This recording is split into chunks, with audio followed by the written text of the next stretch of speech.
guys, out of all the DevOps tool, these two tools are very important. So Docker and Kubernetes. If you maybe remaining, you know some 50-50 knowledge, and these two, if you have like more knowledge, then also fine, you will get job. That much important. These two tools out of all the DevOps tool, these two are very important, guys. Of course, remaining also important, but second level. But coming to topics very important. Okay, so Docker, please more concentrate. So apart from my class, again we have to do some R&D also. Okay, since beginning I'm telling you, don't just depend on class. Class is to get knowledge. Again, apart from that, you have to extend it. Okay, so let me share my screen. So what is the purpose of Docker? Okay, so are you able to see my screen, guys? Yes, sir. No, sir. Yes, sir. I think no.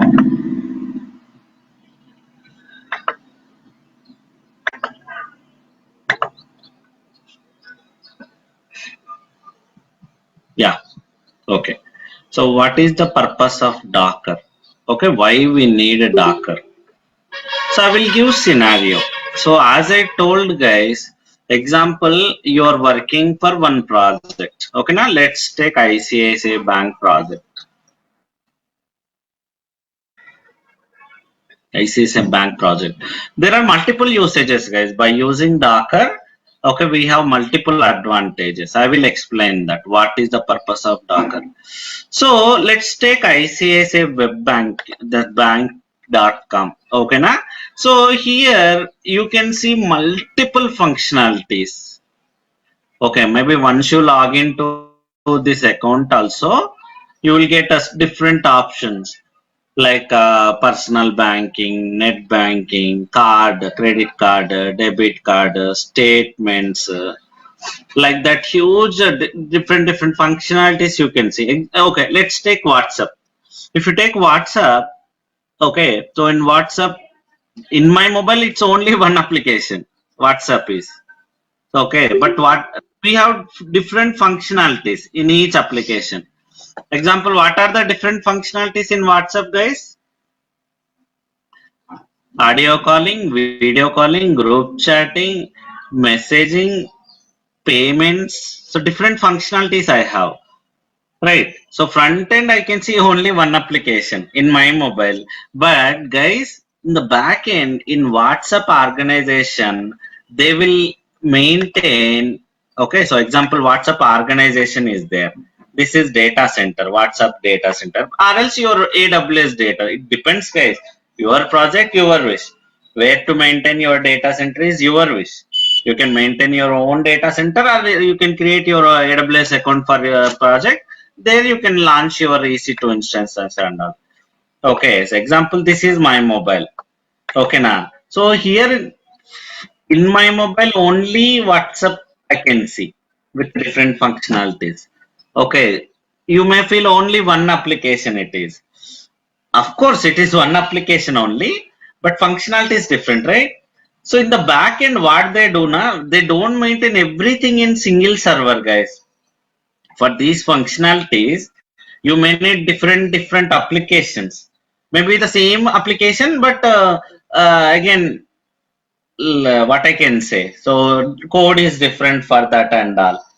So previously, maybe around 20 years back, this kind of knowledge, Docker knowledge is not there, technology not there.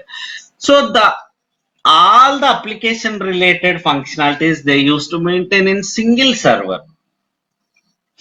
Okay, now all the application related like those WhatsApp related functionalities they used to maintain in single server. So basically that kind of application is called as monolithic. Monolithic means if you run your whole application together. Okay, now it can be like WhatsApp, as I told WhatsApp, what are the functionalities you have? Every functionality you are running in single server. Okay, then that is called as monolithic application. Okay, but that is not a best practice. Why? Why I will tell you. Example, something problem with one of the functionality in your application. Okay, now example, group calling functionality something messed up by someone or else something happened that functionality related code corrupted and all. So customer is unable to, no one is able to do group calling. So now my management, my production team will be there, right? My application team, everybody working on that application now to resolve that issue. So that time I have to shut down all this application. The complete application I have to shut down to do some more maintenance on top of this application. So that whole application will be down. If actually one functionality only not working. So now I'm doing maintenance. Maintenance means I'm trying to troubleshoot that. The whole application you should down because it's running in single server. Okay, so that's where guys microservices concept comes into picture. What is microservices means? So your application team, your database team, developer. So like together they work and they split that complete monolithic application into microservices. Okay, now maybe you may need examples like Tomcat you need for like all these functionalities. So they will maintain separate Tomcat servers, application servers for each functionality. How many functionalities you have? It's not like a small application. Like if it is minimum 10%, it's occupying that kind of 10-15% it's occupying that functionality in the whole application. So in that case, they will make separate functionality, separate server for that. Maybe you may need here also Tomcat, here also Tomcat, or here also some like application, here also the same application, but the code will be different. But because they are working on different functionalities. So they will maintain microservices. Nowadays, guys, most of the companies they are going with microservices. Can be EC2 instance, guys. In EC2 instance also. So the whole application they will make it as a separate application for each functionality. For audio calling, they will maintain here. Video calling, they will maintain here. Chatting, they will maintain here. That related functionality. Separate. Okay, the code will be separated. Whatever the code you are using for that functionality. So in that way, what will happen means if something happened to group, so backend this will be there, but in your mobile you can see only one application. So whenever I do connectivity, first it will reach out to the front end server. One server will be front end. Okay, from there only remaining all server will be communicated. Here they will write the code like that. So example, I did audio calling. Okay, now it will connect to one of the first. It will connect to main server. From there, it will connect to that audio calling server. Again, video calling. Example, I'm doing. It's not like your direct to. It will connect to your friend guys. First, it will connect to a WhatsApp server. Okay, now. So you need like nowadays microservices culture is more in organization. So what is the advantages for microservice means? Example, one of the functionality not working, that group calling is not working. So I no need to touch other functionalities. Still the customer is able to, even though now I am working on this maintenance, okay, employee will be there, right? This application team, IT team will be there somewhere in organization, IT premises, example, iTech city. Okay, we will work on this functionality separately. You no need to shut down the remaining functionalities. Still, customer is able to access that remaining functionalities. Even though maybe you may have seen something whenever you logged into net banking, some functionalities sometimes they will remaining all functionalities will work like transfer and all, but sometimes statements they may show you. So whenever you click on statement, so as of now this functionality is in maintenance, so please wait for 1 hour, 2 hours, something like that. You have you seen any time that kind of messages, guys, in your application? Maybe example, let's take mobile application, Yes, sir. icsabank.com. Okay, so you can log into that ICSA and you can do your transactions and all. But example, when I click on reward points, it will show an like message top pop up. So as of now, it is in maintenance. Please come back after 1 hour, after 2 hours, something like that. See, other functionality is working, but this functionality not working. That means it's a microservice. Yes, sir. Microservice Same means, thing. tell me. Yes, sir. I have Hmm. happened like that once. Yes, yes. Like nowadays, it's a common thing. Okay, why? Because microservices culture, that is that functionality they are running. Just a minute, guys. Okay, so nowadays every organization they are trying to, like big organizations, like big application they are making as small chunks. Okay, whatever the functionality they are making separate and running in different servers, so that culture is called as microservices. So here, okay, again, each microservice, example, I have audio calling. Again, for audio calling, there might be dependency components, not only one server, guys, one application. For audio calling functionality, again, you may have some dependencies. Like for highly available, you may maintain multiple servers for again audio calling, only for audio calling. Again, only for video calling, you will have number of servers. Again, for charting purpose, you will have number of servers. There is a concept called load balancer. Later, I will tell you guys. Okay, na? In Kubernetes also we will get that. Docker also will get that. Load balancer concept. For single functionality, again multiple servers will be there like this. Let me show you. Example, this is your data center. Okay, here. Okay, so we'll have example. This is for audio calling. Okay, na? These are your EC2 instances. For audio calling itself, you may need 4 to 5 servers. Same functionality again.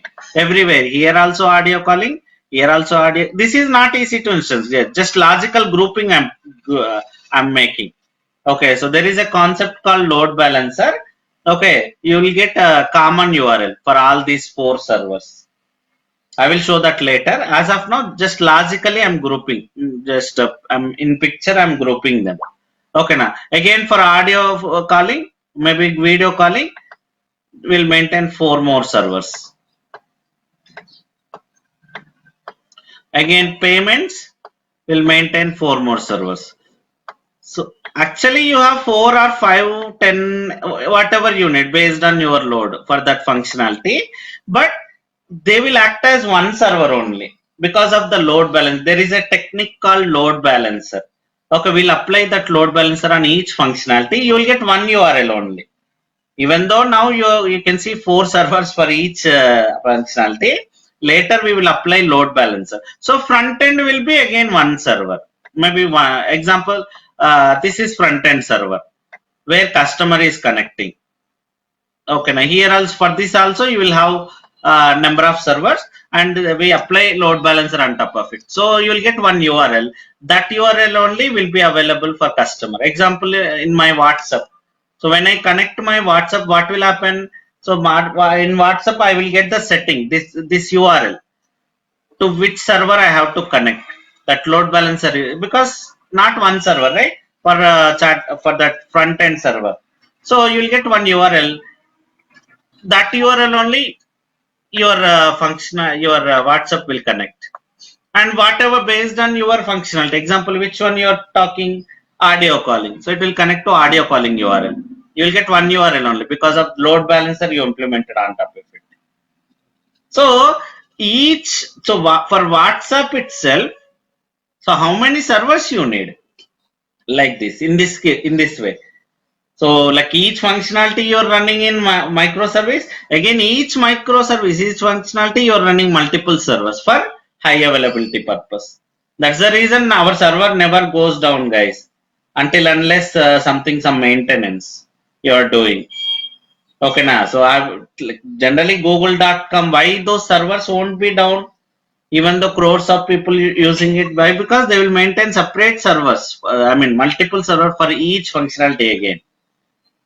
Okay, now they will run each functionality separately and each functionality they will run in multiple servers, 10, 20, 30, 50, 100 also. So in this way, the number of servers for your application will be more based on your project. If it is ICSA, here example I am showing only for each functionality 4 servers, 4 EC2 instances. But if it is ICSA project, so it's more number of customers will be there. Obviously load will be more. So maybe 100 servers required for single functionality. Everywhere same functionality. Say here also, here also, here also, here also. All same server. But for to reduce the load, we're making that like a load balancer, and we'll get one URL only, and customer will be able to access by using that URL only. So number of servers will be more. 100,000 servers required. Maybe sometimes if it is a critical application, 1,000 servers, 1,000 EC2 instance required. Then at the month end, I have to build I have to pay bill for 1,000 servers. This is only for production I'm talking. Then what about development servers and what about testing servers? Minimum 3 data centers you will have, right? Even real time also, guys, will maintain 3 AWS accounts, not one account. One for development server, there all EC2 instance for development purpose. One more testing account there for testing purpose we will build our EC2 instance. So in that way, the number of servers will be more. Obviously, the payment also you have to pay more. The pay like again, because how much you use, that much you have to pay. 1,000 servers for just production. Then what about development and testing? There also you have to maintain 1,000. And what about internal servers? Again, you will have internal servers also, not only like WhatsApp. So maybe your employee related servers will be there, your database related servers will be there, like that. So the project cost is like increasing because of this number of servers. How many servers you use, that much cost you have to pay. And number of employees will be more because number of servers are more. Work is more. So that's where Docker comes into picture. Okay, now what is Docker means? Docker is called as containerized tool. Containerized tool. Docker is called as. By using Docker, you can build your infrastructure very easily, and that too, it takes very less time. And these microservices you can run on top of them with without cost. Okay, let me show you what will happen here. In this case, what I am doing, so like these are your EC2 instances, 1 2 example. This is for audio calling. Okay, now so 4 EC2 instances I built, and logically I made a group. So again in the same way, for video calling 4 EC2 instance, and for group chatting 4 EC2. Maybe example I'm taking 4, it can be 10 20 for each functionality. Okay, so but in terms of Docker, in terms of Docker, you no need to build 4 EC2 instance, guys. 4 EC2 instance, simple. One EC2 instance you will take, okay, now, and there itself you will build a containers. Again, what I can say, OS by using Docker within a single EC2 instance. Okay, now within a single EC2 instance, you can make your containers. Containers means OS. Different platform will call it with different names, guys. In terms of AWS, you are calling with EC2 instance, but in terms of Docker, we call it as container. In a single Docker host, in a single EC2 instance, you can build any number of containers. Again, logical operating systems you can build within a single host, guys. Here example, in overall my project I need 1,000 servers, 1,000 EC2 instance for different functionalities. In that case, so like 1,000 EC2 instance I have to pay at the month end. But here if you go with Docker, okay, now within the EC2 instance again you can build like a 3 to 4, maybe 4 to 5 containers. Containers means again it acts as OS, operating system. Okay, now in that case, how many servers I need? hardly 300 to 400 servers enough. EC2 instances. 300 to 400 servers enough. Okay, now what I will do then? So like each host I will maintain this like whatever the functionality, right? So I'll maintain within the single server as a container I will maintain. So you no need to build a separate EC2 instance for functionalities.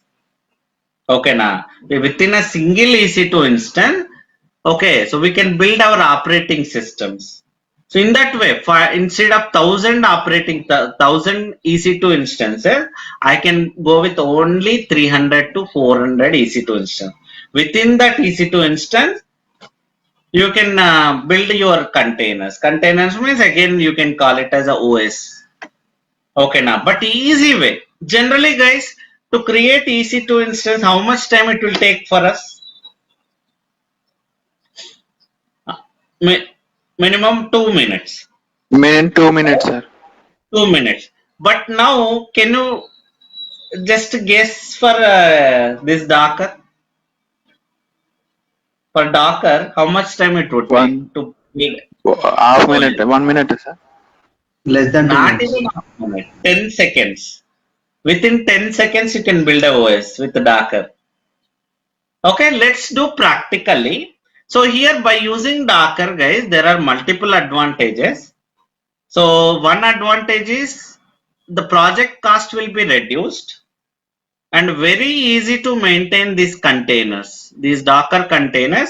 Like instead of maintaining your EC2 instance, 1000 EC2 instance, maintaining 1000 Docker containers are very easy. It takes very less time, like creation, deletion, maybe upgrade, backup. Example, you need development, testing, and production environment. Generally, we need same environment.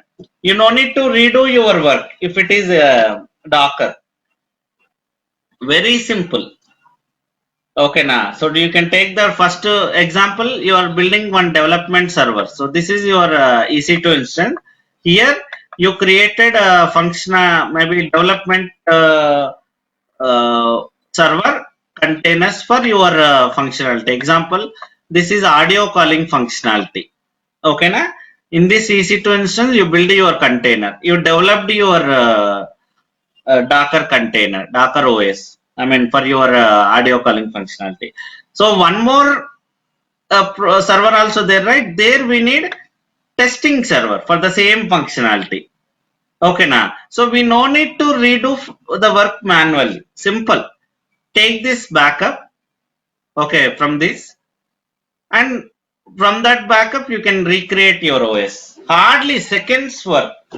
10 seconds, 15 seconds, half minute, and of course it's based on size also. If the application is more, it will take more time, but generally it won't take much time. Let's see that. So how to build your operating systems? Actually we should not say operating system, because Docker containers are not full-fledged OS, but we can manage the things. Okay, let's see that how we will work. So who will take care today, Sir, guys? I will take. Vijay. Okay, just a minute.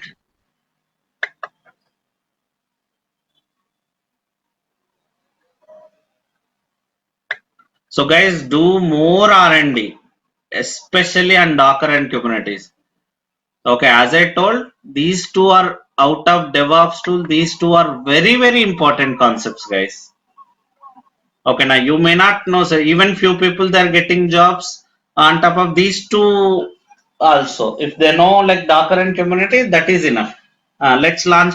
Of course, for Docker also you need main OS.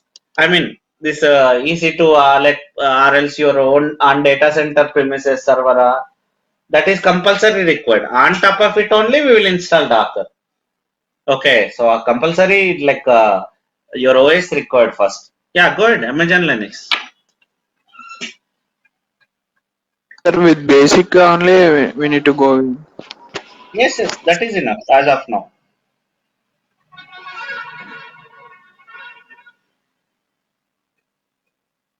Yeah, basic is Sir, enough. But in real T2. time, Okay. that is fine. T2 micro is enough.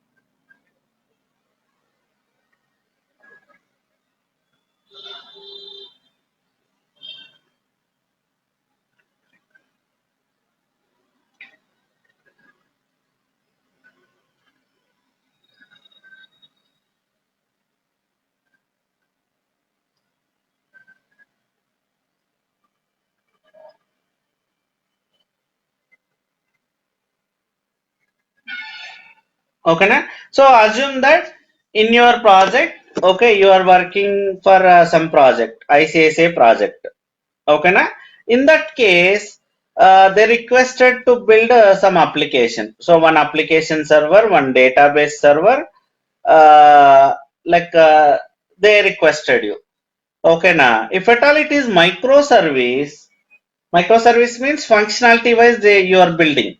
In that case, the best practice is container. I mean the Docker guys.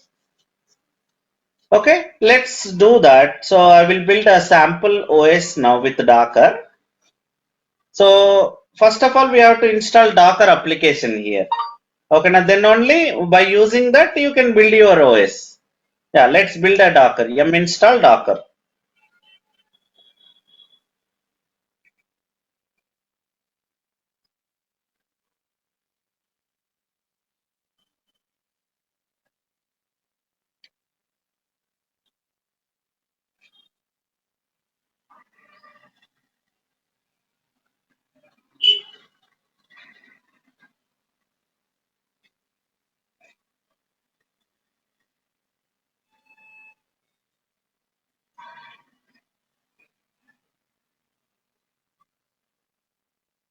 Okay, we install Docker application. Now we can by using this Docker. So we used to call it as Docker engine. Okay, na? We install Docker engine on top of our OS. Now you can create containers. Logical OS guys. Container is nothing but logically you are building your operating systems. Let's do that. So what is your distribution, Vijay? Amazon Linux, AMM. So I want to build a Red Hat Linux or CentOS. Okay, now let's build a CentOS operating system here logically. So you are inside a OS now. So logically you are building one more OS, guys. Let's see that. Let's install Docker run.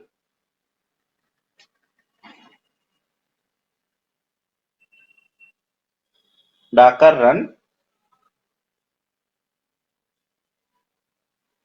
space -dit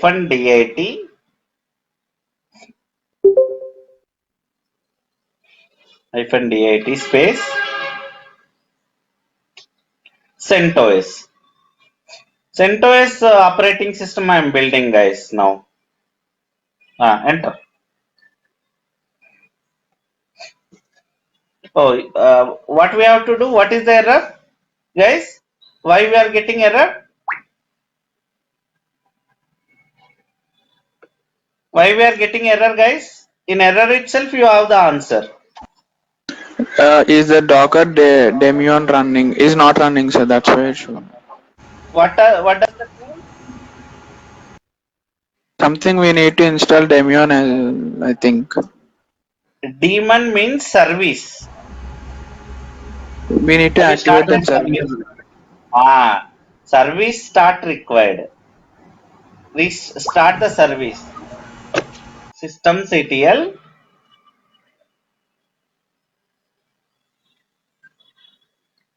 start Docker. Now check the status. Always the best practice is enable also. So if something, some reason your server rebooted, it will come back automatically. Otherwise, you have to start it. Enable also. Hmm. Enable. Now it's running. Enable also same. Instead of status, make it enable.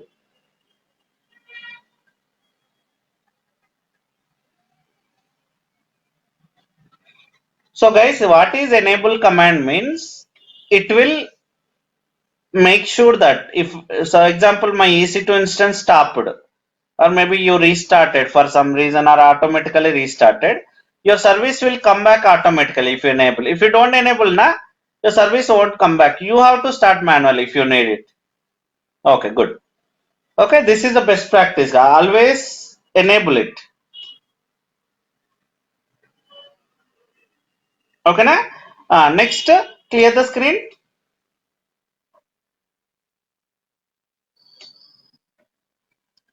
So let's start. Let's create a container now again.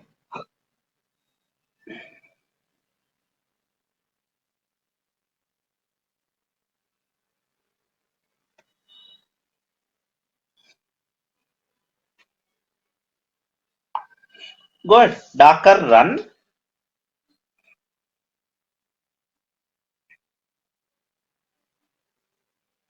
-dat. So how you are building EC2 instance? If I ask you the same way, now I am building a OS inside a OS. Okay, for my application guy, I am building my operating system now, and I will give these details to him. Enter.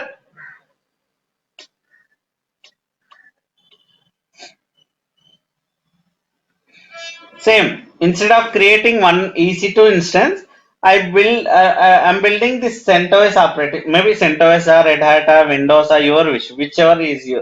Can you do Docker PS now? You can see that OS now. See, hardly 10 seconds. And this container details. So in terms of Docker, we call it as container, guys. Container is nothing but running OS. So EC2 instance, once you log in, once you create, you can see in dashboard, right? Same. Docker PS is the command here. But one disadvantage is with Docker is compulsory this main EC2 instance. So where Docker is installed, right? Docker engine, Docker host that is called as that EC2 instance. We have to connect to that. We cannot connect containers from outside, guys. We cannot connect container from outside. Compulsory, you should log into this server to log in. Let's build one more container. Example, Ubuntu container I want to build. Ubuntu OS. So one more guy came to me. Hey Amar, I want to set up database. So you no need to go with the EC2 instance. Good. Docker run -dat Ubuntu. Enter.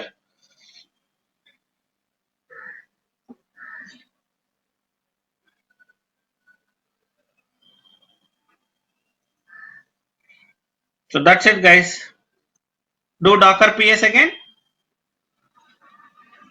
See, two containers I'm running.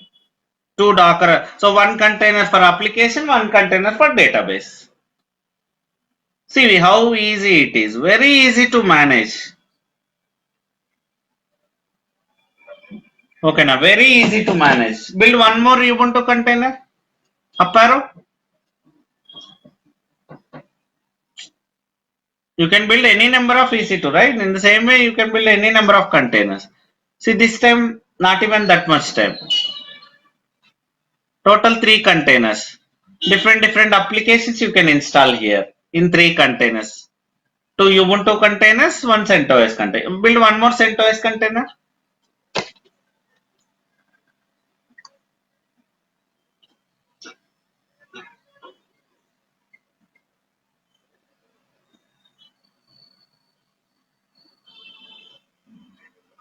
See, 4 OS you have now.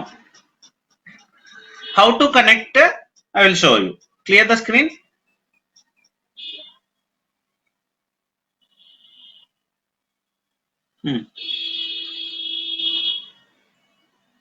So Docker PS again one more time.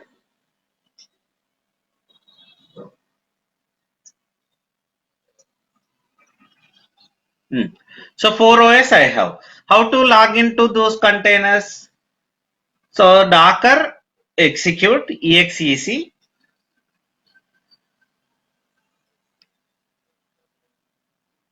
exec space -it. This is the command, guys. How you will log in to put EC2 instance via putty, right? Same. Now I am connecting to my container. I cannot connect from outside, guys. Okay, now I cannot connect from outside. Compulsory. You have to connect like this only. First, where that container is available, that EC2 instance. From there, I will connect to my container. -it. your container ID or container name, anything you can use. Each container has one ID and name, guys. Anything you can use, space /bin/bash. I will explain about these options, don't worry, later. First, just I'm showing how to connect.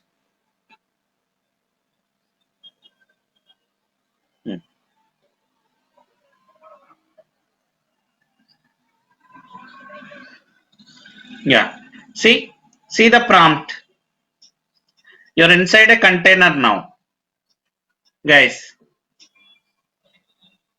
You're inside a container now. You can see the prompt. Can you highlight the prompt?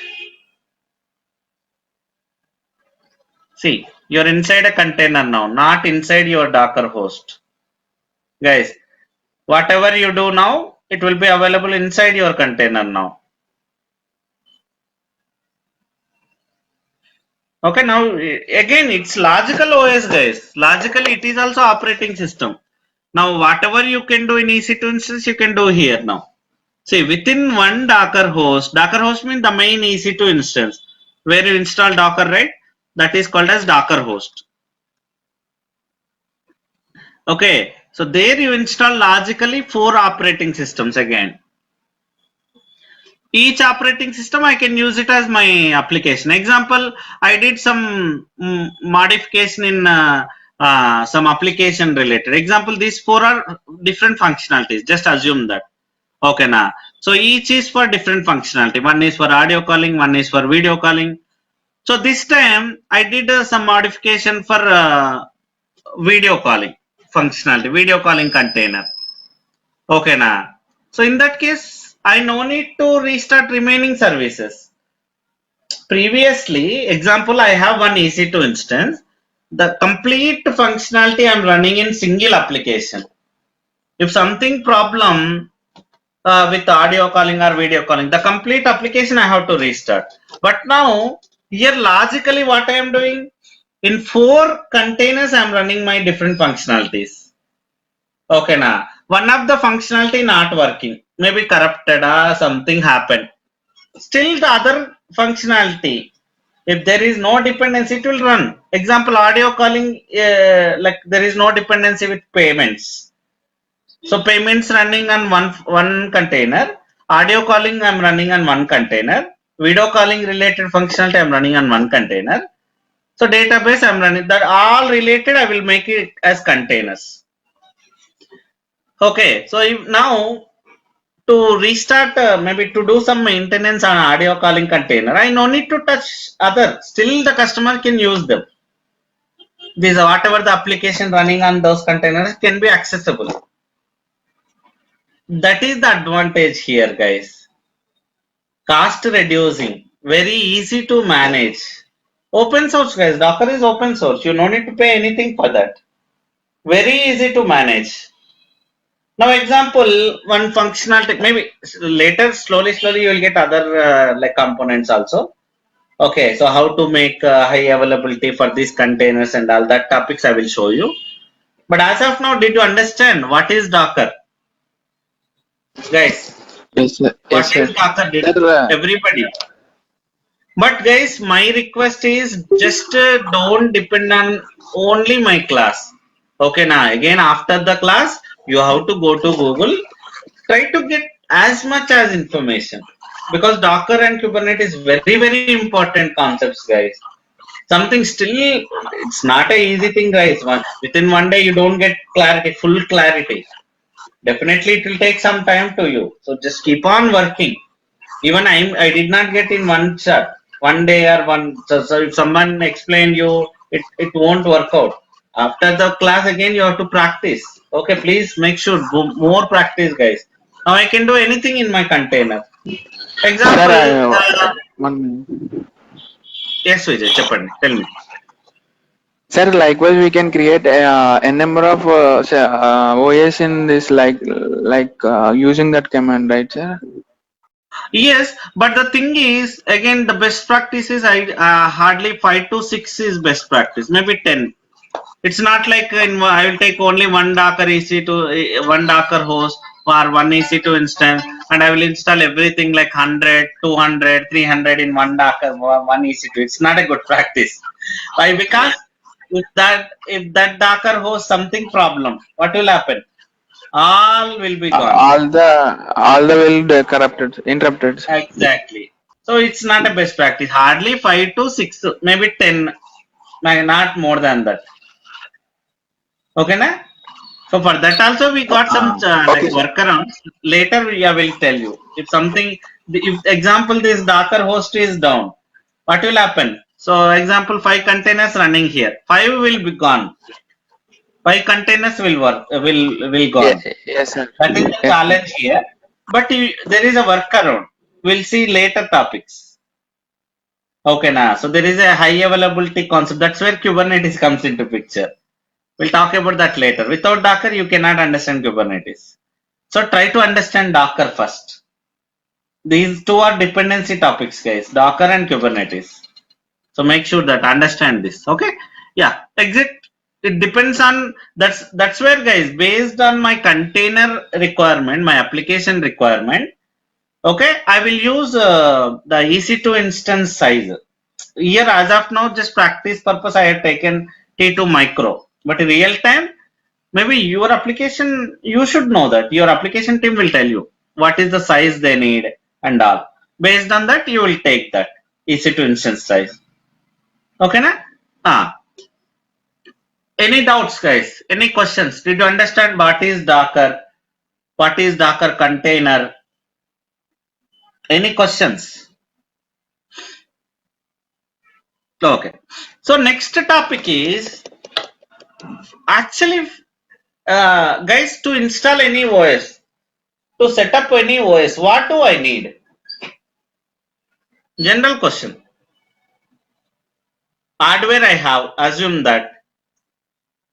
What I should have to install operating system? Image, right? Image is required. OS image.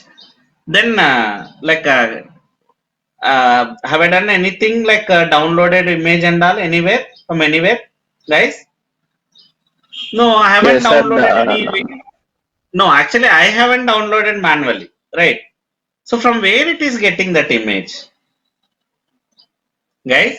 Whenever you install Docker on any machine, so by default there is one official website. Can you go to browser? Hmm, Type dockerhub.com. Everybody create your own account here. Dockerhub.com.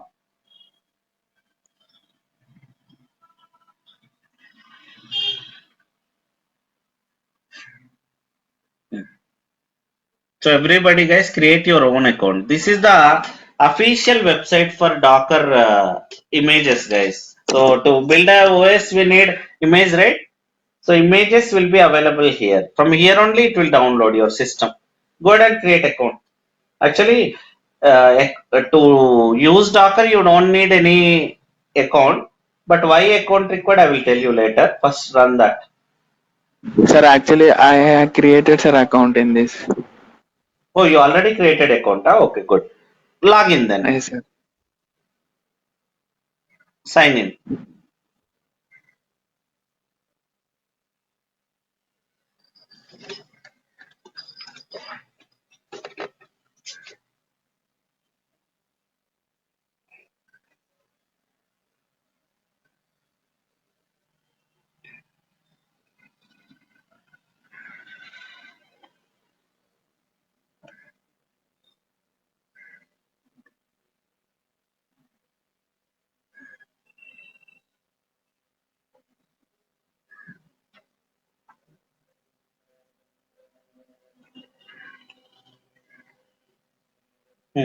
So guys, here only you will get the official images, Docker images. So what will happen whenever I run? Can you go to your putty session?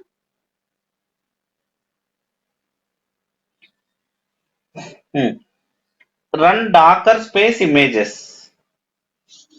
Docker space images.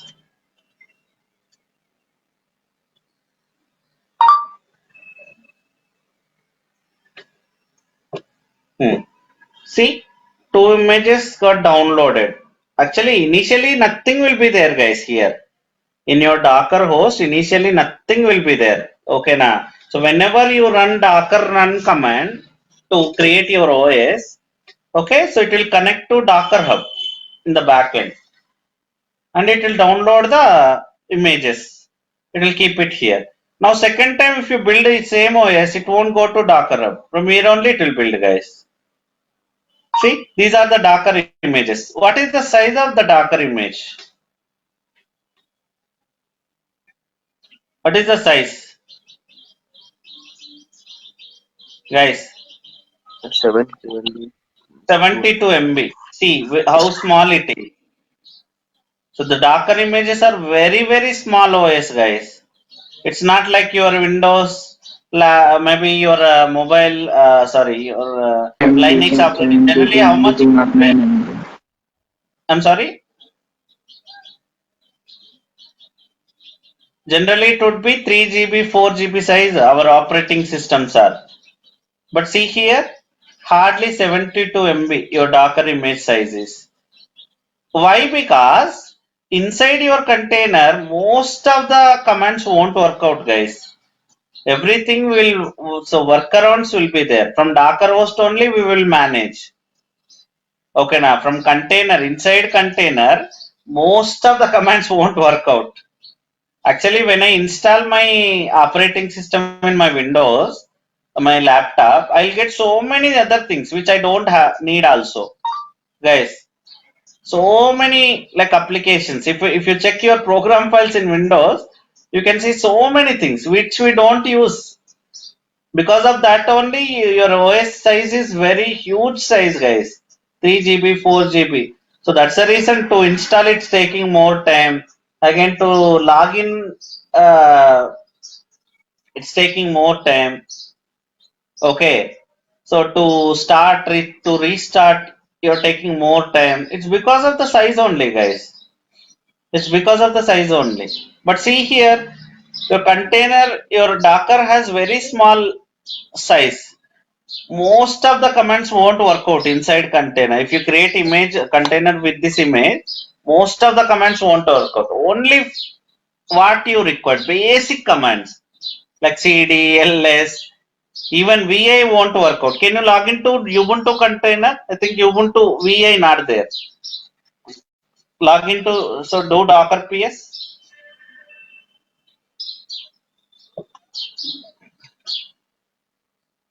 Hmm. Docker ps center.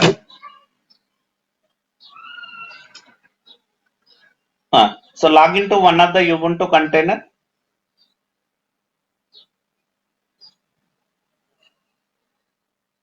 Docker execute -it, the Ubuntu container ID.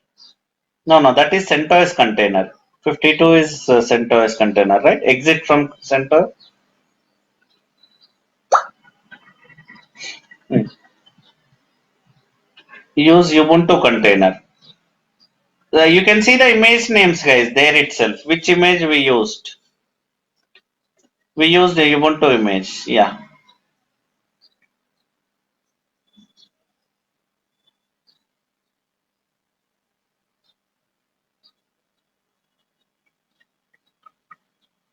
Yeah. See, guys, you're inside VI, the Ubuntu in the image now.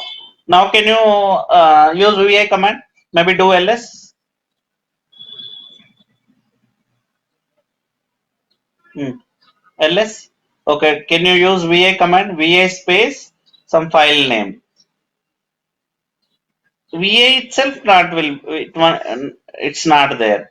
Any file one example, file one.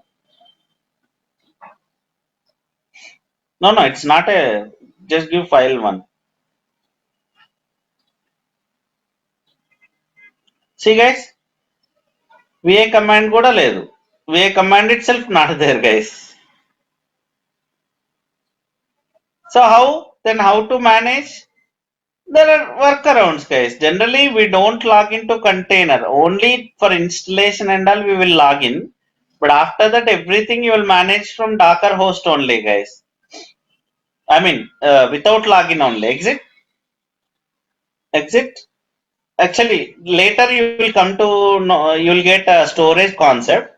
That time I will explain, like in Docker host, in which location we have to modify. Clear the screen. So can you please open your notepad now? First of all, Docker host. First Docker. So write down some terminologies. Docker host.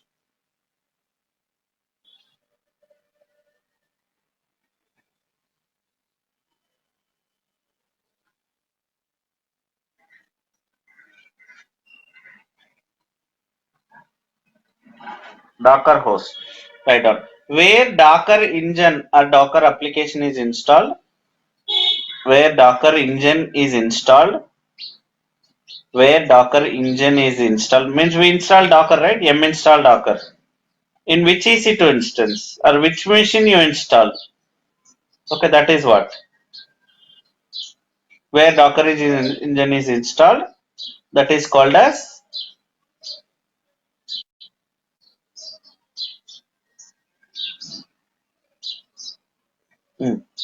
Docker host. That machine. So our EC2 instance in this case is Docker host.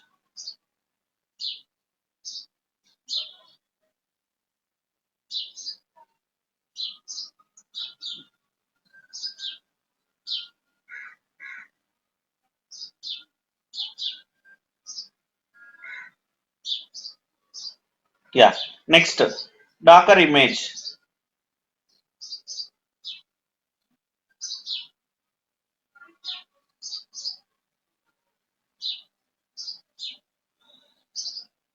Docker image. The snapshot of OS is called as Docker image.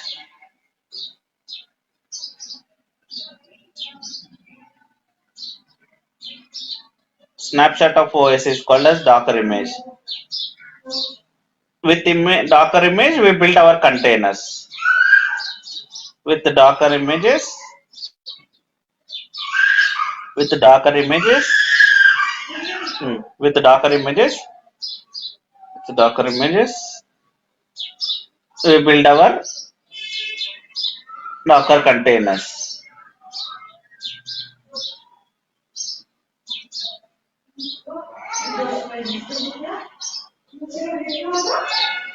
Next, Docker container.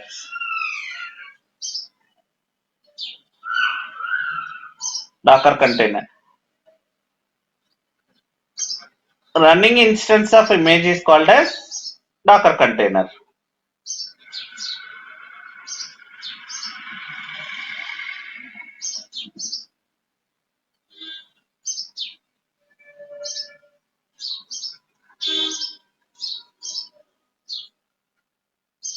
Running instance is called running instance of the Docker image is called as Docker container.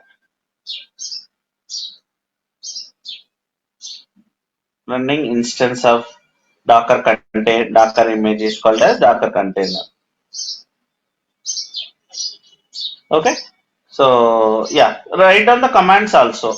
Docker images is the command to list all the images available in your Docker host.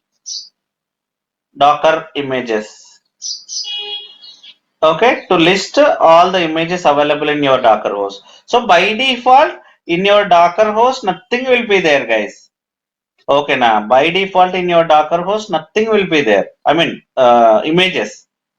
So whenever you run first time Docker run command, it will download from Docker Hub, guys. Okay, now so to list all the images, Docker PS,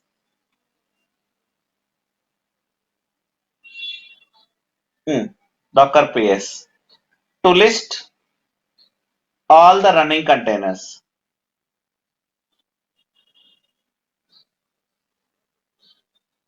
To list all the running containers.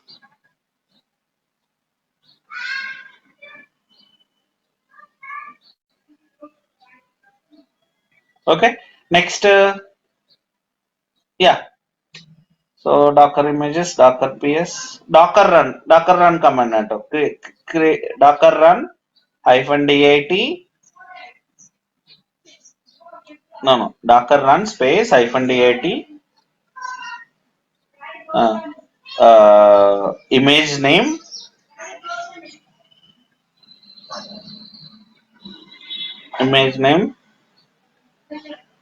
make it as single.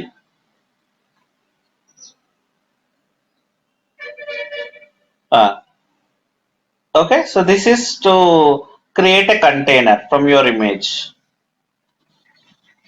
So what will happen first time when I run this command?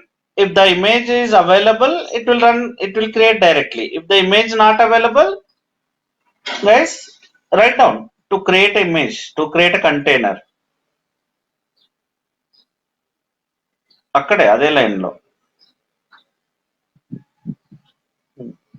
to create a container, gap ఇవ్వు at least అదంతా కలిసిపోతుంది కదా.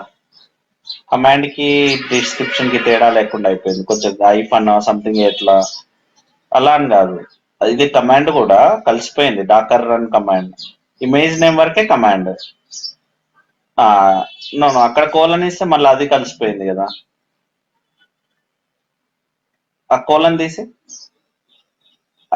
కొంచెం gap మొత్తం ఇంకా ఇంకా ఇంకా కొంచెం గ్యాప్ కొంచెం ఐఫన్ ఈక్వల్స్ సంథింగ్ ఏదో ఒకటి పెడితే మనకు క్లారిటీ వస్తుంది. ఈక్వల్స్ కాదు, ఐఫన్ కానీ ఆరో mark something like that.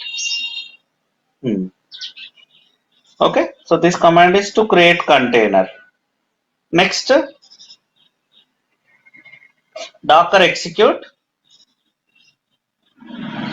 exec docker exec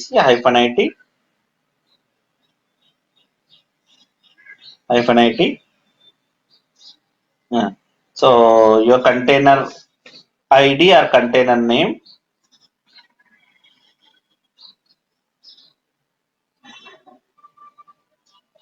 container id or container name.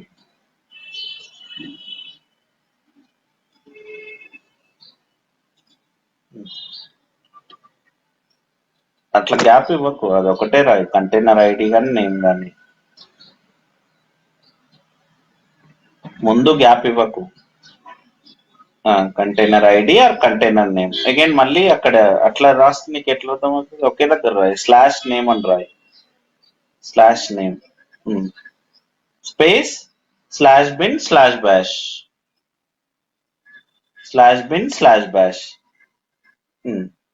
this is the command to log in, guys. This is the command to log in your container, running container. Okay, so these are the commands we have seen today. Yeah, so I think it's enough for today, guys. So in tomorrow class we will see how applications, we install applications and we'll manage the data and all. We'll see in tomorrow class. Sir, tomorrow Saturday, sir. Oh, I'm sorry, Monday. We'll meet on Monday. Okay, yeah. Okay then, guys, but please go through with your again R&D. Try to get as much as information, guys. Okay, yeah. Okay, sir. Practice more, Thank guys. you. Docker very important. Docker and Kubernetes. Without Docker you cannot understand again Kubernetes. If you don't understand Docker, Kubernetes also you cannot understand. Start. Open your Putty session.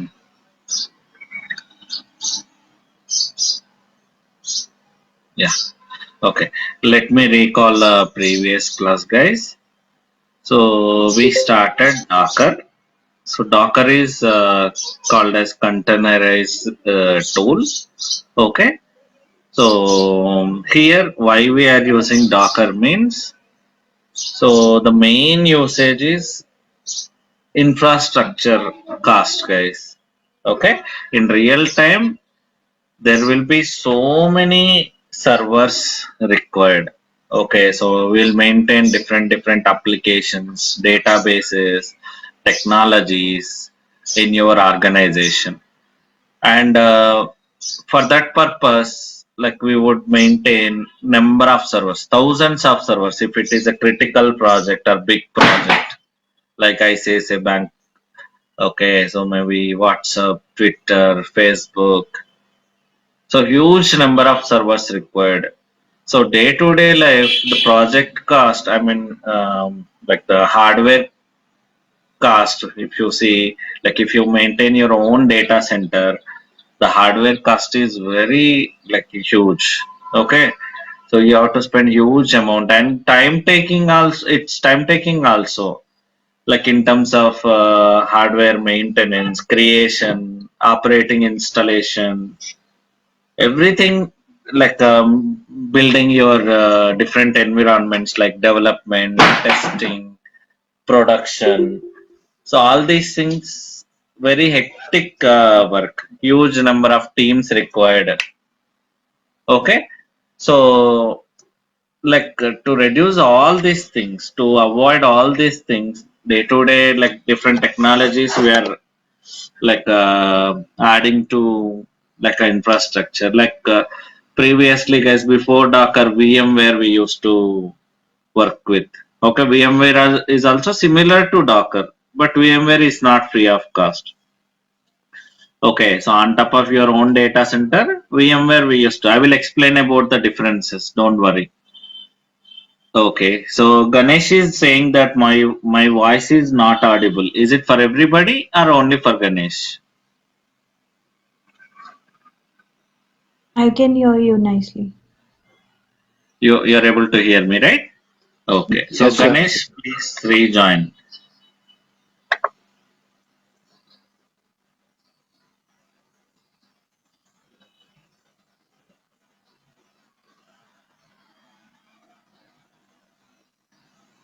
Yeah. Okay. So and very easy to maintain in terms of Docker. Very easy, guys. Like creating, maintenance, restart, start, recreating different environments. Very easy. All like maybe seconds work. Okay, so within 10 seconds, within 15 seconds, and obviously the number of uh, uh, servers up, we are maintaining servers here. So guys, container is nothing but you can call it as a logical server only, but it's completely open source tool. And like we are not actually maintaining the server, I mean the physical or your EC2 instance. Instead of 5 to 6 EC2 instance, only one EC2 instance we are maintaining. Actually, Docker is very small footprint, small OS, guys.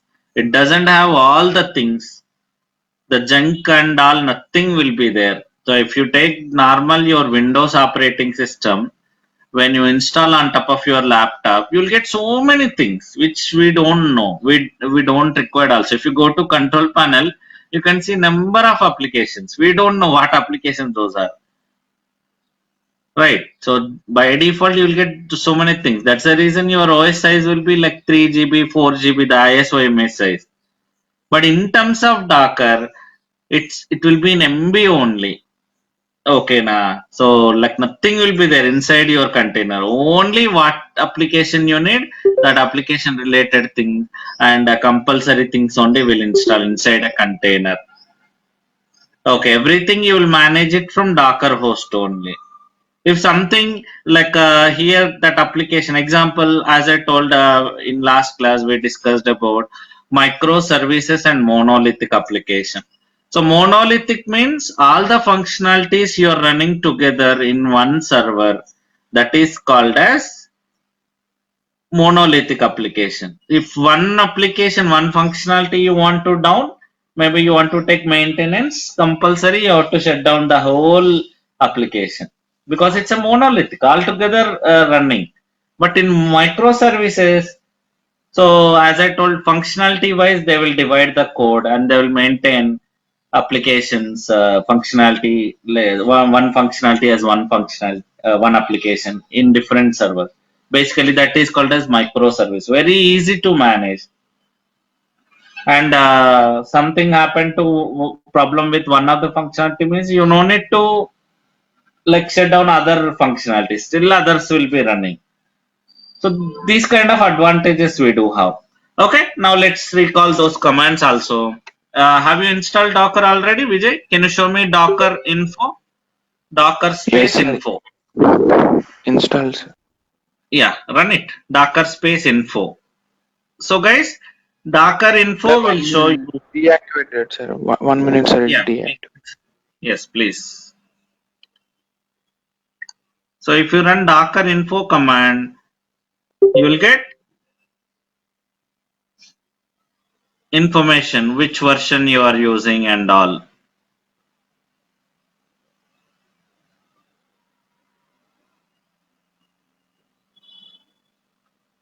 Yeah. So it's not yet started.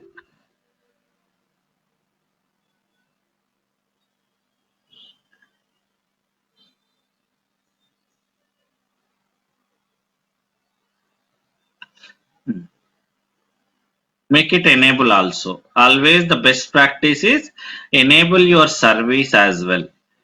So enable means like even something you rebooted your server, it will come back automatically. This Docker also with your OS itself, this service will come.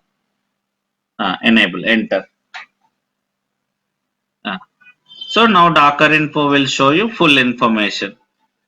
So what is the Docker version you are using and all. Okay, now clear the screen. Clear the screen. Okay. So can you run Docker space images? Docker space images. So what it does, it will show you how many images are available. So as of now, I don't have. It seems a brand new server. So guys, where I install Docker, that is called as Docker host. Okay, now my EC2 instance is a Docker host. Right now, I don't have any images. It's a brand new image. Now do Docker PS, Docker space PS.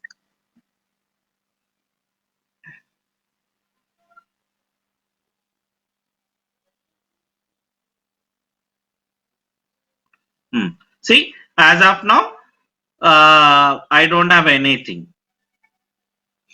So even containers also not running. Let's create it. Docker run -dat. Yeah, what is -dat? I will explain, guys. So as of now, just remember, yeah, -dat space your image name. So guys, like we do have so many images. Can you go to Google once? Docker Hub. Can you log into Docker Hub?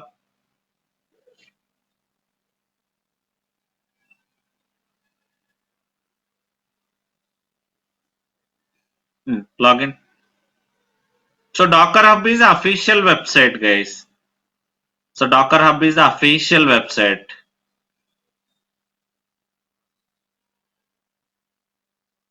Okay, see, like you here already so many images they are maintaining Docker Hub.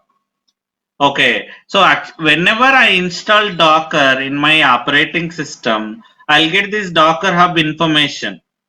So whenever I'm trying to create a new container, go back, go to putty session. Docker run -dat. So example CentOS image I want to take. Okay, so from where this image name it will pick, write down CentOS, CentOS or Ubuntu or whatever you need. So I am taking CentOS. Don't give space, one space only. CentOS. First it will check locally. Locally means in the same server. Do we have that image? Enter. See, unable to find image locally.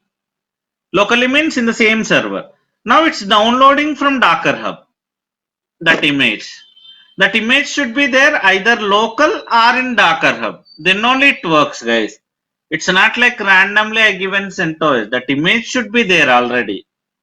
Either local or central. That Docker Hub. Now do Docker images and Docker PS both.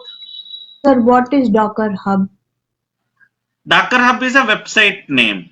I can call it as a registry. So Okay, sir. where official images I can find out. Okay, Docker official images. okay. It is the place where Docker official images will be there. So Okay, so that is called so as Docker registry. sorry, if anyone downloads Docker, then automatically you get connected to Docker Hub. Exactly, you're right. By default. Okay, thank you. Okay. Huh. Yes. So that is called as registry. So for your organization, you can create a repository. Also, repository means a place, a folder, I can say, where you can place your own images also. I will show how to create your own images also. Okay, na? You can place your images also there. Yeah. See, guys. Now Docker images means first that downloaded CentOS image will be downloaded to your local. With that, the container will be so image is nothing but snapshot of your OS, and with that image you build your container. So container is running instance of your OS, guys. Okay, with one image you can build any number of containers. So same in EC2, if you go to AWS, with one AMI I am able to build any number of EC2 instance. Same concept.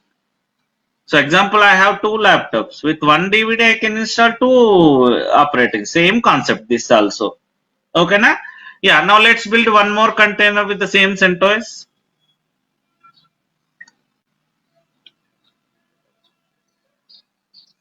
Yeah. Now this time it won't go to central. See, guys, because already that CentOS is available in my operating system, my Docker host. It won't go to central Docker hub.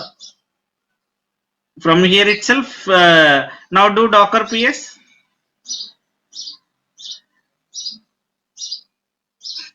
See, I have two running containers. So logically, those are operating systems now. I can install whatever I need. One functionality I will run in one container. One more functionality I will run in one more. So I will set up the communication by default, guys, they can talk to each other by using IP address. Okay, now so each container has one IP address. By using that IP, they can talk to each other. So example, how they communicate, generally the first server IP they will put in second server IP. Configuration applications will be there, right? In first container one application, second container one application. I mean functionality they're running as one application, right? So there will be code. So first server IP they will maintain in second server in the configuration, the setting file. So automatically when they need a communication, they can talk to each other by default, guys. Okay, now from where these containers consuming the storage, RAM, CPU? Obviously from Docker host.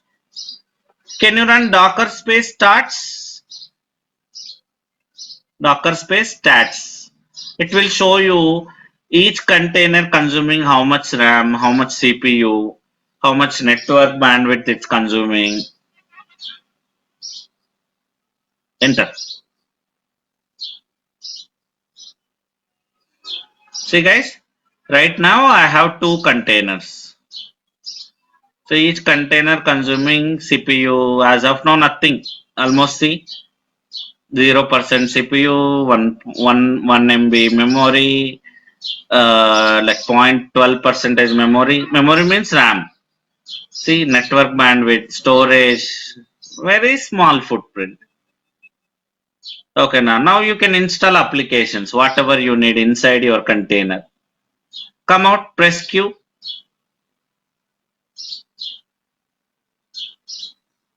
Control C. Yeah. Now clear the screen.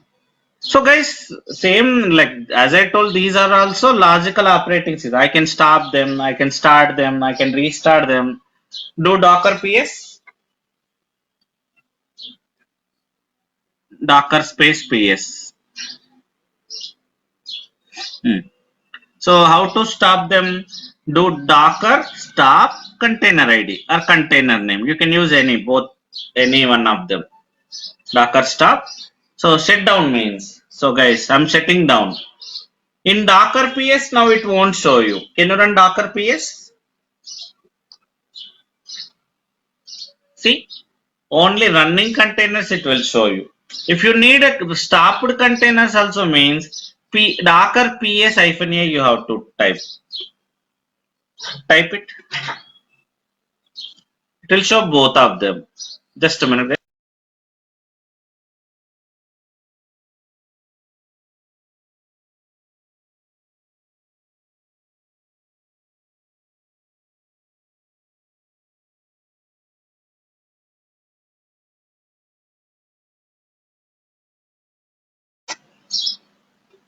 Okay, so see here. So Docker PS space -a will show both of them. Exited. Can you check that exited status under status button, status tab? Check that. Can you highlight that? See, exited means stopped, and up means running. Okay, again you can start it. Stopped container, you can start it. Docker start, you can restart it. Restart means restart. Shut down and restart. Again start. So check that now. Now Docker PS will show you both of them. You can say it started 4 minutes. See how easy it is. General OS, if it is normal, easy to instance, or your VM or physical server, it will take minimum 5 minutes. At least 2 to 3 minutes it will take to start, to stop. But see, seconds, hardly seconds, because nothing will be there inside a container, guys. So container is as of now shell. It's a logical OS. Everything you will manage from Docker host only, guys. Even the storage part, even CPU, RAM, everything. That is the advantage here. So we are not providing any dedicated storage. I mean, the example, maybe I will explain about VMware and Docker experience differences. That time you can understand that. As of now, how to remove them? How to remove container? Okay, stop means only shut down. You can start it back again. But remove means deletion completely. Out. Example, one of the container I don't need now. I can delete it. How? Docker stop. First stop it. Docker stop container ID.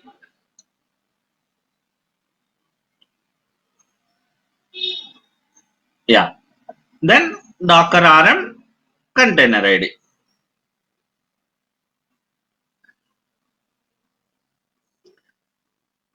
I'm deleting. Completely I deleted. Now do Docker PS. Even PS -a won't show you. Run PS -a because you completely removed the container. Okay, now clear the screen. Yeah. Now next thing is okay. Now let me explain the differences between VMware and Docker. Okay, now why we are going with Docker instead of VMware? What is VMware? I will explain. Okay. So please let me know once you are able to see my screen.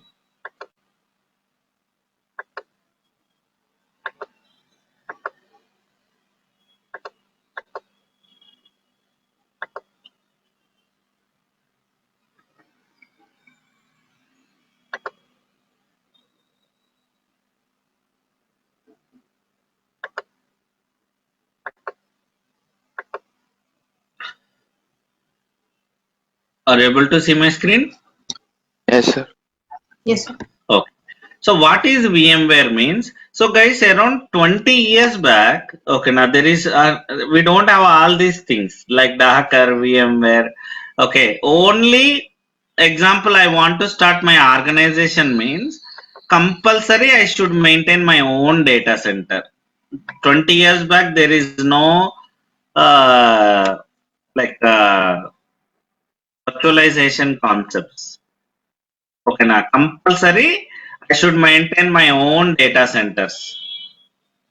20 years back, 25 years back, compulsory, like if I start my own IT product, like any application, website, compulsory I should have my own data center. So in data center, see, this is your hardware. Here only we'll maintain the servers, 1, 2, 3.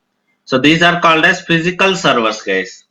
If you have your own data center, and you're running the servers on top of physical hardware, that is called as physical host, physically available. Okay, now those servers, but very costly. If you need 1,000 servers, see this total box is called as enclosure. Okay, na here in one enclosure, 16 servers will be there. 1, 2, 3, like this, 16 slots, 16 OS we can install. That means for 1,000 operating systems, maybe different technology, different environments, development purpose, testing purpose, production purpose. Okay, so 1,000 servers means how many like data, how many enclosures I have to maintain. So 1,000 servers I have to build, means around how many like enclosures, guys? I think 65, 60 plus 6, right? So around 60 plus enclosures I have to maintain. Obviously, like building, I have to take very big building. My data center should be very huge size. The number of people will be more because you need data center engineer to maintain the hardware. So again, storage will not be there available in this servers directly. Only internal storage 150 or 300 GB available. Remaining again storage team will take care. Over the network only they will add the network to these servers. Again, storage team required. Network team separate. System admin separate. Who install the operating systems and applications here. So backup team separate. So power to administrate power team separate. So number of teams you need more if you have your own data center. So okay, so that is again, so it increases your project cost in terms of salaries, in terms of your building. Obviously, number of servers more means work also more. Okay, later around maybe 2005, of course, in 2000 itself, I think VMware is there. Yes. Okay, so before that, initially only hardware. After that, VMware comes into picture. What is VMware means? So here, generally, this assume that this is my hardware. You need one operating system, one application you want to install. So I don't have VMware concept. Assume that. So directly, if generally that application need hardly like a 4 GB RAM, 4 CPUs. That's it. But assume that this hardware has 16 GB RAM and 16 CPUs. Just assume that. So that's waste only. Like I can't use the because already I installed application, operating system and application. I cannot use that hardware for another OS now, another application. Unnecessarily, see, resource wastage if you have your own direct physical host. So that's where later VMware concept comes into picture. What is VMware means? VMware is one of the product. It's a third party product. Again, it's not free of cost. Okay, na? You can install on top of this as a OS. It's not OS actually. It provides like a OS kind of shell on top of this hardware. If you install that VMware product, okay, na, you will get a shell then. And in single hardware up on top of that VMware, you can install again 5 or 6 or 10 operating systems logically. Only one hardware actually. This one. This is here generally I can install only one operating system. But by using VMware, I can virtualize this hardware. Virtually, okay, so I can install 5 or 10 operating systems. So in that way, I'm reducing my wastage. How much you need? That much only you are adding.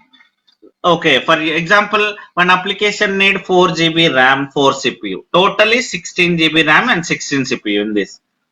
So when I install, once I install VMware, so whenever that application guy came to me, so here I will create a VM, virtual machine. So there are some tools for that. Okay, now so how to install and all, it's out of matter right away. So by using those tools, I will install VM here, operating system with 4 GB RAM and 4 CPU, and like that, remaining space, remaining CPU, RAM also I can use it for other VMs. Maybe you can install 5 VMs or 10 VMs based on the space and storage, RAM availability here. In the same way, remaining hardware also. So like that, so by using VMware, okay, example, this is hardware that operating this hardware, this one. Okay, na? Here by using VMware, you are adding a hypervisor. Actually, VMware is not a OS, guys, but kind of. It's not like your Windows or MacBook kind of OS. So it provides a shell to you to again install operating systems. So we call it as hypervisor. It is hardware hypervisor, guys. Hypervisor means it allows you to install again operating systems on top of one hardware. It allows you to install multiple operating systems, and all of them you can use in single shot. Okay. So example, this is hypervisor, means VMware. On top of hardware, directly you can install it. So no operating system required. Directly hypervisor you can install as a OS. That VMware you can install as a OS. On top of it, you can install the VMs, operating systems. VM means. Why we are calling it as VM? Virtual machine. VM means not directly we are installing, right? It's not a physical servers now. VMA virtual machines. Okay, now by using this hypervisor, virtually we are building this operating system. So here, like example, while creating, you have to mention that how much RAM you need.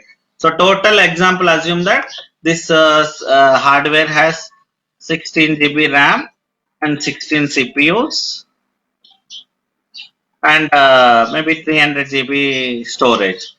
So while creating each VM, I have to take from this only. Maybe 2 GB RAM, 2 CPU. How much you need? That much.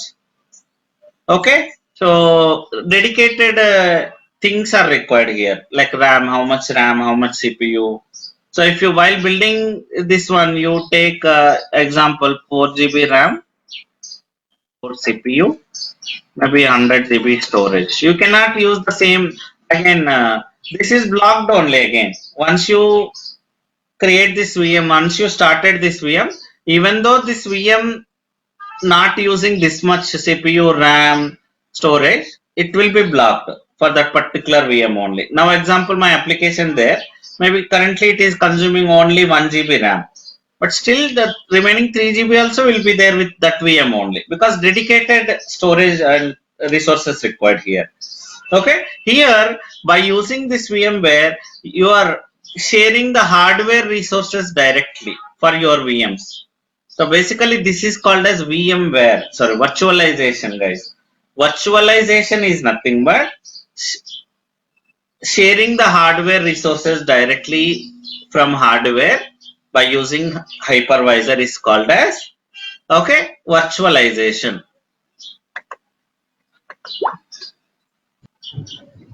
Sir, hypervisor is a tool for VMware to making the like VMware, we are calling it as a hypervisor. okay. So first of all, in the hardware, we need to install hypervisor. You mean? Yes, a VMware. VMware itself hypervisor. Okay, VMware is a hypervisor. So we are calling it as a hypervisor. Hypervisor means like it allows us to share the hardware resources. So VMware product is a hypervisor tool. Okay, now example. Let's take Apple, maybe Samsung. All are mobiles, right? It's a normal mobile. Everything we call it as mobile only. Yes or no? Samsung is also mobile, Apple also mobile. What is mobile? Mobile allowing us to like maybe to call to others, maybe to install applications and all. Same way, like this hypervisor allowing us to share the hardware resources. So VMware is a hypervisor. It's a logical like a generic term. Okay, so VMware is one of the product to share the resource hardware resources. So it is called as hypervisor. It's not a separate tool. Hypervisor is not tool name. It's a generic name. Okay, the tool which is allowing us to share the hardware resources is called as hypervisor. It's a generic term.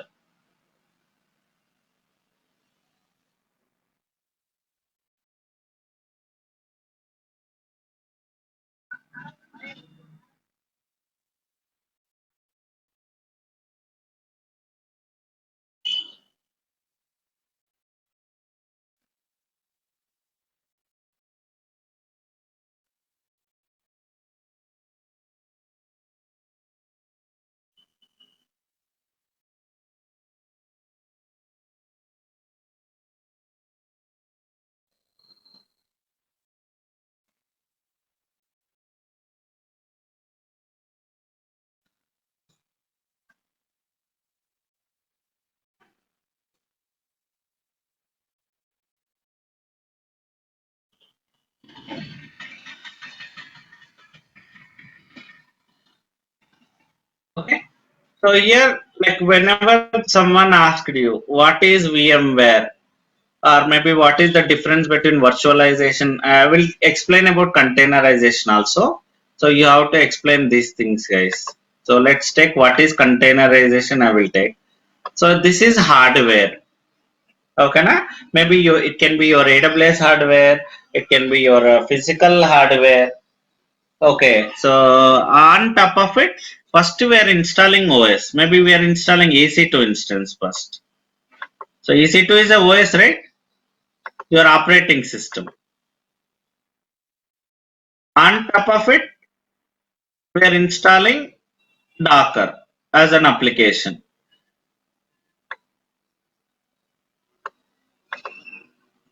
Docker we are installing.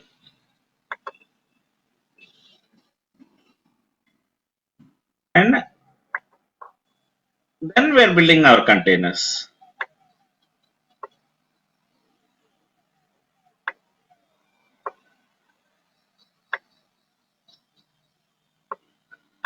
Okay. So first of all, what is containerization?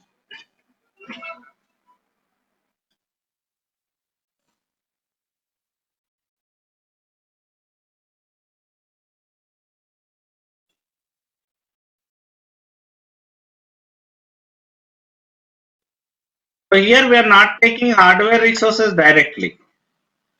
First, we installed OS. Like it can be your EC2 instance. EC2 instance is OS only, right?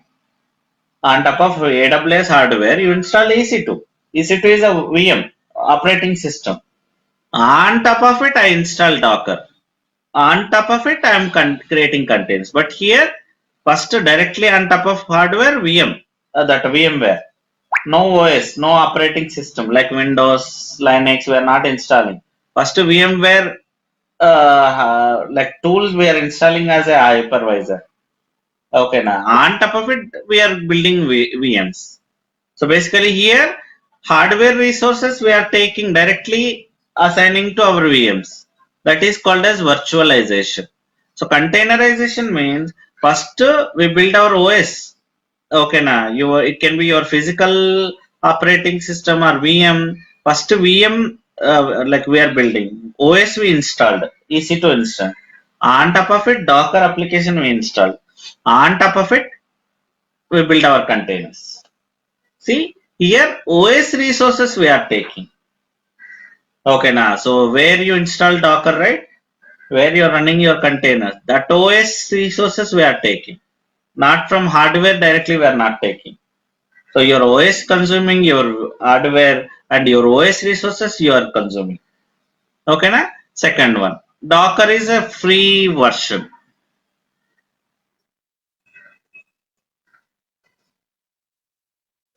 open source. Second. So whenever they ask any like the question like difference between VMware or Docker, difference between virtualization or containerization, same answers.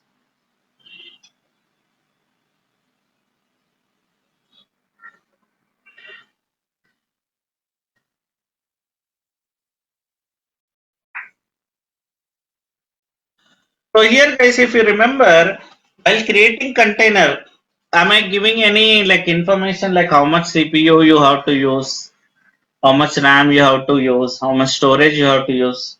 Am I giving any information like that? No. No.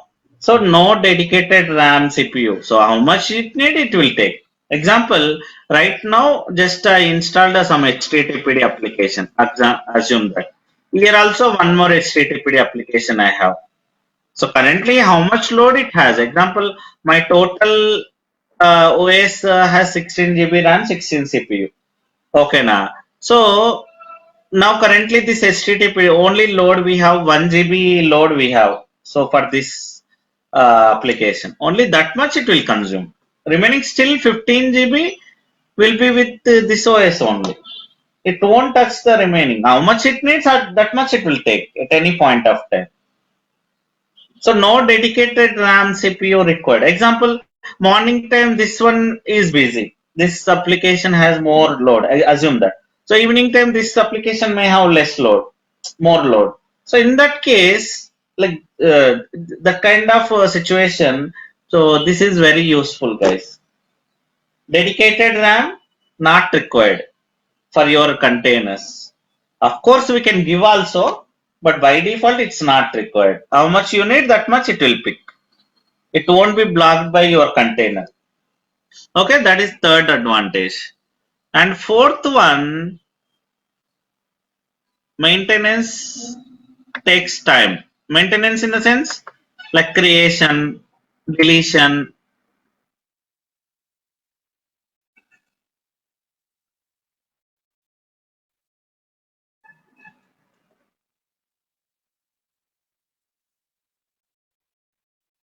Okay, like creation, deletion, maybe recreation, maybe different environments we have, right? So it takes time. The minimum to create it will take 5 minutes, like 2-3 minutes. Delete also it will take 2-3 minutes. To restart, stop, everything it takes time. But Docker, very less time. To build your container, to delete your container, to start it, to stop it, to recreate it, different environments. It will take very less time. So this is the difference between Docker and VMware, guys. This is again interview question also. Okay, what is the difference between Docker and VMware? So you have to answer all these things. Minimum. There are so what is virtualization? What is containerization? For that also same answer.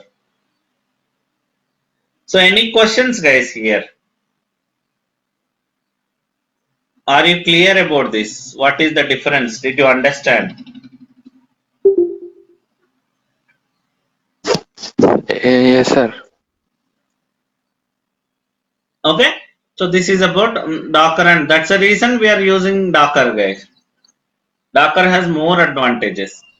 It reduces your project cost like anything. So we do Okay. not need to download Docker like how we download the VMware. Exactly. Got it. Again, to install VMware also it takes more time. Mm-hmm. So Deepti, do we know already VMware? For our laptops also we can install. Yes, kind of. Okay, same kind. But in real time, if it is your own data center, first we don't install OS. Mm. Directly VMware we can install. Okay. Okay, now in your laptop, first you're installing Windows. OS On and top of it, going you're on. installing VMware, right? Yes. But in real time, directly we can install VMware. No need to install OS first. So we can install as a, so that software is called as ESXi. Okay. ESXi. The product name is ESXi server. The VMware like I mean tool name, product name. Directly we can install as a OS. Okay, na? On top of it, you can install VMwares again, VM again.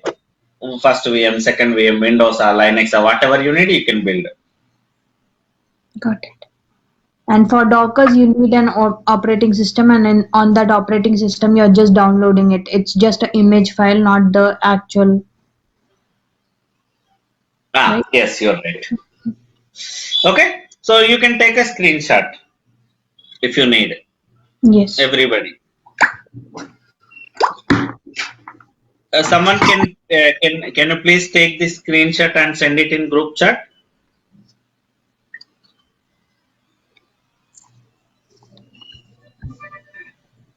So any questions here? Otherwise, we'll move on. Okay, yeah, let's proceed. So Vijay, take the control.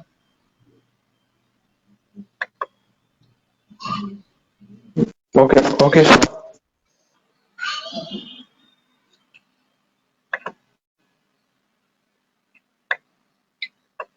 Vijay Rajkumar. Yeah, I given control to you.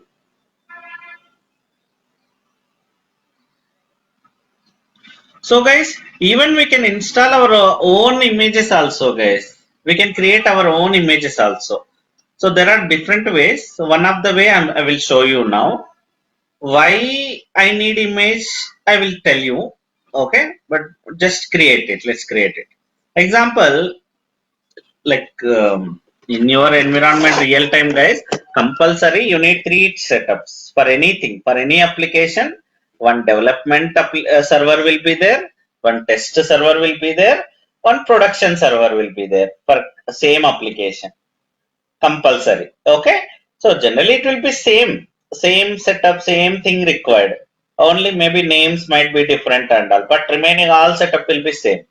In that case, if it is Docker, so rebuilding your environments are very easy, guys.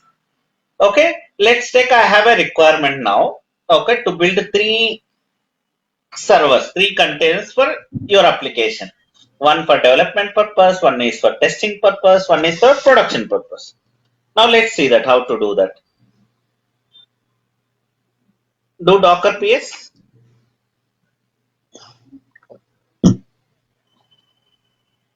Okay, as of now, one container is there. Let's log into it. Example, my requirement is maybe some application installation, application or database or whatever your wish. Okay, yeah, Docker execute -it, the container ID, space /bin/bash.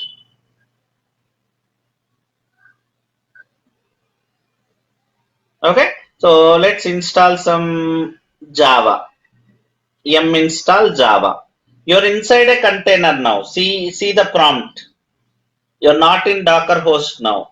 Inside Docker host, inside container, you are there now. Now whatever you are doing, it will be applicable to your container, not to your Docker host. Hmm. Java application whatever you need, you can install. Just I'm showing as an example. Okay.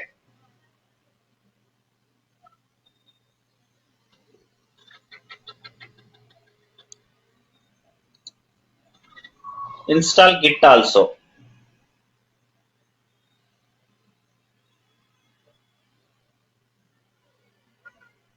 Example I'm showing, guys. You can install whatever the application you need.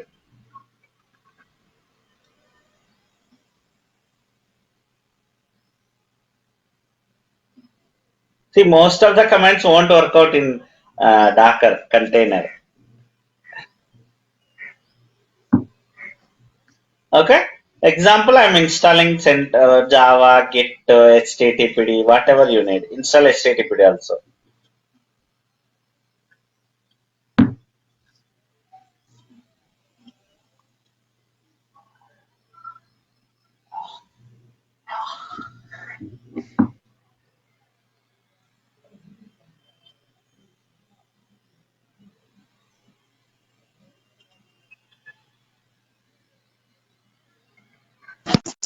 Sir, done, sir. Okay. So all maybe configuration part also I did as unkondi. Just assume that. Now clear the exit from the container.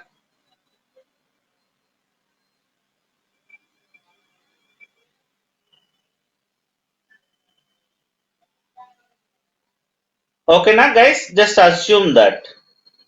So I did my configuration, everything, whatever I need. Now let's build a image with that container, guys. I can create a, so from my container also I can take the image. I can create the image. So yeah, let's do this. First do Docker PS. This is the container which is running with all my application configuration. Let's create an image from that AMI. Docker commit, Docker space, commit space, your container ID or container name.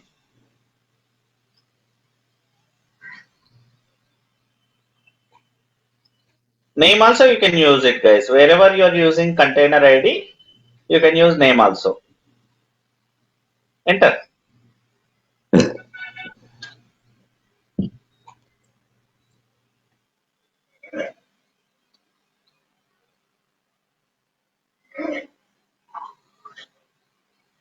Is this possible, like to make an user-friendly name for the? Yes, I can name it also.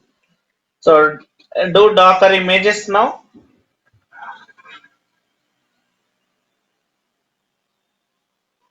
See guys, I got the image. I can name it now. Okay, for my image also I can give my own name.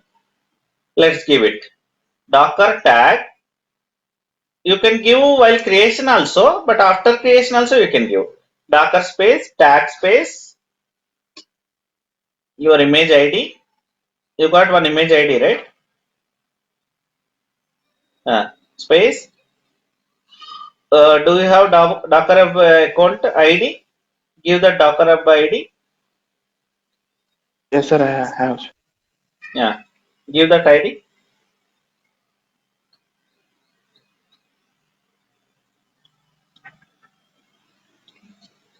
Slash without space. Slash your maybe image name. What you want to give. Something. What is there in that image? We do have CentOS, Git, Java. Some standard name we will make it. Your wish. Any small letter you can use. CentOS underscore Git. Maybe HTTPD under something like that. Okay, na? Just example I'm giving like this. Enter now. Now do Docker images. You can see the name for your. See guys, this is my own image now. What is the size? 542 MB. Why it is showing 542 MB, guys? Actual image is 209 MB only. But why my own image showing as 542 MB? What is there in this image? Because we installed Java and Git other applications on it. Exactly. We installed Java, Git, HTTPD, whatever I need, I installed. I did the setup. Now, what will be there in this image? Java, Git, CentOS. Now, I can use it anywhere. Okay, I can push it in Docker Hub also. Let's do this. Docker push. First, Docker login. Enter. Provide the username password for your Docker Hub.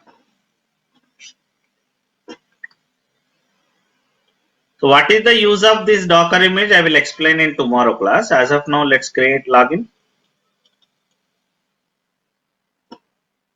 Okay, login succeeded. Now let's push this image to Docker Hub. Docker push the image name or image ID, anything you can give. Enter.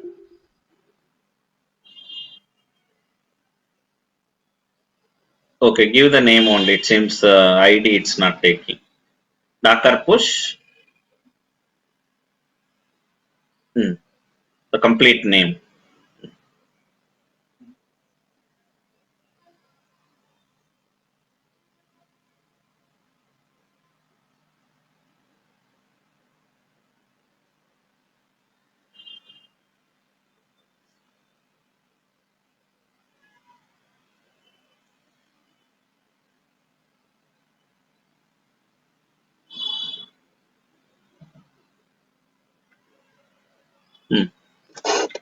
Now go to your Docker Hub. There you can see. Anybody can see this image now. By default, the images are public images. Of course, you can make it private also. Scroll up.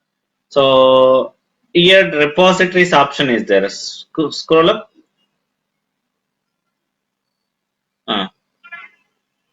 So once that upload is done, it will show here.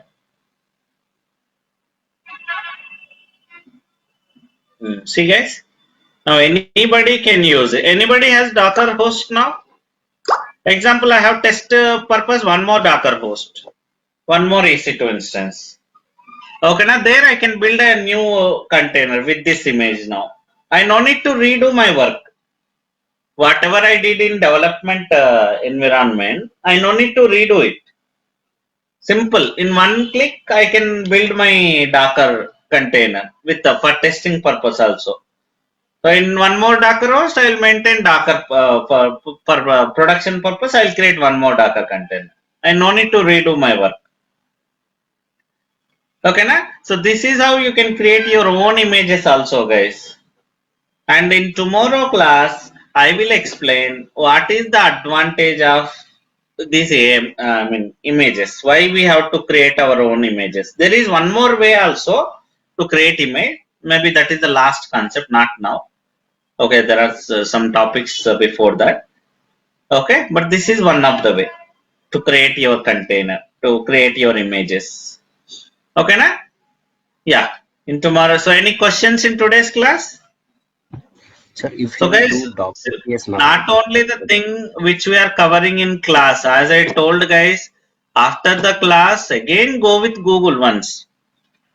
Try go with my interview questions to get more knowledge. So few guys only depending on my class. It's not a good practice. Not only here, anywhere.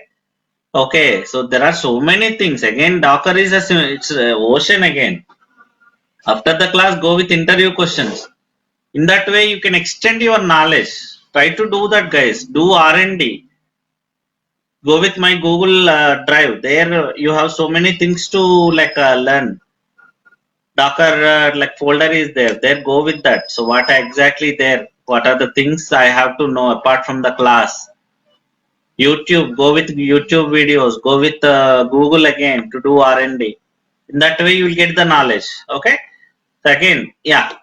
With one more thing, without Docker, Kubernetes won't come, guys. Next topic is Kubernetes after Docker.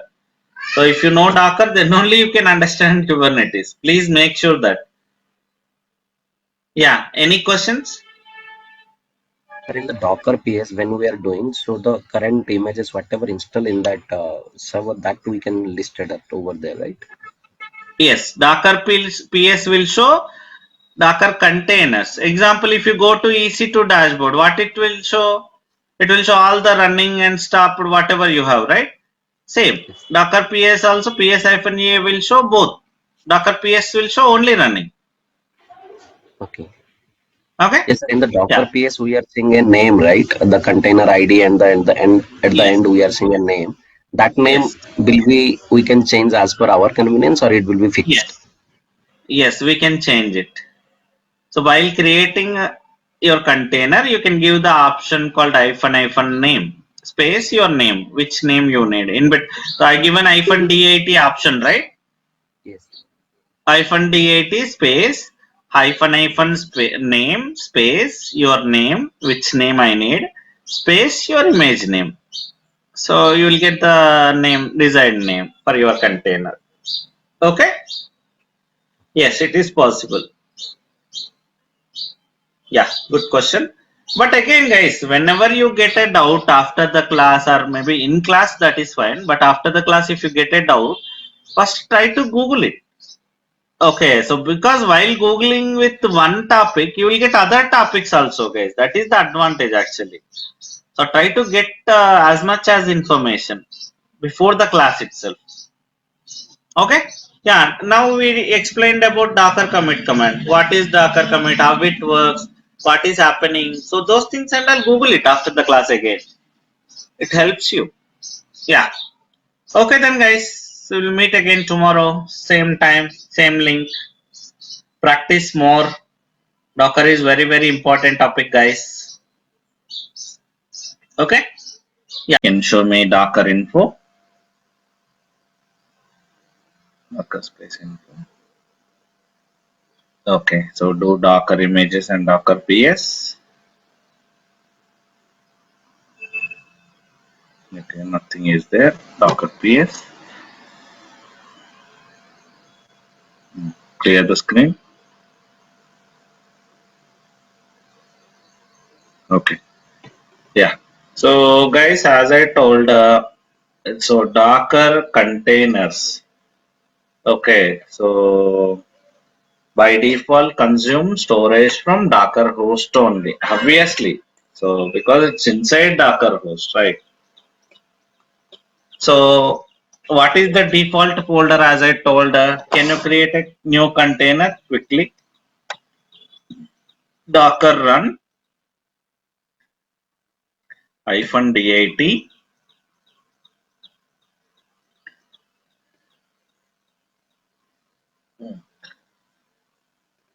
CentOS.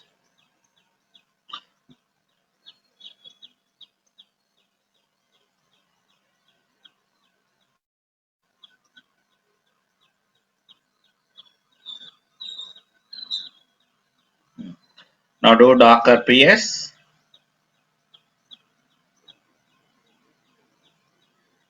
Okay. So obviously this container also consuming space from my Docker host only.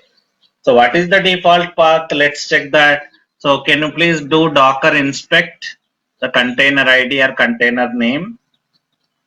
Docker inspect container ID or container name. Grep, pipe grep, because it will show huge information. So I want to search some information, means I will go with grep command. Grep merged. I know that merged keyword is there in that folder. So merged, enter. Yeah, see, this is the folder name in Docker host. So guys, under varlib Docker overlay 2, already that folder is available. Okay, now so /var/lib/docker/overlay2, that folder is available, and this 682 ECF, that is there, right, under overlay 2 folder. So that will be created. Under that, merged directory will be created. Now can you cd to that folder, the complete path cd?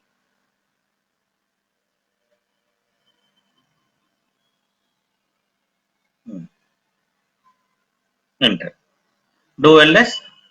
Here only the container all data. See again, you can see container root folder, bin folder.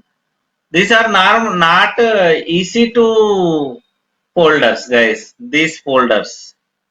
See root folder. If you go to easy to, there also you can see this folder, easy to slash folder. But that is different. This is explicitly for your container. These folders.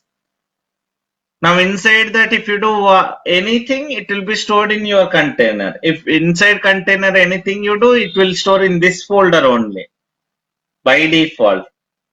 But the problem with this default folder is it comes with container, goes with container. If you delete container, this folder also gone. Your data also will be gone. So by default, if you take image also, guys, so if you create image also, this folder only copied into that image. Okay, now so when you take image, whatever store in this folder will be in this folder. In this sense, again, child folders also. I mean to say, not only the main this folder, even the recursive folders also. If you store anywhere, it will be stored into image only. If it so always, so this is not a persistent data. It comes with container, goes with container. So that's the reason always container data, container that OS configurations and all will take backup by using images.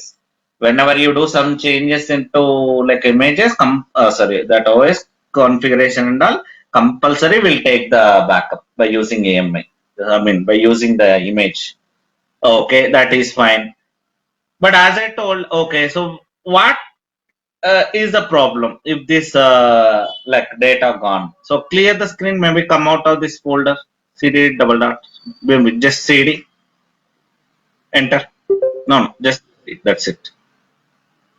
Clear the screen. Okay, so I'll show practically. So let's go with this httpd image. Docker run -dat -p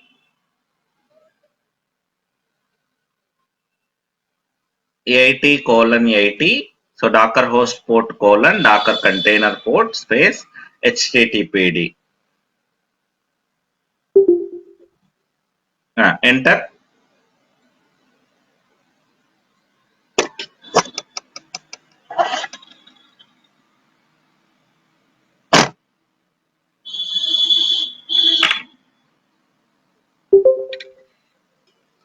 Okay. So can you do Docker ps?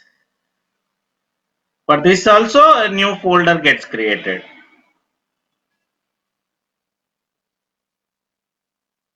Can you what I can say? Can you please do inspect for merged folder?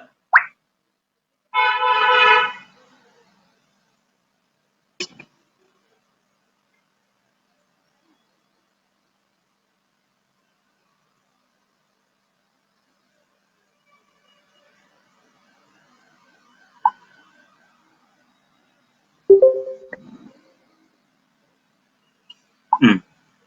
So this is the folder for your HTTPD content, guys. Every container has its own folder. See, this ID is different. 9E6 EB. So this ID is different for this container. So that container, old container ID different. This container. This is not container ID. This is something hash ID. Okay, so different. Now under that merged folder. So now, guys, by default, if you do anything inside your container, generally what is HTTPD? HTTPD is a like what I can say. It's a web service. To host a website, we use that HTTPD application. So already in this container, now HTTPD is there. HTTPD started also. Now you can store your HTML web pages inside your container. Okay, na? So can you go to Google once, Docker Hub once? So HTTPD is not my image, right? It's not my customized image. What is HTTPD is a like a official image from Docker, right? So open it. They will tell you where to store the HTML pages. Come down slowly. Come down slowly. If you go through all these details, wait. Hmm. Slowly. Can you please increase the font?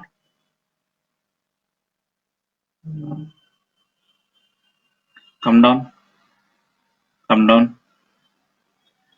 Here it is. Wait. Dollar $PWD colon above user local Docker run command. Docker run this command only. In this command, one folder they are showing, right? USR local. Copy that folder name. This is the folder name, guys. /USR/local/Apache 2. Yes. What is left side? I will tell you. Wait. Only that one. Only directory name. not image name. Image name not required. Here, this is the folder, guys. Okay, so wait. What is that HTTPD 2.4?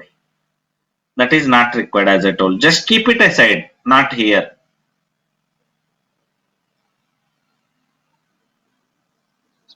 Can you please ping me that directory name into chat box? The 2.4 not required. Remove it first of all. Otherwise, you'll confused. Even HTTP also, image name also. That is only directory name I requested you. Yeah. So copy it into my notepad. Okay. Here also remove the image name. I asked only to copy chart. I mean that one. Okay. So let me share my screen now, guys. Let me share.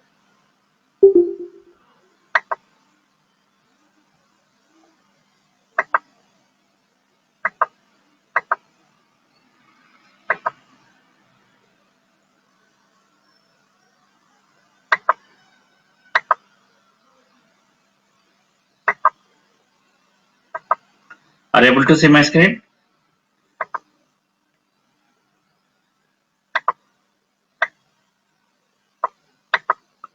Hello, guys. Are you able to see my screen? Yes, sir. Okay. So one thing, guys. First, you have to understand where are you. Are you inside a container or you are in Docker host? Okay, now remember here this is my container. Maybe this is my Docker host. This is my container. So here what is the default folder? /var /lib /docker /overlay2 slash that hash ID. That's it. So this is the folder which is acting as slash folder.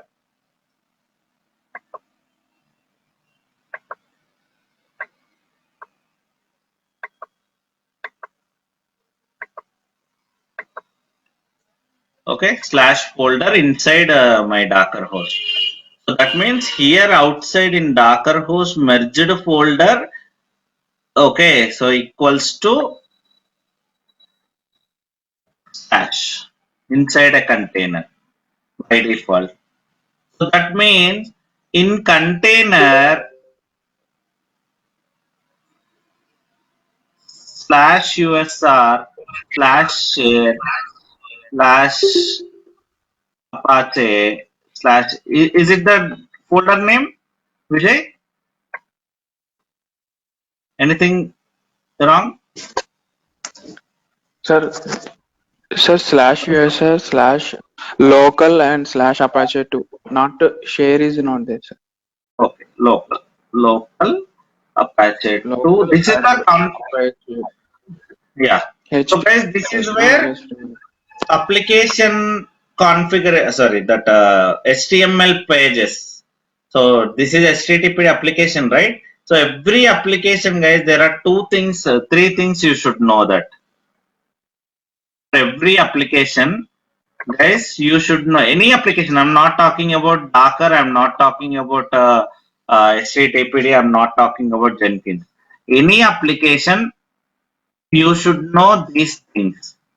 Purpose of the application, first of all. Port number of the application.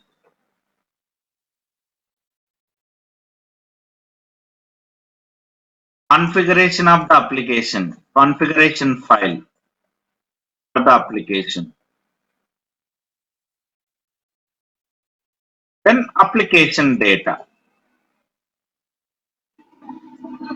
So these four information you should know that, guys, compulsory for any application. I'm not talking about related to Docker. Okay, so here what is the purpose of application? To host a website. We use by using HTML web pages. So guys, web pages you can develop by using different ways: Python, .NET, HTML. So for HTML web page, if you want to develop your website by using HTML language, we install this HTTPD. Okay, now so HTTPD, my application name is. And port number. What is the port number for application, guys? 80.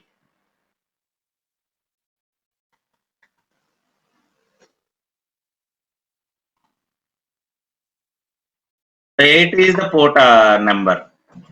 And guys, actually, the application configuration is this one.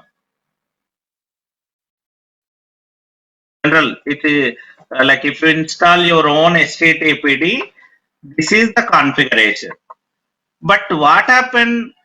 This is Docker created image. There already they installed like a application, and it seems, sorry, it is not configuration file. The configuration file will be this one. Actually, this is the configuration file, guys. In this location,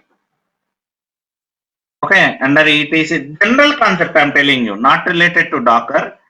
Generally, when you install HTTPD application anywhere, the setting file will be there, right?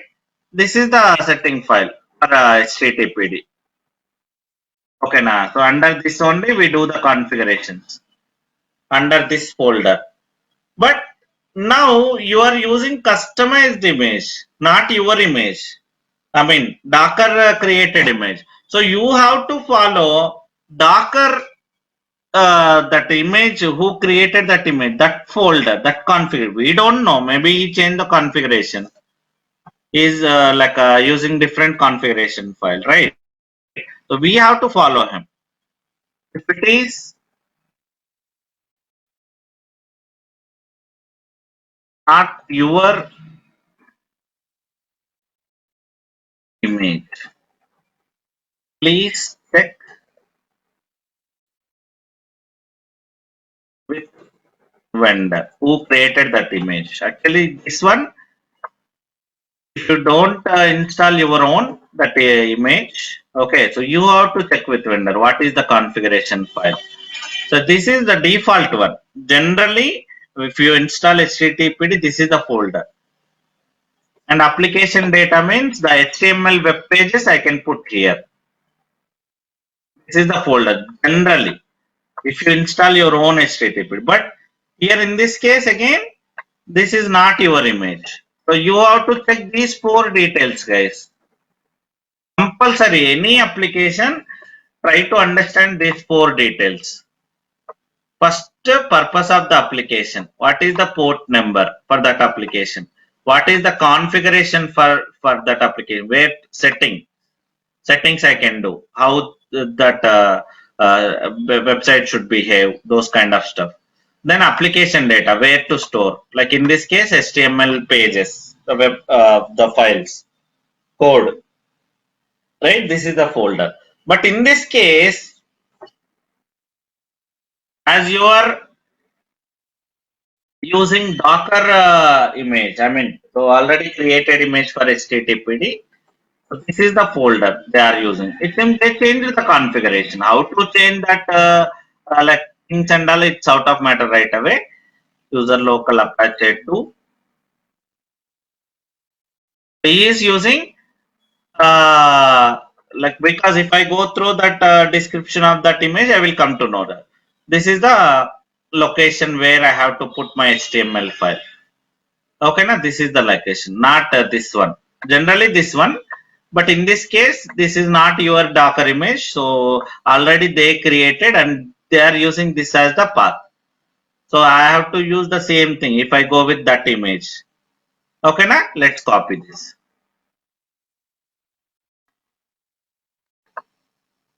And this is the file.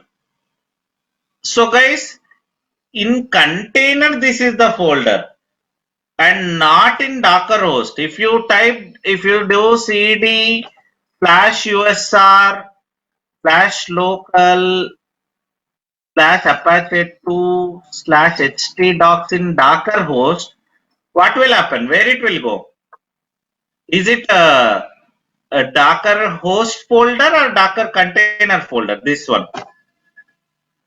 Is it related to Docker container? Yes, If sir. I do in Docker host, see the path. Inside container slash usr slash local slash Apache 2. Not here. Here inside Docker host, it is under merged again USR will be there, guys. Both are different. See, try to understand.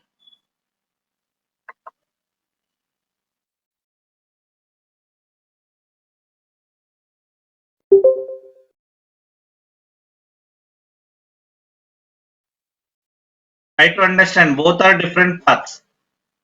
So from Docker host, if you want to maintain this container data, you should go to merged folder. There USR local Apache to stdocs, not this cd slash USR. This is your Docker host folder, and this is your Docker container folder.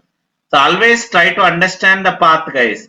If you give slash USR here in Docker host, it will consider Docker host folder, not container data. Okay, remember. So if you want to refer a container directory, if you go inside a container, directly you can give slash usr slash local slash apache to slash htdocs. There you can do. But if you refer the same container directory from Docker host, you should go in this way. First go to merged folder. There cd usr, not cd slash usr. So most of the guys, they are confusing here. cd slash usr means it is Docker host folder. See, slash. It should be merged usr. Merged, then cd, like again usr slash local slash apache 2 slash htdocs. Okay, now let's do that. Now what I will do? Now I will, so by default, can you please open your, what I can say, port number 80, Vijay Kumar? Go to Docker host security group and open port number 80 and try to access your website. As of now, Okay. default web page will be there. Yeah, I given control to you.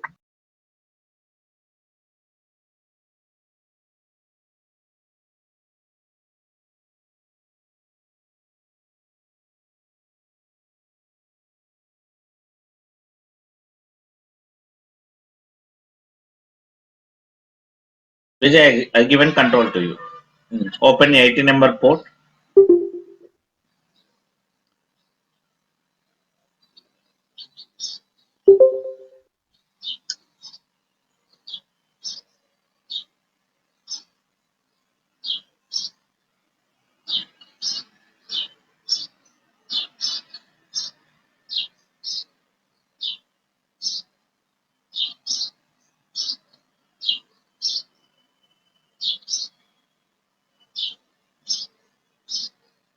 Yeah.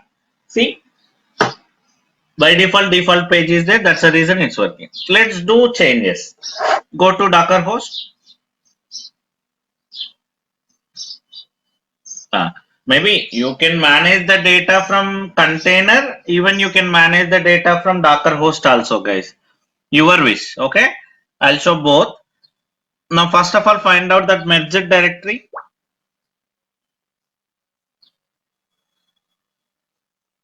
For HTTPD container, Docker inspect. First get the merged directory. Docker inspect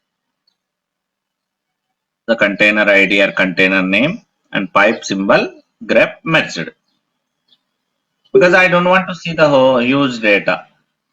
So that's the reason I'm just directly searching. cd to this folder. I'm in Docker host now. I'm managing the data from my Docker host. So first go to this folder. Under that USR folder, cd us, not slash USR. Remember that, guys. Slash USR means again it will go to slash folder, not here. cd USR. Most of the guys, again after the class I'm getting the pings. Sir, my directory not working. Please try to check the path. Okay, always guys. CD space Vijay, not CD/USR guys. CD/USR. That means you are in merged folder now. Under merged one more USR is there. Okay na. So now /USR different because you are in Docker host now, not in container.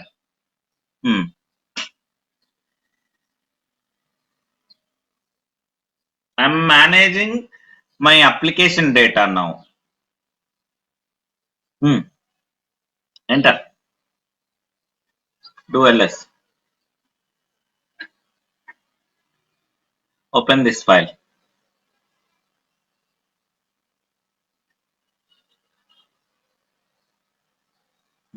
Instead of it works, make it different. Anything.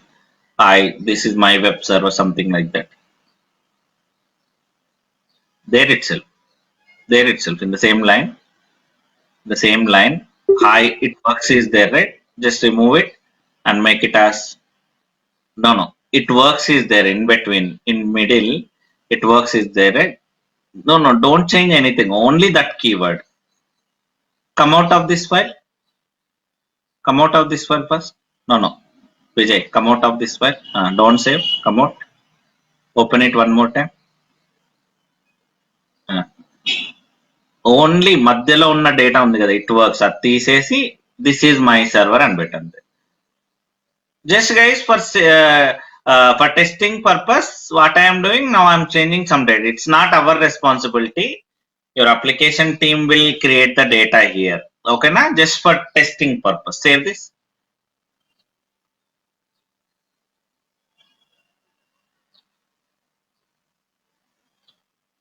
Now go to your website, your container, go to your login to your container. Here also fine. Go to your container. In container also you can see the same data now. So here only we'll write the HTML pages, guys, not one. How many pages you need, that many pages you can write. Here this is just a sample page. .html language. Log into your container, Vijay. The HTTP container. Sir, from here only I can learn. Anywhere. You no need to change the folder. Docker ps. You can run commands anywhere, right? First to do Docker execute, no hyphen. Docker execute -it, the container ID, space /bin/bash. Okay. See, where are you now? Already you are in USR local Apache 2. So how it is like again now under that, what is the folder? HTML folder. Yeah, cd HTML.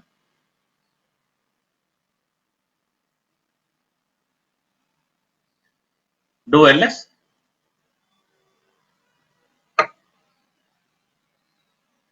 Sorry, htdocs, not HTML. Yeah. See guys, do pwd. Where are you now? USR local. In from inside container I can refer like / only, /USR/ because I'm in inside container now. But if you check the same data from Docker host, you should go to merged folder first. There cd USR local, not /USR.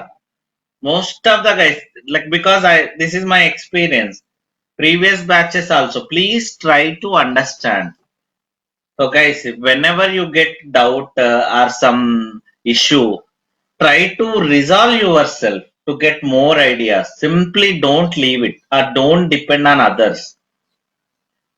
Try to understand how, why, like how come.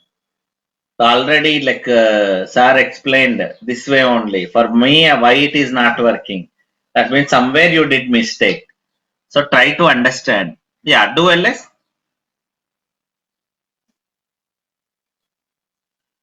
See, open that file, cat HTML. See, the data you can manage from Docker host also. You no need to log into to a container, guys. But the problem is, come out. If I don't have backup, just assume that. Come out of the container, exit from container. Okay. So now assume that my data is available there. My application data, everything available here. Assume that I don't have backup, data backup. Come out of this complete directory. Just in Docker also, clear the screen always. First clear the screen. Don't run at bottom line. Clear the screen. Okay. Now I don't have backup. Whatever the changes I did in my container folder, so I don't have backup. Okay. Now I don't have like image also. If I create image, I will take. I'll get all the data, whatever I have now inside my container. But assume that day to day you cannot take images, right? Every day it's maybe you may forget. Okay, so or else some reason you haven't taken image. Whatever you did will be gone if the container is deleted by mistakenly. Let's delete a container. Now let's see what will happen.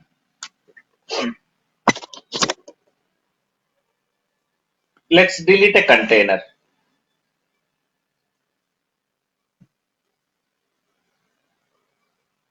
You can use -f, Docker stop -f space container ID. First Sorry, we need to, sir. First we need to stop that container. yeah, go ahead. Docker stop, but directly also you can remove Docker rm -f enter. That's fine. Docker rm the container ID now.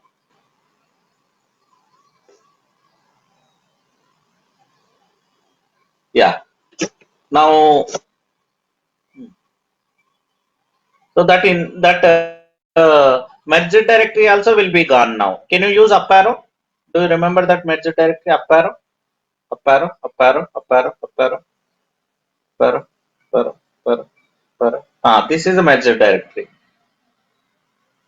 No. Now it won't work out. Inspect won't work. Come down. One. Just down arrow. Down.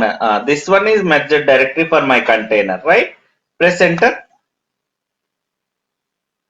See, guys, this is the problem. If you maintain your application data and application configurations, so directly in the default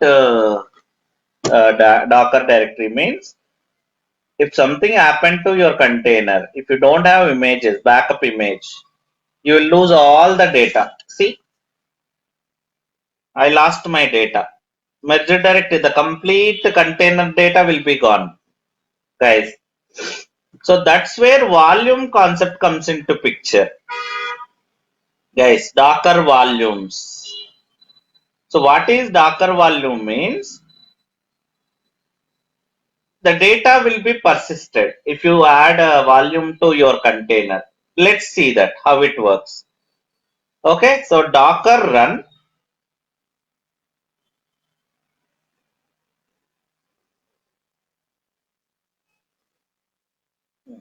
-dat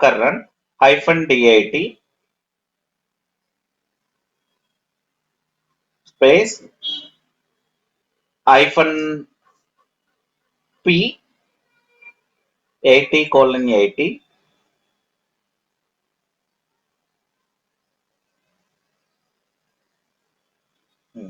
-v.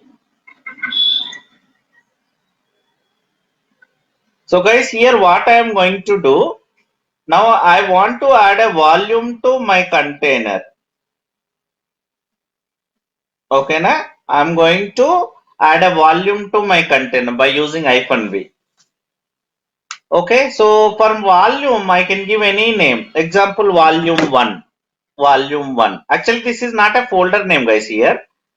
Okay, so what will happen here means, when I give a name like for my volume 1, so there is a folder in Docker host. So I will show you that folder also. In that folder, with this name, one folder gets created.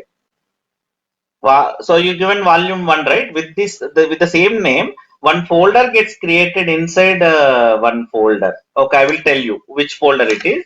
Something var lib docker overlay to volumes. Under that, this folder gets created. Volume 1 folder gets created. Colon. You no need to create manually. Docker will take care. So this is Docker host volume name. Okay, left side. Now inside in right side. Okay, so right hand side, the container folder. So example, guys, here which one I have to map means where my application data is stored. That folder I will map here. What is my application folder? Not total container, guys. Only my application folder data I will make it separate. Slash USR. Go ahead. What is your application? So this one you have to find out based on your application, guys. It's not same for all application. Depends on application. This folder gets changed. This USR local. This folder is there. Right? It depends on your application. So you should check that. If you install manually, you should know that. Like Google it. What is the configuration folder for my application? That folder. So what I am saying, this data I want to take backup, right? I don't want to lose my data, application data. Why I am making only this folder mean here only I will place my application data. Space your image name, HTTPD.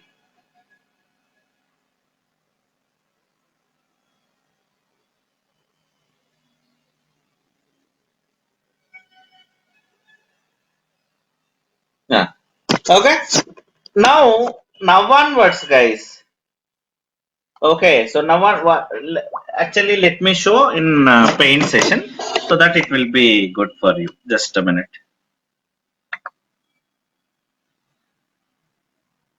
What I did, I will show you now.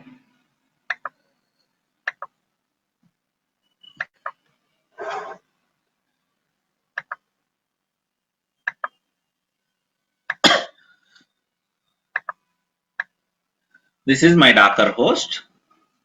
Here, this is my container. So by default, I will get this folder Docker overlay to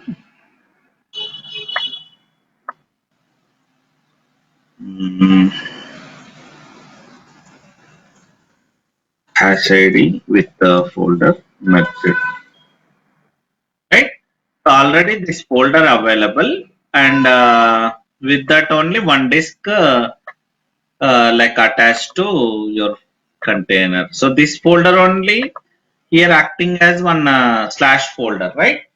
Means inside the slash, maybe in child directory, everywhere. Now by default only one directory, merged directory attached. So one disk available inside your container. So logical disk, guys. This folder now acting as a logical folder here. Logical disk. Okay, logically it is acting as a disk. So whatever you do under slash in child directory anywhere, it will store under merged folder only. Now what I did, you did a volume, you added a volume. So apart from this first disk, primary disk, okay, so one additional volume also gets created. Var lib docker overlay to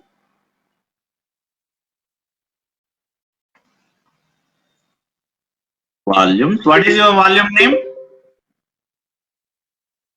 One, right? It can be any name, right? Slash US or slash local, sir. No, Apache no, to volume HTTP. name I asked volume name. Oh, volume one, sir. So this is the folder gets created in your Docker host. When I create a volume, under this with your volume name, one folder gets created. Now the same folder inside my Docker host, now it will act as, so this is my command, right? What is the command I triggered? Docker run -dat -3.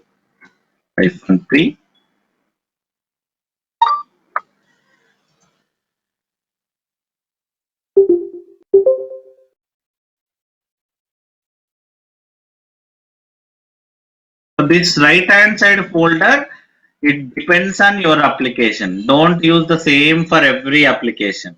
You have to check it.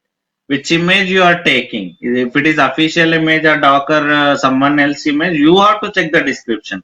I showed today, right? How to check. If it is a like you install the application mail, again Google it. HTTP, what is the configuration folder? Where to store that HTML folder? You will come to know that. If it is Jenkins, one folder will be there. USR local Apache 2 and HTTP, your image name. So what is happening means, so this volume one folder. So actually, guys, this is what that means. So whenever I give an -v and my volume name, na automatically Docker will create this folder where lib docker overlay to already this folder available. So for until volumes. So here this with this name one folder gets created and underscore data. This is the folder. Now, logically, you have second disk also to your container. And what is the folder name in like for this disk? Means USR local Apache to htdocs. This is the disk name inside your container. Means underscore data in this folder, whatever you do, it will be available under htdocs also. Okay, now so now it is acting as a secondary disk for your container, this volume. Okay, except this folder, htdocs folder and subdirectories. Okay, now except this folder, remaining all are under this first disk only, whatever you store. Okay, now but except this one. If you under htdocs folder from Docker container or from Docker host, if you manage any data, it will be stored in this disk only, the secondary disk. And even if you delete this container also, this still this volume data will be available. It won't go off. You can again recreate the like a image, sorry, container with the same data. Let's see that now, so you can understand. Go ahead. So Vijay. Oh, Sir, Vijay, one Vijay, minute, sir. what happened? I don't see your name actually here. Actually, Yeah, I yeah. got a session ended, and I removed from the meet. Yes, please log in again. So I can see only Vijay now. Can I give permission to that? No, sir, it's mobile, sir. Yeah, yeah, please join.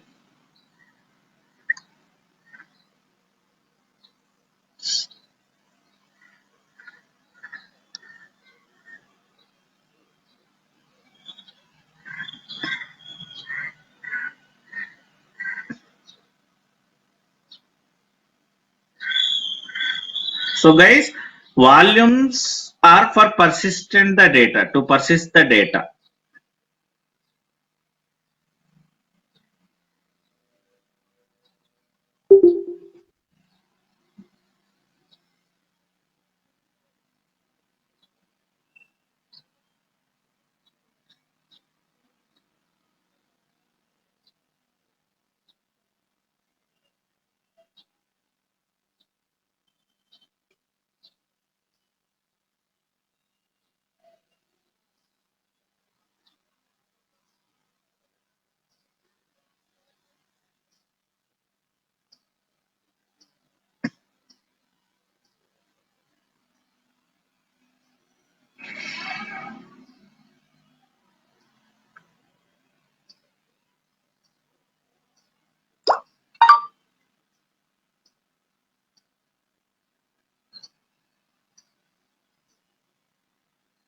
So please let me know once you joined back. Sir, joined, sir. Joined. Okay, let me give it to you.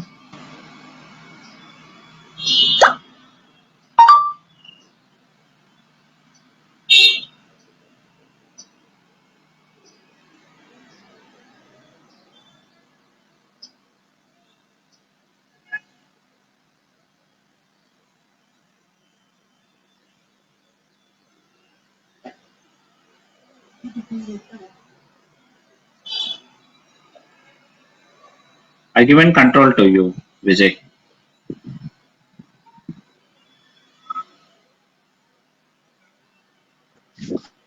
Sir, done, sir. No, still I'm unable to see your screen.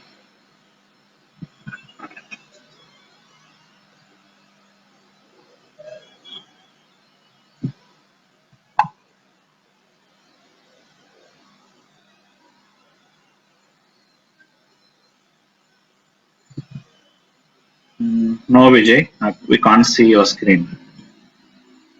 Sir, please give me once again, sir. Okay.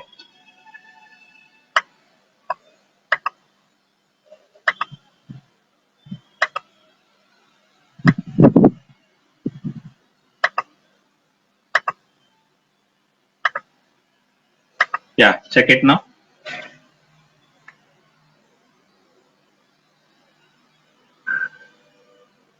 Yeah. Sir, now is it visible? Yes, yes. Now go back to your putting.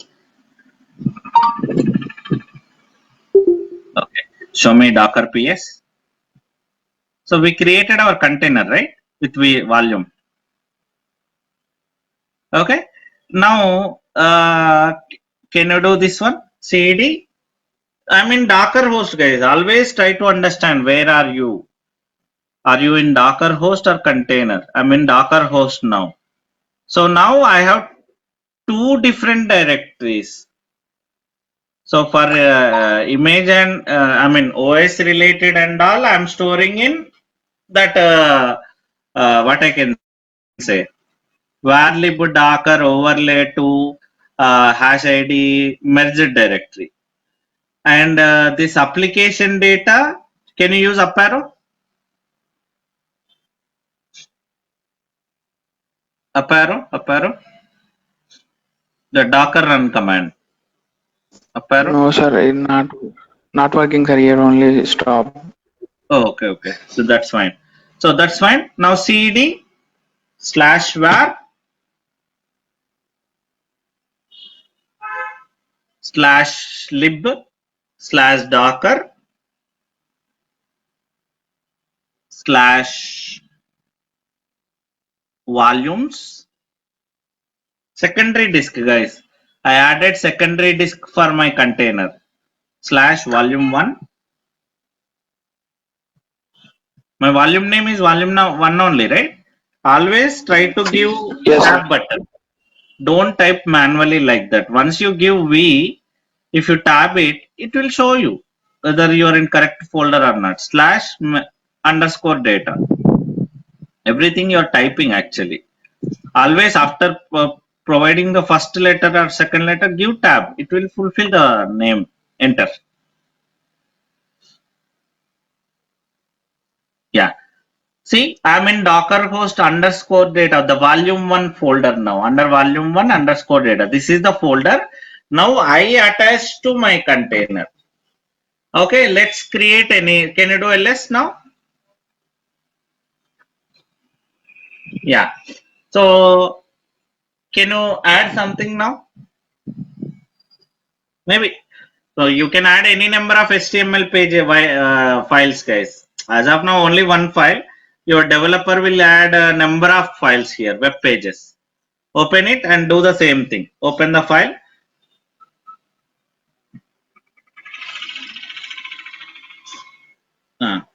Do the same thing. Just this is my web server, something like that.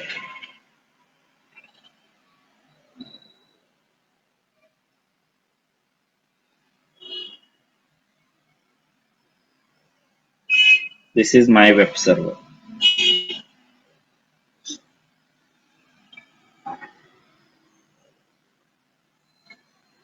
Save this.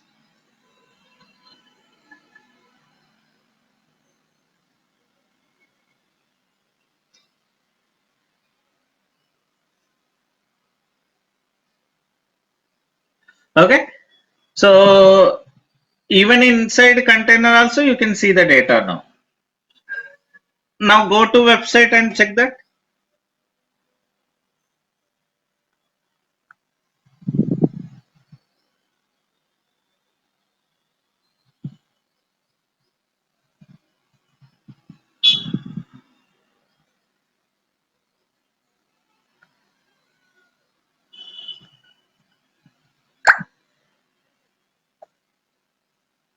Yeah, see.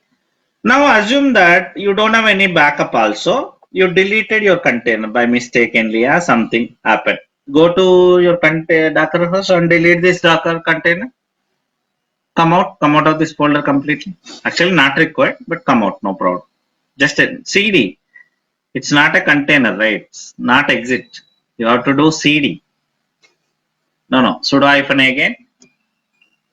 Sudo space hyphen again. If you are inside a container, to come out we do exit.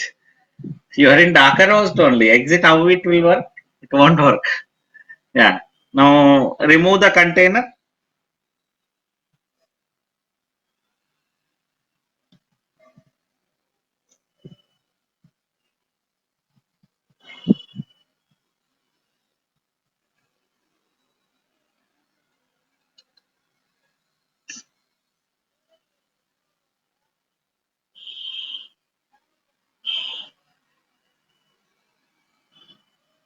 Just stop it.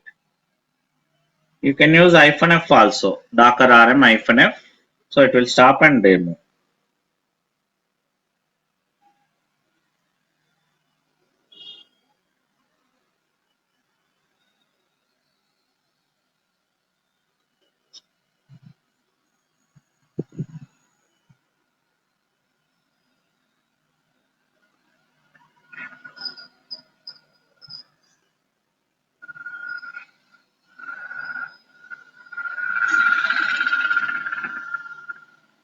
Okay. Now by mistakenly you deleted. I don't have any backup also because I haven't created any image also. Okay. Now let's recreate your container. Docker run. Same volume I can attach now for my image. Docker run hyphen dat hyphen p it colon it hyphen v. Where is hyphen v? Hyphen v volume 1 hyphen v volume 1. Same volume I can add it now, guys. I can attach to n number of containers. And then application folder /usr. So right hand side should be compulsory application folder, guys. Which application you are using, that folder. You should know that. You should check it, Google it, or check that description of the image. HTTPD.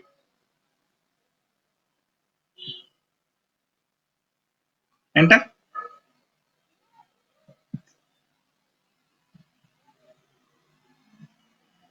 Enter. Now go ahead and check your website.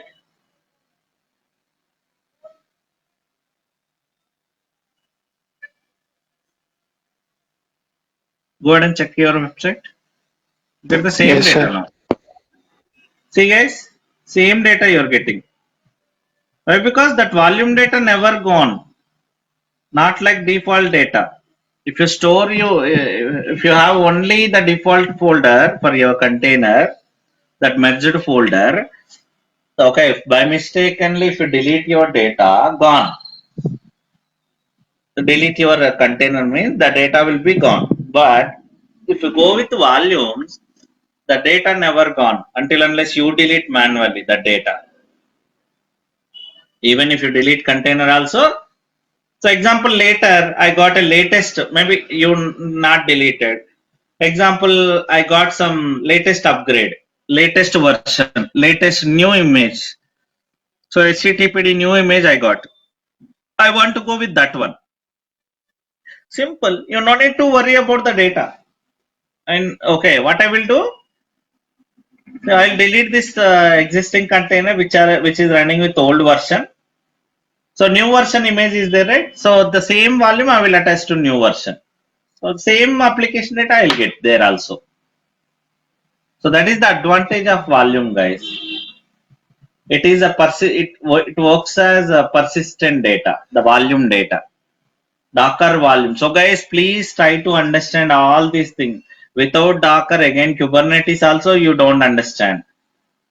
Okay, now so try to practice after the class. Again, go to Google.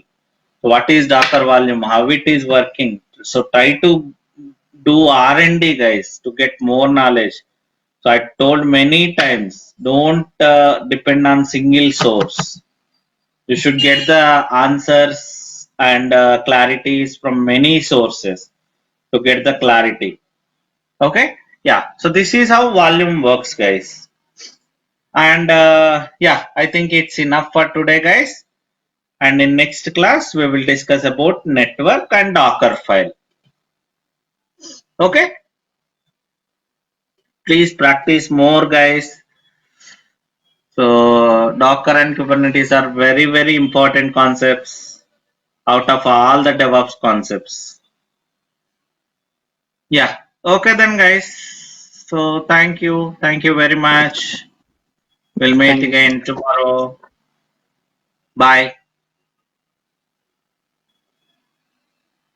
Okay. So guys, who has the setup? Sir, I have, sir. Yeah. Okay. Please go ahead.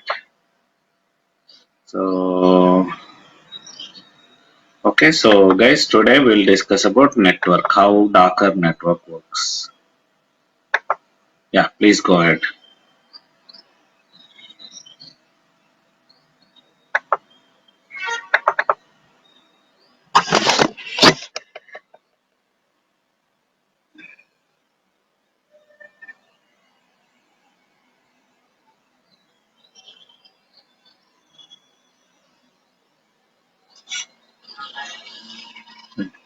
Open your Putty session.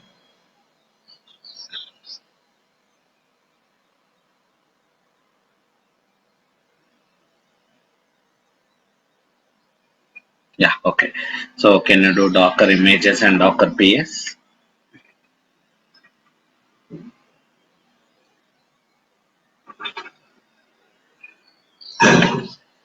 Docker images.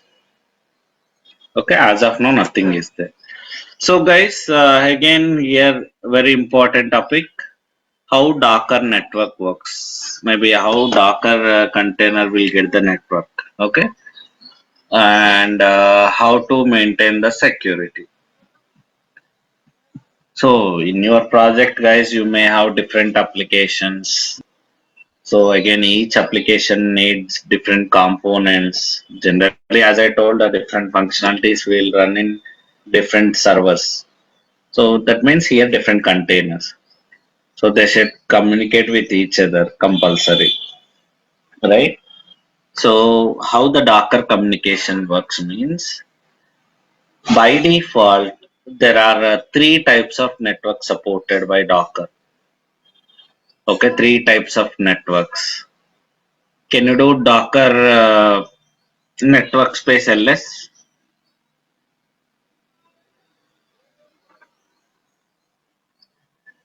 Hmm. So guys, by default three types of networks available. So bridge network, host network. This is interview question also, guys. We used to get this question in interviews also. Okay, so bridge network, host network, null network.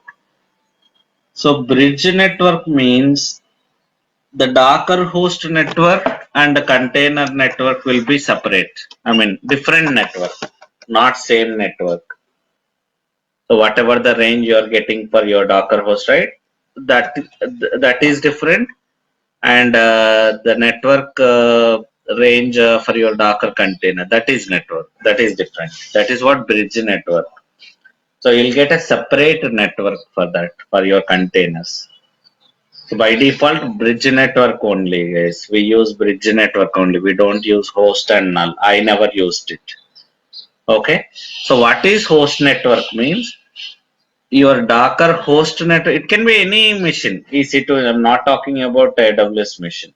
It can be your on-premises server, your laptop. In your laptop also you can install Docker, guys, for practice purpose. In Windows also. So if you use same like Docker host network and your container network, both are same. Host network means they will be in the same network. So none means no network for your containers. So that is what generally we don't use host and none. I never used them. Only bridge network only we use. Okay, so what is bridge network means? As I told you, your Docker host network separate. You will get one more private network for your Docker containers. That is what bridge network. So here, guys. Okay, let me share my screen. Maybe I'll explain in a little different way. Just a minute. Let me share my screen. So first of all, let me explain what is private network and public network. Okay, then after I'll come to this. So please let me know once you're able to see my screen.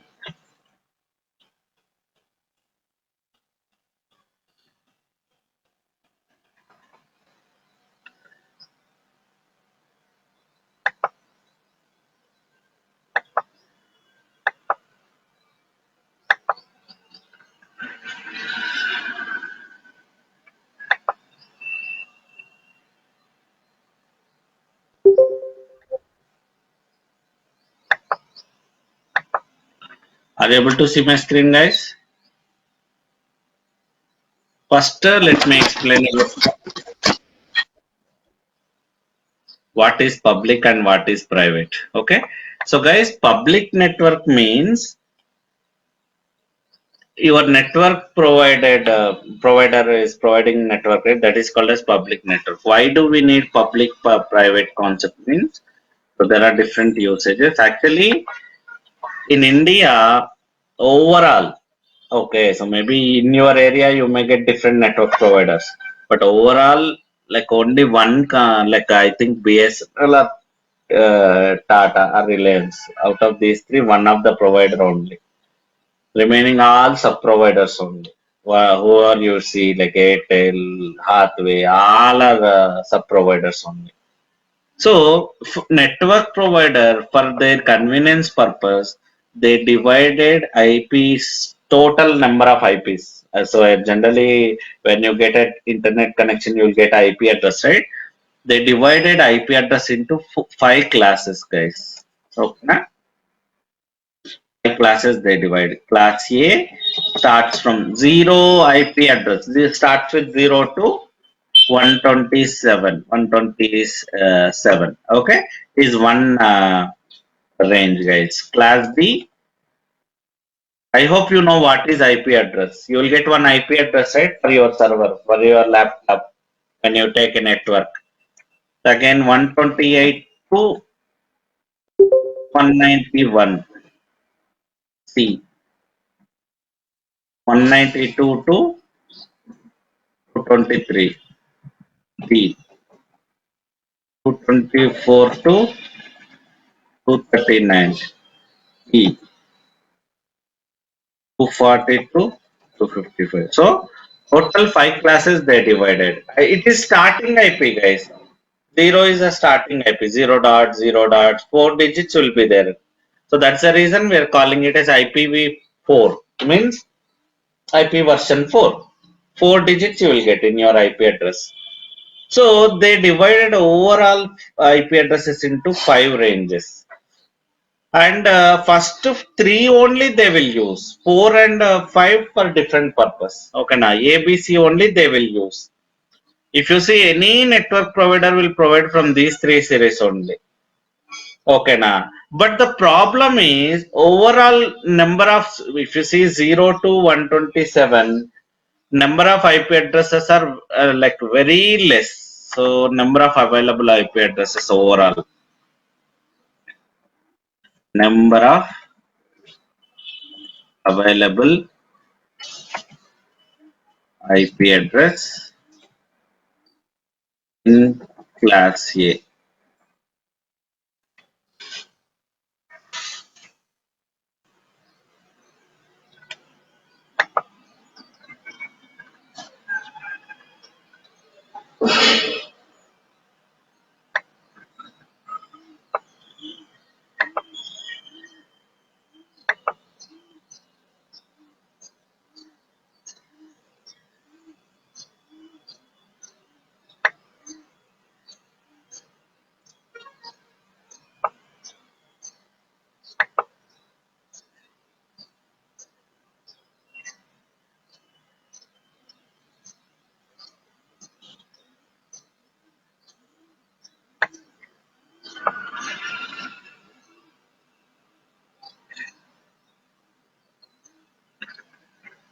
Yeah.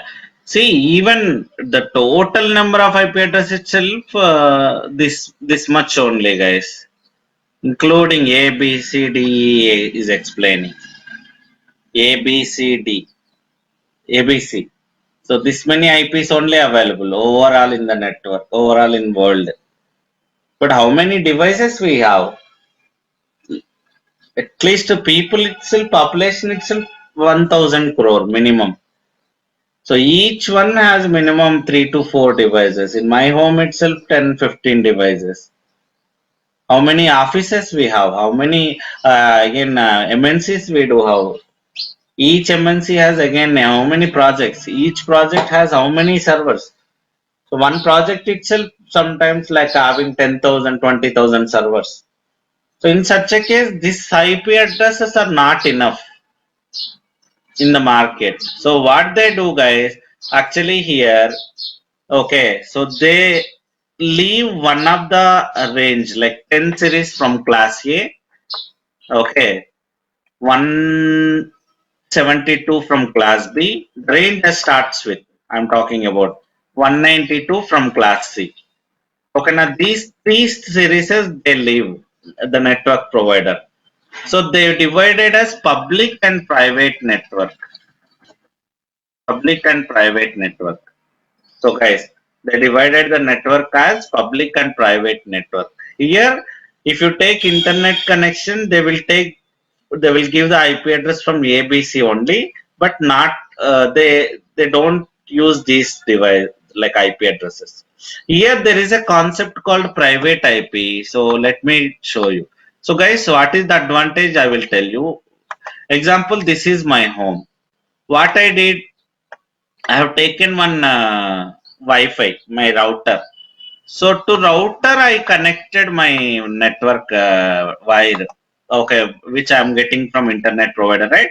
I connected to my router. So what router will do, guys? Router will create one private network for you within your home. Okay, now actually you're not getting internet directly. Your laptop, your Wi-Fi you connected, right? So it is private network. Your Wi-Fi has that configuration. That's where you are taking router. Router has inbuilt network.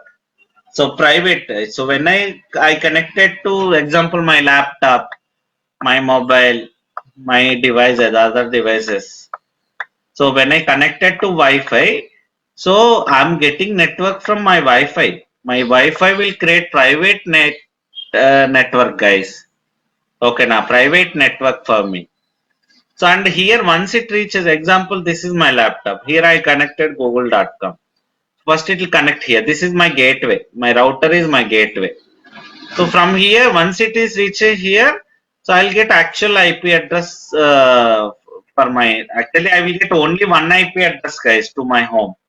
But here, how I'm able to connect my laptop, my mobile, each device need one IP address. So here private network is created by your router and each IP address, each device will get one private IP. So from one of these three IPs only, guys. So 10 series 172 or 192. It depends on this router configuration.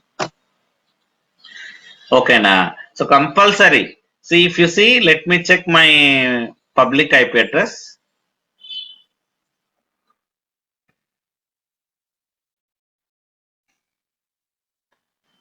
Public IP address means my network provided provider given one IP address, right? That IP. See, it's 223. Which range it is, guys? C, class C. Class C they're given. But let me check my laptop IP.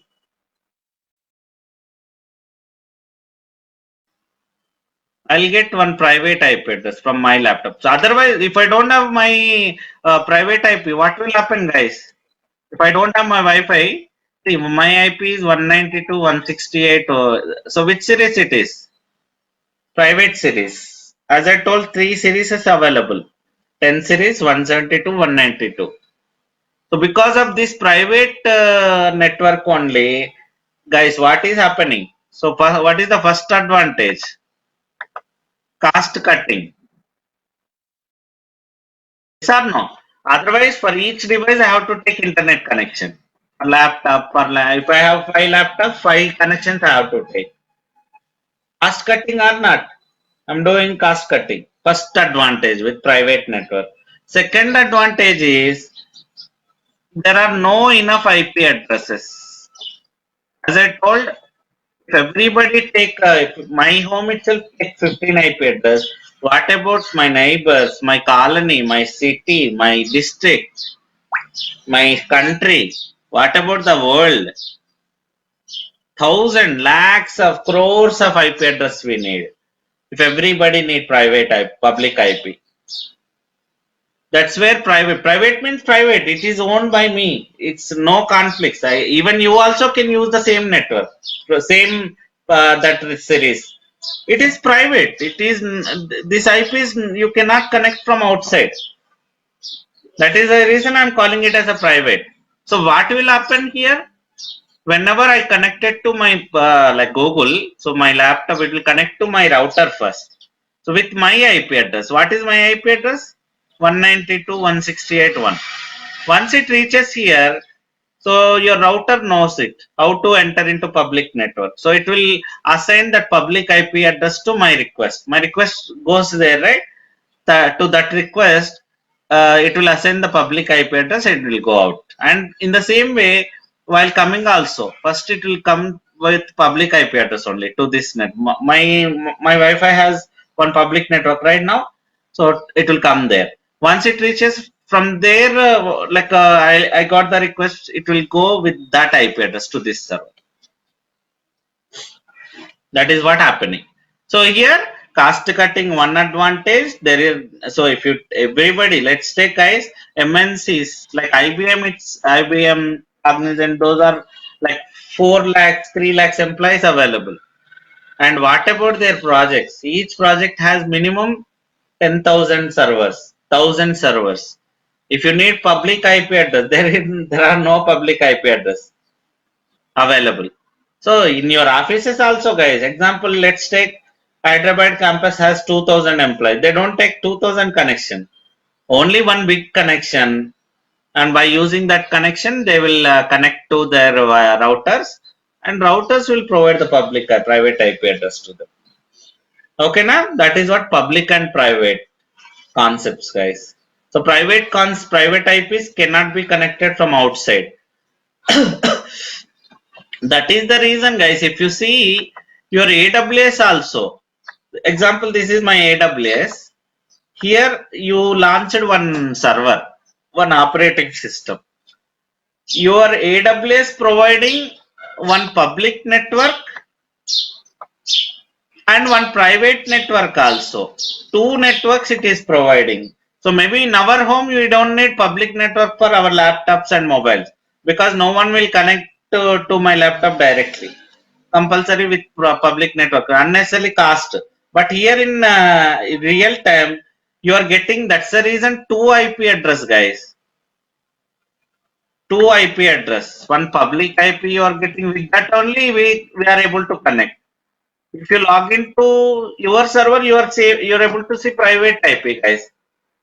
Private IP you cannot connect from outside. It is only for internal communication. Example, I launched 3 servers.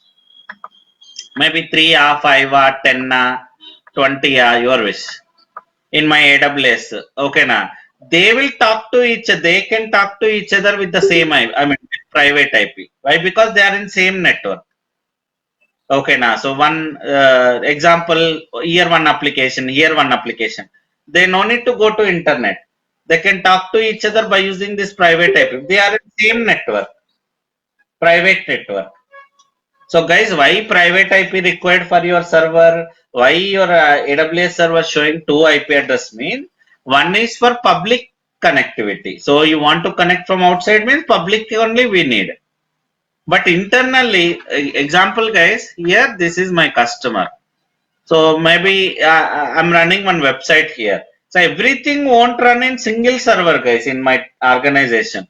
Here only front end, the web page I will get from here, but the backend functionalities like statements, maybe savings account may run in other account. So customer not connecting to this directly. So first front end server, the website, and here whenever I click on savings account button, it should talk to other server. So they don't talk to each other via internet. Already private network is there, right? With that IP only. So already they hard coded here the private IP address of the server. So whenever they click and they clicked on audio calling, it will connect to that server via private IP address. So cost cutting, guys. Internal communication doesn't need cost.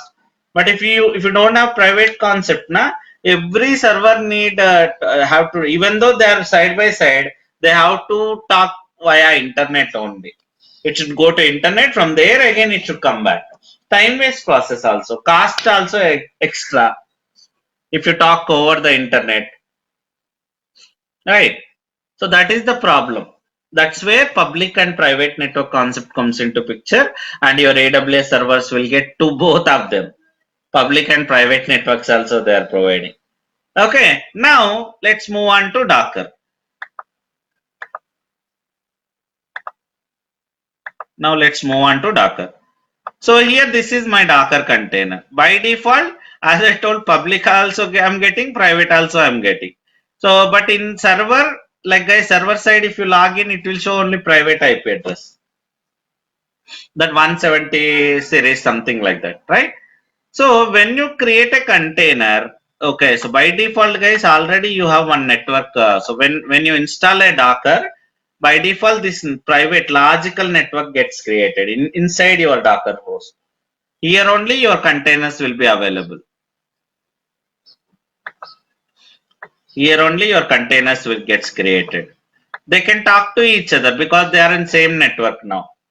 So by default, so guys, here for every laptop, example, if you see network interface card will be there, guys. For your laptop, if you see the wide connection, if we can connect wide connection, right? One port will be there to connect wide wire, network wire. So that is called as network. Because of that only you're getting internet, guys. Network port compulsory. Even for EC2 also one port will be. That port is called as ETS0, guys. Because of that only networks like you're able to get for your server. Okay, na. So ETS0 that is called as. Via this, because of this only network is like enabled for your system. Okay. Now you will get one additional Ethernet card. So how you have laptop Ethernet card to connect wire? Maybe you can check that. For your desktop also it will be there. Ethernet card, 88.0. Even for Wi-Fi also that is required. I mean, you are using Wi-Fi also, that Ethernet card is must. Because of that only network settings are enabled for that. So for this network also I need it again a router, guys. So this, okay, whenever I install Docker in my laptop, sorry, my EC2 instance, so one Ethernet card gets created. That is called as Docker 0. Docker 0 Ethernet card gets created, guys. Okay, na? So Docker network, sorry, Docker 0, that network name, the like device name. So via this only, so example, as I told, this is my home. Okay, na. So this is my home, and I have a router, and I have my private network. Here only I have devices, right? Here only I have devices, my laptop, my mobile. So first, what is happening? First, it is connecting to my router. From router only I am getting outside, right? Same concept. Here also, like your Docker 0 act as this router. Okay, now. So example, your EC2 instance is one home. Assume that. In that, Docker 0 act as your router. Okay, now. And this is your private network created by Docker 0. So always Docker, whenever you are inside Docker and you are running some network, maybe some installing package, what will happen? First, it will reach out to this router, your Docker 0 device. Logical device, guys. Okay, now from here to here it will go. ETS 0, the main device. For your EC2 instance, one more, here only one router, but here two routers, you can say. So it will reach out to ETS 0 device. This is your EC2 instance device. This is your Docker router. This is your EC2. It will reach here. From here, it will go out. That is what even whenever customer connected also. Example, this is my customer laptop. Here some website I am running. What will happen? So something web browser I connected. So first it will reach out to this EC2 instance only, right? Because of this EC2, because of this EC2 only, like I'm running this container here. So first it reach out to server EC2 instance network. Okay, now so here via port number it will enter into server, enter into the servers via ports. The port should be open, right? So first to reach this network, this is compulsory. So first it reach here, and once it reach here, it via port number. If port is open, it will enter into server. Here inside server, this router information will be there. So it will go to that router first, the backend. Okay, now from that router, it will reach out to this network, this Docker network. And here once it reach network, here again port will be there, Docker container port. Via container port, it will enter into server and read the information. Again, same concept. This is how it reaches to your the network is happening. So here, guys, if you see, it's not a direct connectivity. There is so this Docker host network is separate. My container network is separate. That's the reason I'm calling it as a bridge network. So if Docker host network and Docker container network both are same means uh, host network, that is. If no Docker network means null network, none network. So that is what three types of network. And here if you observe, so like guys, generally our Docker host network will be in this range. First two digits, by checking this first two digits, you can say that it is in same network. And your container network will be in this range. The container IP, if you say container IP, by default it will be in this range 170 to 70. So both are separate. Don't think first digits match means it's same network. So second digit also should match. Here Docker host by default it can be any other. So as I told, total three series is available, guys. 10 series, 172, 192. So three out of three series you can use any one of series for your container. By default, this is the network you will get 172, 70. Maybe if you don't want that network, I can create my own also. Maybe 172.13 network you create. I will show that also. How to create in Docker. Okay, let's proceed now. By default, guys, you are in Docker host. Your containers running in same network. That means they can talk to each other. How can I know whether they are running in same network or not? Let me show you. Yeah, go ahead, Vijay.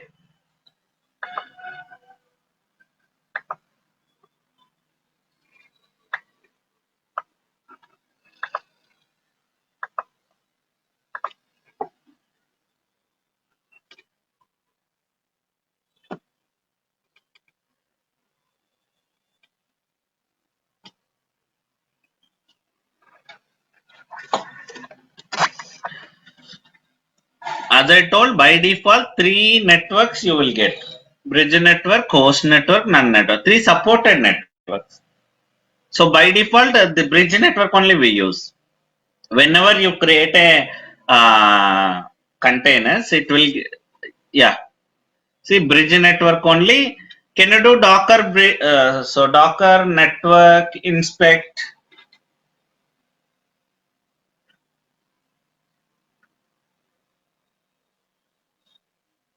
Inspect bridge. My network name is bridge, right? Hmm. I think network ID won't work out. Name only we have to take. Enter.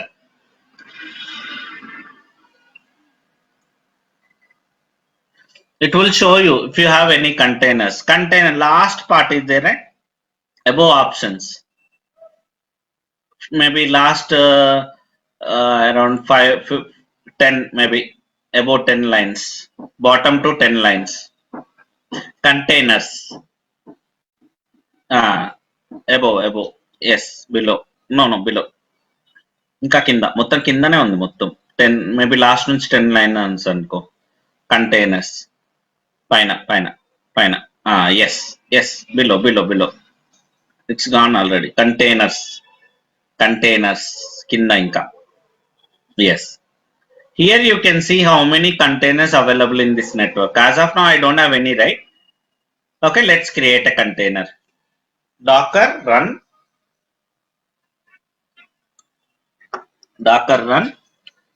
-dit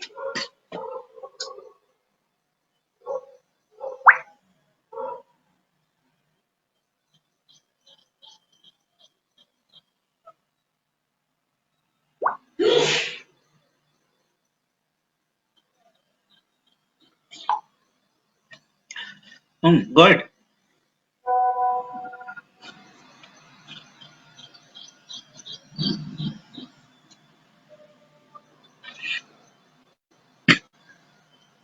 You can see by default it will like bridge network only one network available, that is bridge. Okay, in that network only your server will be available. Now check the networks again. All container will be created in the same network, guys, by default. Until explicitly if you give, then it will take different.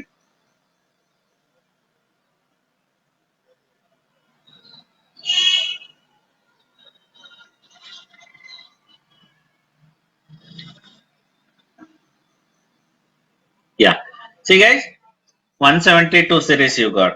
So as I told, router will be there, right, for your Docker by default. That bridge network has one router now. So your complete Docker is managed by the Docker 0 only, guys. The Docker network is managed by, it can be any network, host network, none network, bridge network. Your complete Docker network is managed by one router in your Docker host. Let's see if config. Generally, if config will show you network details. Run that. If config.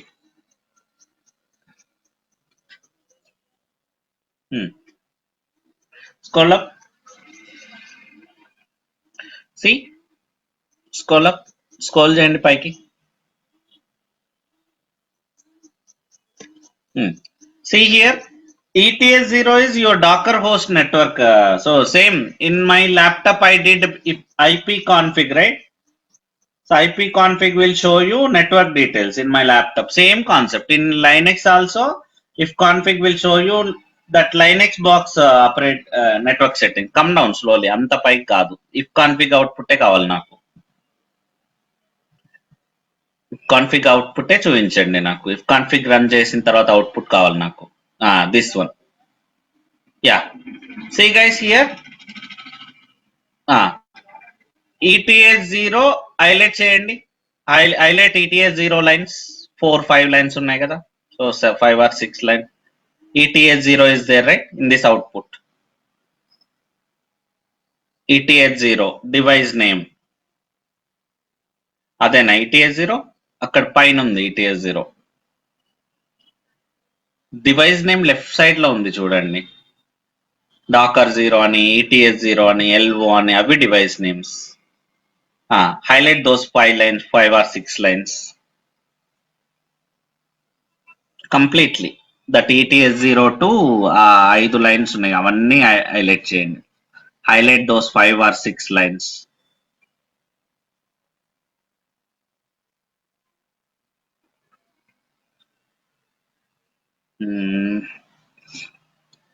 Pi line ఎందుకు వదిలేసినావు? So why did you leave the first line? I asked ETS0 also. ETS 0 కూడా highlight చేయండి. ఎందుకు అదొకటి వదిలేస్తున్నావు? Including ETS 0, I asked you. Yes. So guys, see, this is your Docker host network details. Same, in my laptop I will do IP config. Here I will do if config. See, your Docker host network is 172.31 series. It is a private network. Okay, so 31 series it is there. Now above, one more is there, right? Docker 0. So when you install Docker, you will get this Docker 0 device. It is also interface, guys. Same like in laptop you have one port, right? Network card. Same, similar to. So this is network card for your Docker network. The Docker network communication will go via this network only, this port only. Logically, it acts as router for your containers. All container communication will go through this Docker 0 only. So what is the range? 170 to 17. See, below 170 to 31. Both are different networks. Okay, na? Yeah. Now go back. Clear the screen. So this Docker 0 via only the Docker networks. Like it can be bridge network, it can be none host or none. Whatever the type you use, the communication will go to this Docker 0 only. From this Docker 0 to ETS 0. ETS 0 to outside. Yeah. Okay. Now, even I can create my own device also, guys. I mean, network also. Here by default, can you create one more Docker container example?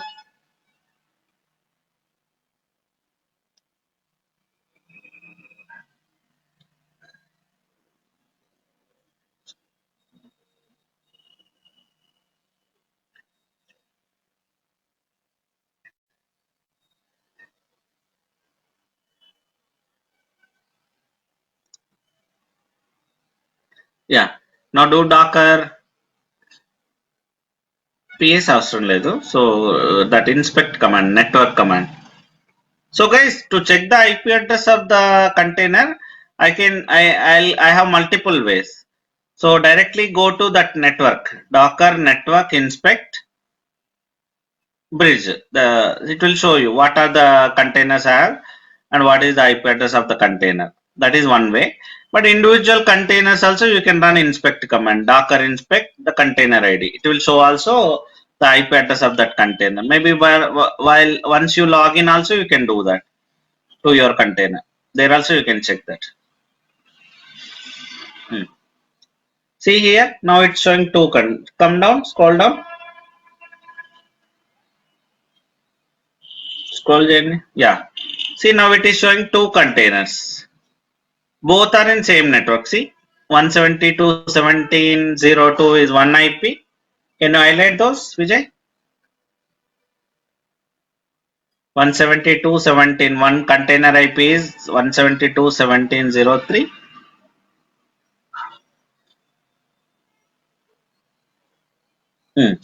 One is 02, one more is 03. Both are in same net. They can talk to each other. Example, one application, one functionality running in one container. One, as of now, nothing is there, but assume that one running HTTP, one running database. Assume that they can talk to each other. So the second container IP address, they will give in first container application configuration file. So automatically they can have the communication. Maybe I will show practically. Can you log? Can you log into this second any container? Log into this Hungry Fermi container. Get the name. Copy the name. Hungry Fermi. Log into that. There also you can see the names. You no need to run Docker PS command. In Docker network also you can see the network.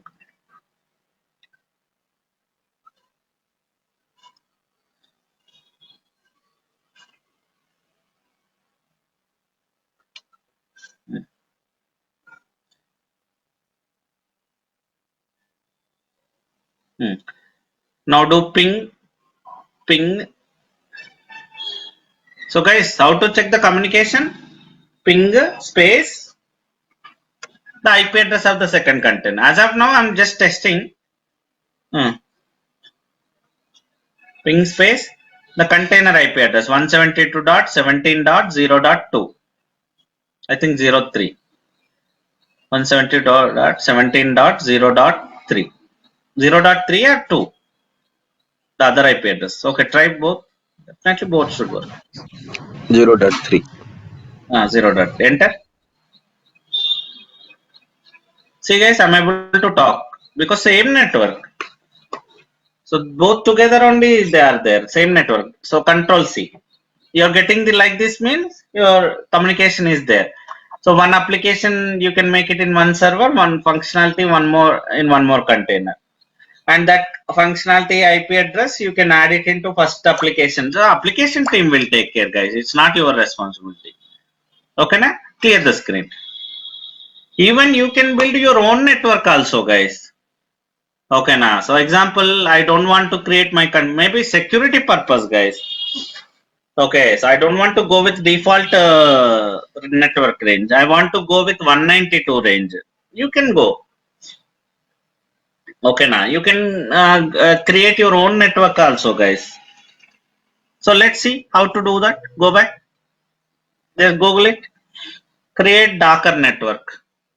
I want to create 192 series. Maybe let me give you just a minute.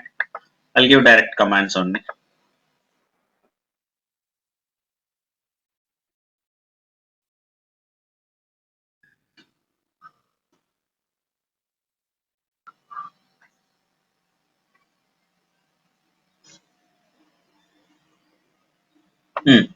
Docker network create.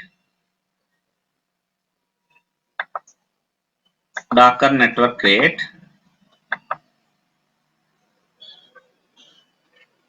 No, it's not yet done.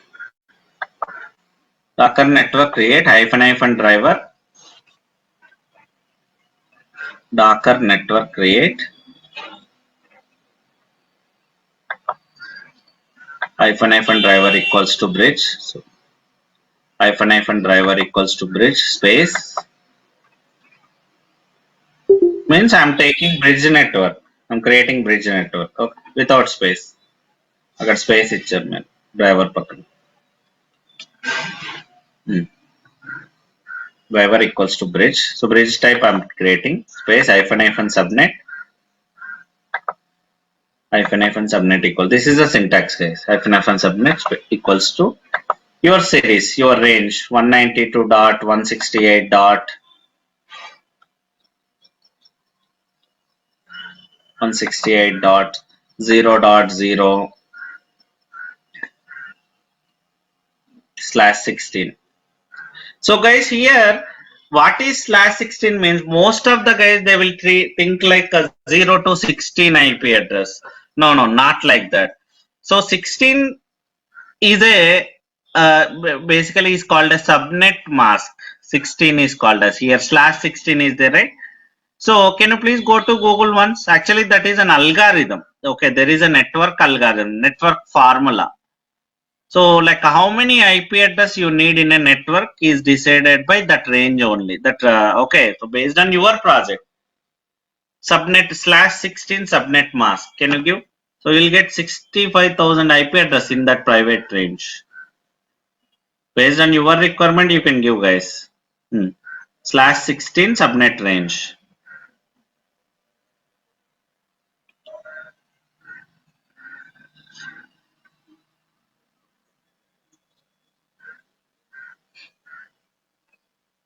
అన్ని కలిపే రాసావు కొంచెం gap ఇవ్వచ్చు.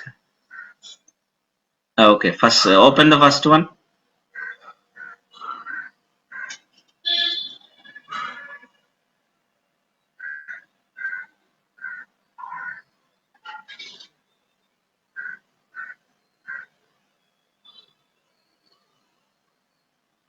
Come down. Yeah, see guys. So what is the range? So /16 means that is the highest range, guys. We'll give highest only always. 65,000. So you will get 65,000 IP addresses in that. Okay, na /16. That is network algorithm, guys. There is a formula for that. Okay, 2 to the power of 16, something like that. Okay, go back.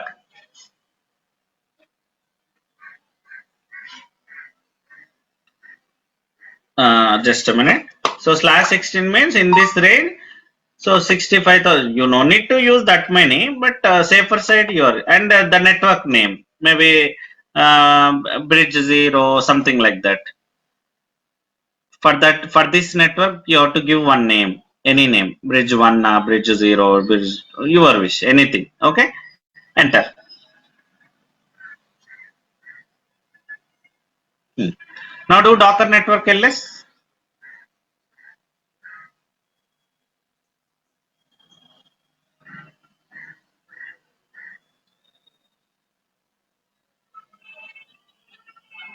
See, so you have bridge 0 network also. Now in this network also, but still the default is bridge only, guys. I mean the first one only. Your network name bridge array initially. So bridge type, network type also bridge only, network name also bridge only initially. Now you created one more network, but still your container. So to create any container in this network, I have to explicitly mention. So take this bridge 0 network like that. Let's see how to do that. Docker run -dit. Your wish.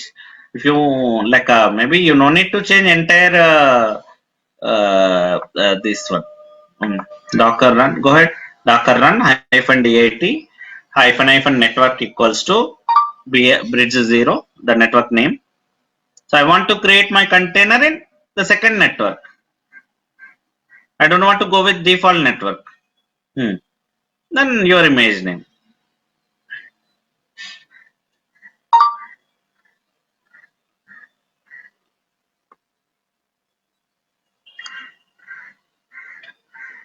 Your image name.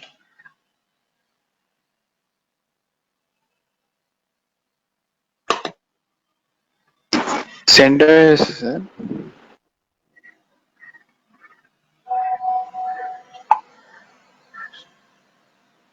Yeah, whatever your name. Hello. Anything. Anything.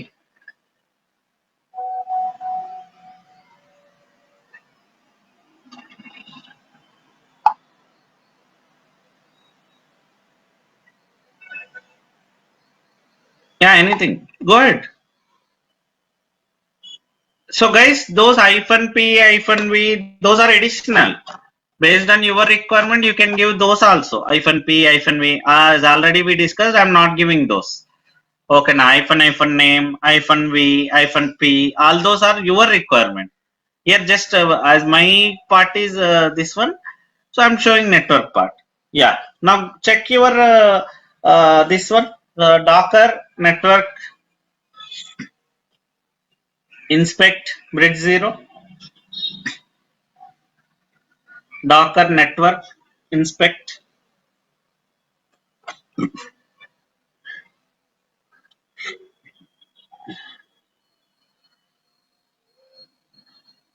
Uh, in this network, you have one container now. See, Docker PS will show all the containers, guys. Okay, but just for differentiation purpose, I'm showing in from network side. See, your container got 192 series. Scroll down. Give me connect. See, guys, your container got 192 series. Highlight the container part. Now this container, the previous containers cannot talk. Can you log into this container once? Epic under score ఇక్కడ కూడా మీకు name కనిపిస్తుంది. Dakar PS అవసరం లేదు మళ్ళీ. Epic under score, just copy that host name, the container name, container id and container name. Here also you can see you are doing again docker ps, right? Not required. Seems some network problem, network delay is there. I don't know, is it for only for me, for everybody? Is it for everybody, guys? Yes. Docker Yes, sir. execute -it.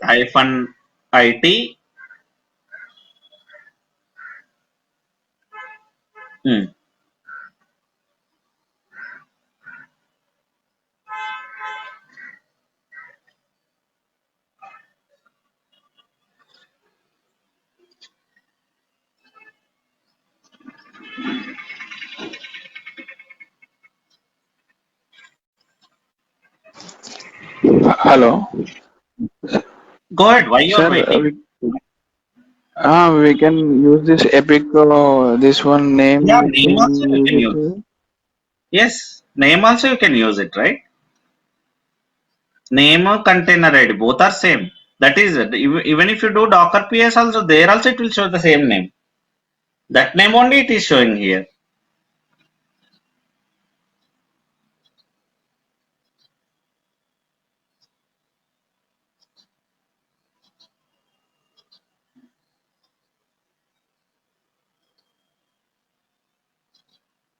Hmm. Now try to ping other network now, other container. Ping 172. Ping 172. Actually, your network is very slow. I'm unable to see your what you are typing. Now I can see 172. That's it. What was the container IP address? 172.17.0.3. Try that.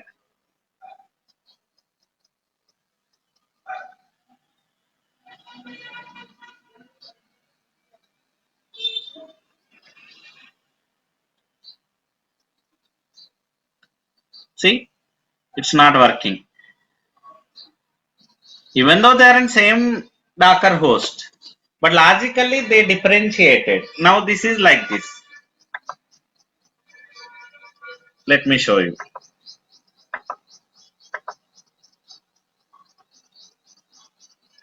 So there is one more private network within your Docker host. Okay, here your container is there.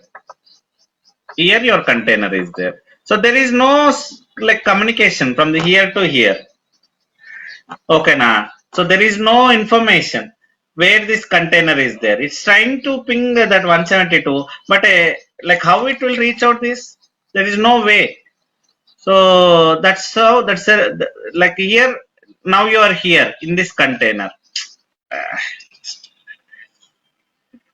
just a minute, guys. I don't know. Sometimes it's okay. You are here now inside this container. You are trying to talk to this machine. But how it is possible? There is no communication. There is no like a way to reach out this. This network information not available here. So they cannot talk to each other, guys. So this container cannot talk to this. This container cannot talk to this. So, but communication will pass via this only, guys. Even for this container also, how it will go? Will go via. So this is only router for any network, any private network. Doesn't matter. From here to here, here to outside. But from this to this, you cannot talk because both are in separate network. Okay, logical network. You differentiate it by using. Why I need a private network here? Security purpose. Sometimes they will ask you. I don't want to talk to other containers. So my application is secured application. I don't want to talk to other containers. Please make separately. I have like I don't have any dependency with this. Maybe you have different applications, right? Not only one website. You may have different website, different purposes, different applications you use. To security reason, you can go like this, guys. Separate network. Okay, na? So here explicitly while creating container, I given that option hyphen network to take bridge zero. My network name is I given bridge zero, right? To take that network I given, but default network also I can change. Default network it is taking this one, right? If I don't give this option while creating container, it will take this network only. So I can change default network also, guys. So to take this network as a default. So without this also I can take this one. So that is your task. How to change the default network? Always it should take this 192 series only, not 172. So how to do it? It is your task. Very simple only. There will be one file. That file you have to change. Okay, na? So if that file not exist also, you have to create and you have to add that entry. That is your task. Okay, so try to go through it, guys. Try to google it again after this class about this Docker network. Okay, so many times I'm telling you, so don't depend on single source. Always go with multiple sources apart from the class. Okay, go with YouTube, Sir, go with Google. Sir, once please do explain the Docker the task one, sir. Actually, I am having network delay, sir. Okay, so simple. What I am asking means, okay, so by default, it is taking this network, right? So if I give this command, docker run command, CentOS, even though I have two networks now, it will take which network? This network only, right? The bridge network only. I mean, the first network only it will take. 172 series only it will take if I run like this. To take this network, what I given? Docker run hyphen iPhone, dat iPhone, iPhone network. my network name, then CentOS I given. Then only it will pick this network, right? My requirement is I don't want to use this because I want to make this as default. If I give like this also, it should take this only, not this one. I don't want to go with 192, 172. I want to go with 172, sorry, 192. So my network is 192, right here, the new network. So I want to make this as default. How can I do that? That is what the task. Okay, na? So if I run this Oh, like this okay, also, sir. it will take this only, not this one. So here there is a file for that. You have to modify that file. You have to add an entry for this network. Then it will work. Okay, na? Yes, sir. Yeah. Okay, sir. Thank you. Okay then guys. So thank you very much. We'll meet again. I'm sorry guys, just a minute. Actually tomorrow no class. So tomorrow my parents are coming from UK. So I have to go to airport. Okay. So tomorrow no class guys. We'll meet on Monday. Next class will be Monday guys. Okay. Yes, sir. Yeah. Sir, Bye guys. Practice more. Docker is very important. Try to go to interview questions and tasks in my Google Drive. Okay. hello. Hi, sir. Yes. Yes. Sir, is there any extra means file document for that in the drive, Google Drive, you need to add or what? Your voice is not audible. Can you please Sir, repeat? is there any extra means document is there to add your Google Drive? Then we can take there from Docker, from anything extra added need to add. I didn't get your question. Are you asking access to my Google Drive or something? What do you mean Actually, extra drive? till now Linux only there. Apart from that Linux, anything is there? Okay, okay. No, no. Actually, I have other one. Okay, just ping me in group chat. So, guys, whenever you need some information like Google Drive and all, don't ping me individually. So, ping in group chat. It will be helpful to others also, right? Okay, if you need some information, ping in the group chat. So there itself, I will example now you're asking Google Drive access, right? So ping in group chat. I will ping that whole group the Google Drive details so that it will be helpful to everybody. Okay? Yeah, Rajsekhar, ping me in group chat. I will give you the whole Google Drive. Actually, there is different Google Drive for that. So under that only you can find out all this information. Okay. Okay? Guys, who has the setup? Sir, I have, sir. Yeah, okay, please go ahead. So okay, so guys, today we'll discuss about network, how Docker network works. Yeah, please go ahead.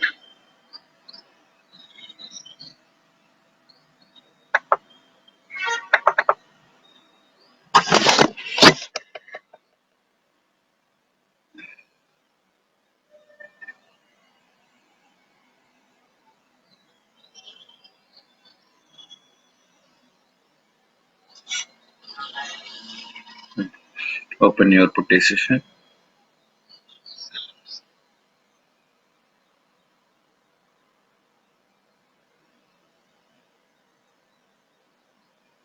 Yeah, okay.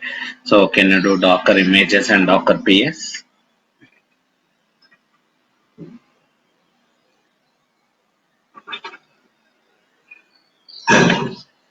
Docker images. Okay, as of now, nothing is there.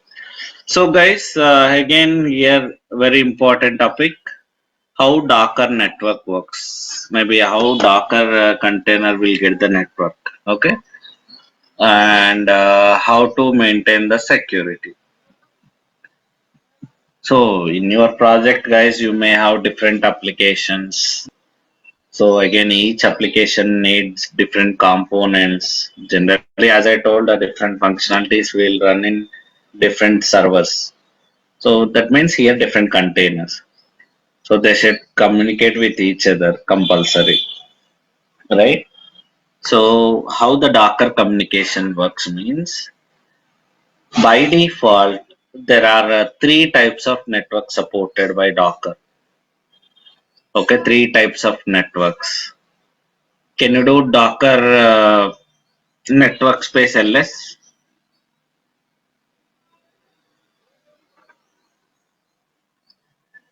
Hmm. So guys, by default, three types of networks available.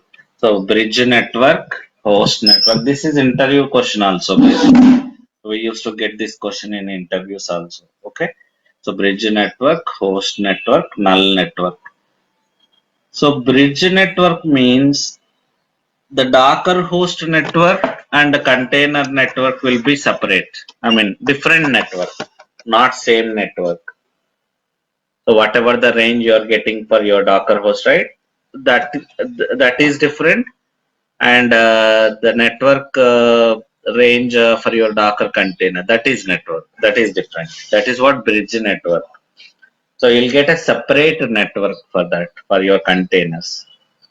So by default, bridge network only, guys. We use bridge network only. We don't use host and null. I never used it. Okay. So what is host network means? Your Docker host network, it can be any machine. EC2, I'm not talking about AWS machine. It can be your on-premises server, your laptop. In your laptop also you can install Docker, guys, for practice purpose. In Windows also. So if you use same like Docker host network and your container network, both are same. Host network means they will be in the same network. So none means no network for your containers. So that is what generally we don't use host and none. I never used them. Only bridge network only we use. Okay, so what is bridge network means? As I told you, your Docker host network separate. You will get one more private network for your Docker containers. That is what bridge network. So here, guys. Okay, let me share my screen. Maybe I'll explain in a little different way. Just a minute. Let me share my screen. So first of all, let me explain what is private network and public network. Okay, then after I'll come to this. So please let me know once you're able to see my screen.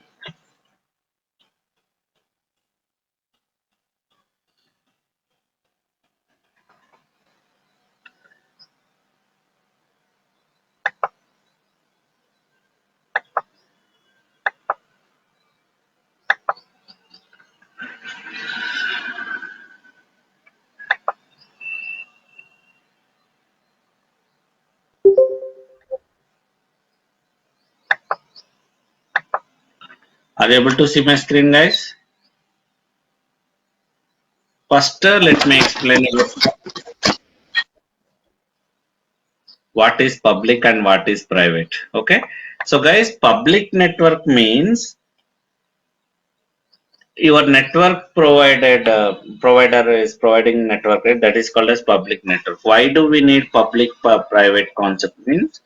So there are different usages actually in India overall. Okay, so maybe in your area you may get different network providers, but overall, like only one like I think BSNL or Tata or Reliance, out of these three, one of the provider only. Remaining all sub-providers only. Who are you see like Airtel, Hathway, all are sub-providers only. So network provider for their convenience purpose, they divided IPs, total number of IPs. Generally when you get an internet connection, you will get IP address, right? They divided IP address into five classes, guys. Okay, classes they divide. Class A starts from 0 IP address. This starts with 0 to 127. 127. Okay, is one range, guys. Class B. I hope you know what is IP address. You will get one IP address, right, for your server, for your laptop when you take a network. Again, 128 to 191 C, 192 to 223 D, 224 to 239 E,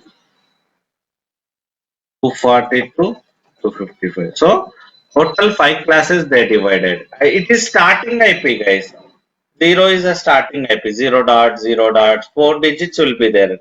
So that's the reason we are calling it as IPv4. Means IP version 4.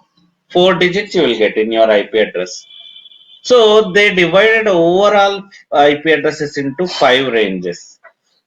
And first of 3 only they will use. 4 and 5 for different purpose. Okay, now ABC only they will use. If you see any network provider will provide from these 3 series only. Okay, now. But the problem is overall number of, if you see 0 to 127, number of IP addresses are like very less. So number of available IP addresses overall. Number of available IP address in class A.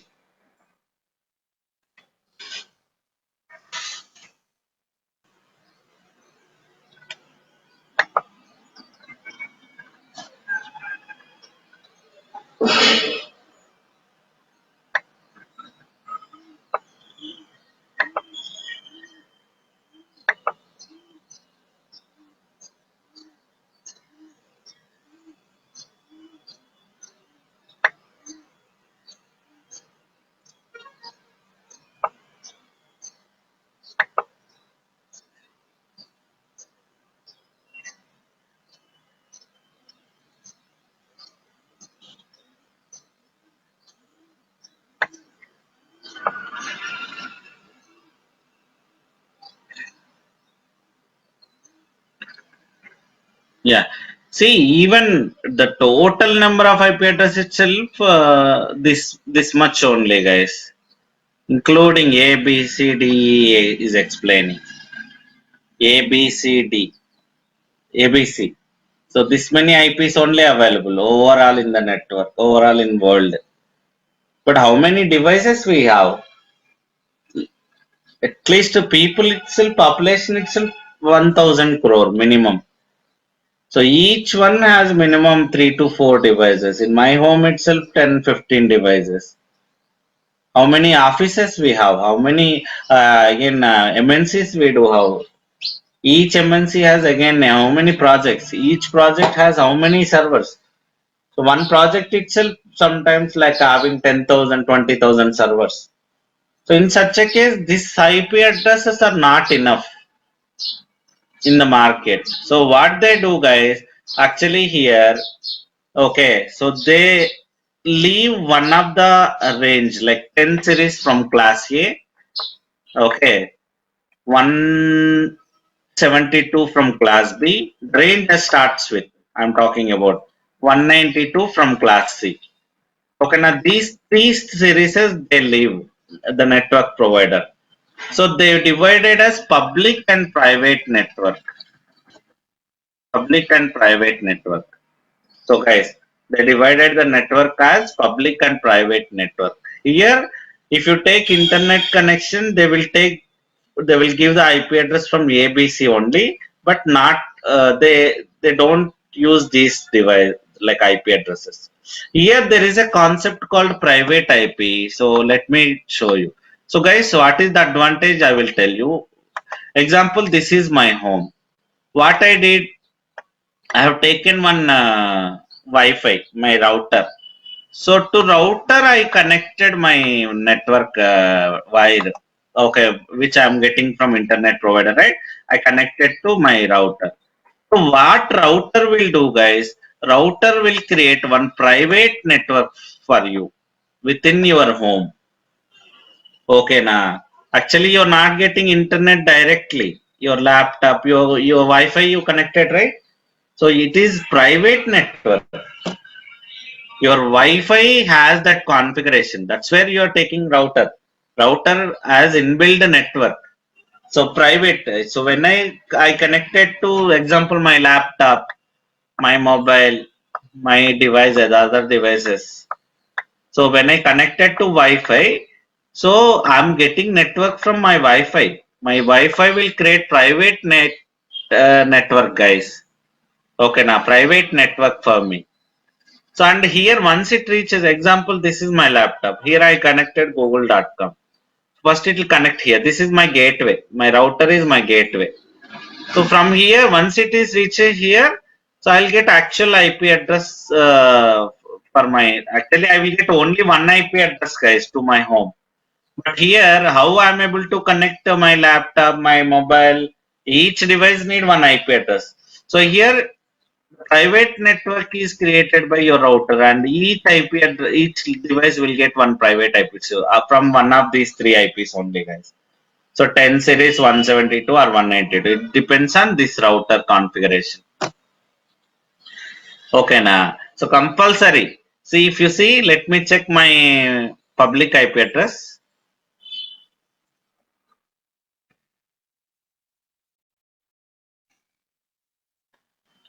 Public IP address means my network provided provider given one IP address, right? That IP. See, it's 223. Which range it is, guys? C, class C. Class C they're given. But let me check my laptop IP.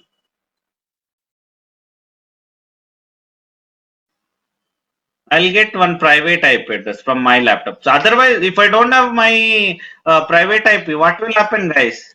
If I don't have my Wi-Fi, see my IP is 192.168. So which series it is? Private series. As I told, three series is available. 10 series, 172, 192. So because of this private network only, guys, what is happening? So what is the first advantage? Cost cutting. Yes or no? Otherwise, for each device, I have to take internet connection. A laptop, if I have five laptops, five connections I have to take. Cost cutting or not? I'm doing cost cutting. First advantage with private network. Second advantage is there are no enough IP addresses. As I told, if everybody take if my home itself take 15 IP address, what about my neighbors, my colony, my city, my district, my country? What about the world? Thousand lakhs of crores of IP address we need. If everybody need private IP, public IP.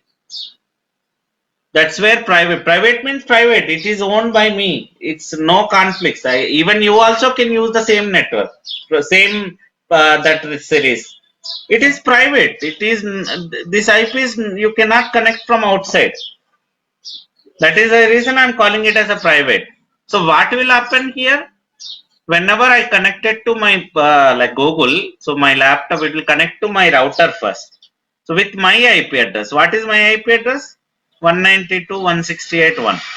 Once it reaches here, so your router knows it how to enter into public network. So it will assign that public IP address to my request. My request goes there, right? To that request, it will assign the public IP address. It will go out, and in the same way, while coming also, first it will come with public IP address only to this net. My Wi-Fi has one public network right now, so it will come there. Once it reaches from there, I got the request. It will go with that IP address to this server. That is what happening.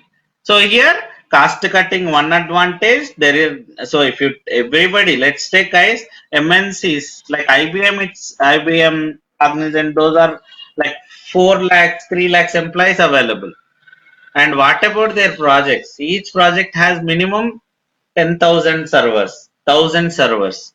If you need public IP address, there are no public IP address available. So in your offices also, guys, example, let's take Hyderabad campus has 2,000 employees. They don't take 2,000 connection. Only one big connection, and by using that connection, they will connect to their routers, and routers will provide the public private IP address to them. Okay, now that is what public and private concepts, guys. So private IPs cannot be connected from outside. That is the reason, guys. If you see your AWS also, example, this is my AWS. Here you launched one server, one operating system. Your AWS providing one public network and one private network also. Two networks it is providing. So maybe in our home we don't need public network for our laptops and mobiles, because no one will connect to my laptop directly. Compulsory with public network, unnecessarily cost. But here in real time, you are getting, that's the reason, two IP address, guys. Two IP address, one public IP you are getting. With that only we are able to connect. If you log into your server, you're able to see private IP, guys. Private IP you cannot connect from outside. It is only for internal communication. Example, I launched 3 servers, maybe 3 5 10 20 your wish, in my AWS. Okay, na. They will talk to each other. They can talk to each other with the same IP. I mean, private IP. Why? Because they are in same network. Okay, now so one example, here one application, here one application. They no need to go to internet. They can talk to each other by using this private IP. They are in same network, private network. So guys, why private IP required for your server? Why your AWS server showing two IP address mean? One is for public connectivity. So you want to connect from outside means public only we need. But internally, example, guys, here this is my customer. So maybe I'm running one website here. So everything won't run in single server, guys, in my organization. Here only front end, the web page I will get from here, but the backend functionalities like statements, maybe savings account may run in other account. So customer not connecting to this directly. So first front end server, the website, and here whenever I click on savings account button, it should talk to other server. So they don't talk to each other via internet. Already private network is there, right? With that IP only. So already they hard coded here the private IP address of the server. So whenever they click and they clicked on audio calling, it will connect to that server via private IP address. So cost cutting, guys. Internal communication doesn't need cost. But if you don't have private concept, na, every server need have to, even though they are side by side, they have to talk via internet only. It should go to internet, from there again it should come back. Time waste process also, cost also extra if you talk over the internet, right? So that is the problem. That's where public and private network concept comes into picture, and your AWS servers will get to both of them. Public and private networks also they are providing. Okay, now let's move on to Docker. Now let's move on to Docker. So here this is my Docker container. By default, as I told, public also I'm getting, private also I'm getting. So but in server, like guys, server side, if you log in, it will show only private IP address. That 170 series, something like that, right? So when you create a container, okay, so by default, guys, already you have one network. So when you install a Docker, by default, this private logical network gets created inside your Docker host. Here only your containers will be available. Here only your containers will get created. They can talk to each other because they are in same network now. So by default, so guys, here for every laptop, example, if you see network interface card will be there, guys. For your laptop, if you see, the wide connection. If we can connect wide connection, right? One port will be there to connect wide wire, network wire. So that is called as network. Because of that only you're getting internet, guys. Network port compulsory. Even for EC2 also one port will be. That port is called as ETS0, guys. Because of that only networks like you're able to get for your server. Okay, na. So ETS0 that is called as. Via this, because of this only network is like enabled for your system. Okay. Now you will get one additional Ethernet card. So how you have laptop Ethernet card to connect wire? Maybe you can check that for your desktop also it will be there. Ethernet card, ETH0. Even for Wi-Fi also that is required. I mean, you are using Wi-Fi also that Ethernet card is must. Because of that only network settings are enabled for that. So for this network also I need it again a router, guys. So this, okay, whenever I install Docker in my laptop, sorry, my EC2 instance, one Ethernet card gets created. That is called as Docker 0.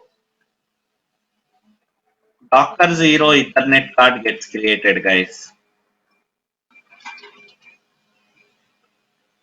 Okay, na? So Docker network, sorry, Docker 0, that network name, the like device name. So via this only, so example, as I told, this is my home. Okay, na. So this is my home, and I have a router, and I have my private network. Here only I have devices, right? Here only I have devices, my laptop, my mobile.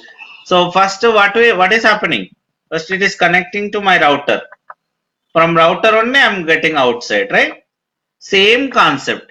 Here also, like your Docker 0 act as this router.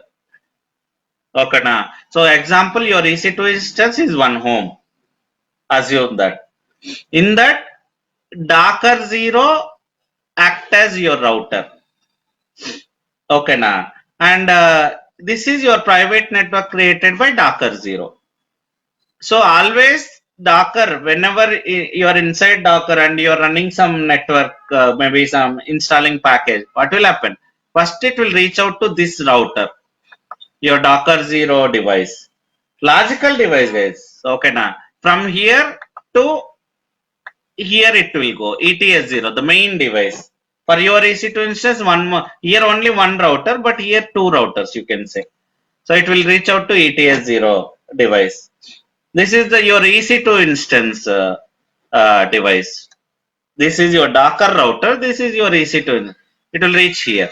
From here, it will go out. That is what even whenever customer connected also. Example, this is my customer laptop. Here some website I am running. What will happen? So something web browser I connected. So first it will reach out to this EC2 instance only, right? Because of this EC2, because of this EC2 only, like I'm running this container here. So first it reach out to server EC2 instance network. Okay, now. So here via port number it will enter into server, enter into the servers via ports. The port should be open, right? So first to reach this network, this is compulsory. So first it reach here, and once it reach here, it via port number. If port is open, it will enter into server. Here inside server, this router information will be there. So it will go to that router first, the backend. Okay, now from that router, it will reach out to this network, this Docker network. And here once it reach network, here again port will be there, Docker container port. Via container port, it will enter into server and read the information. Again, same concept. This is how it reaches to your the network is happening. So here, guys, if you see, it's not a direct connectivity. There is, so this Docker host network is separate.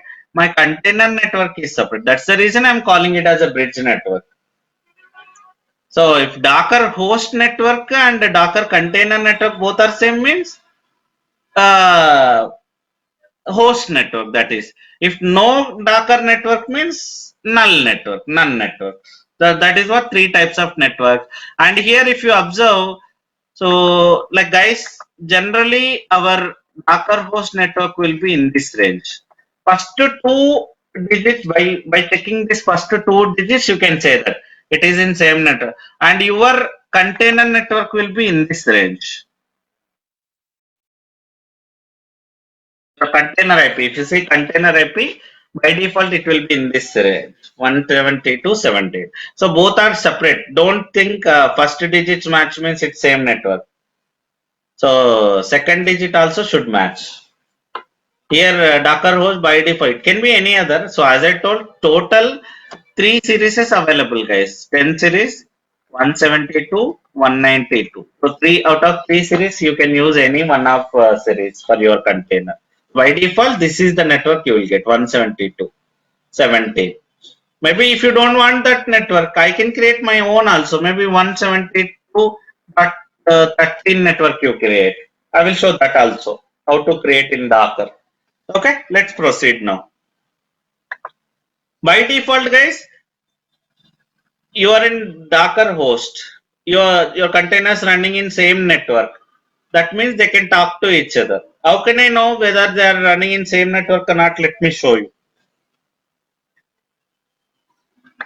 Yeah, go ahead, Vijay.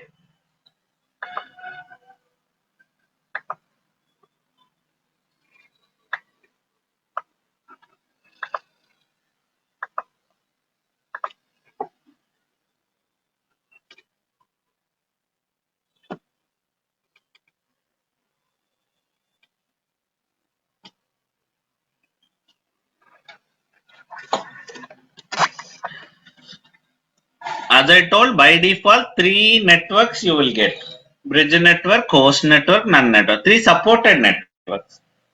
So by default, the bridge network only we use. Whenever you create a containers, it will, yeah. See, bridge network only. Can you do Docker? So Docker network inspect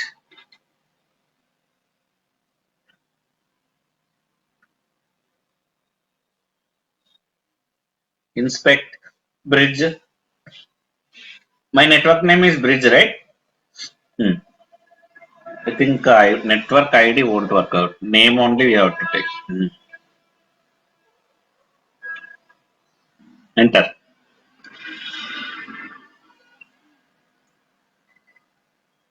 It will show you if you have any containers. Container last part is there, right? Above options. Maybe last around 10, maybe about 10 lines. Bottom to 10 lines. Containers. Above. Yes, below. No, below. ఇంకా కింద మొత్తం కిందనే ఉంది మొత్తం 10 maybe last నుంచి 10 line అనుకో containers పైన yes below it's gone already containers కింద ఇంకా yes here you can see how many containers available in this network as of now I don't have any right okay, let's create a container. Docker run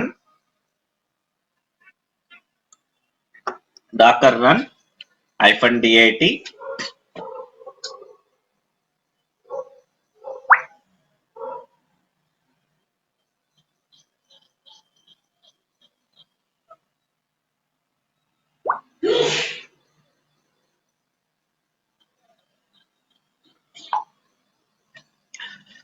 Go ahead.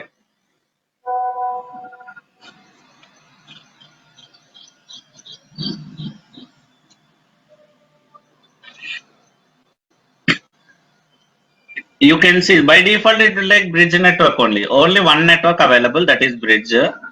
Okay, in that network only your server will be available. Now check the networks again. All container will be created in the same network, guys, by default. Until explicitly if you give, then it will take different.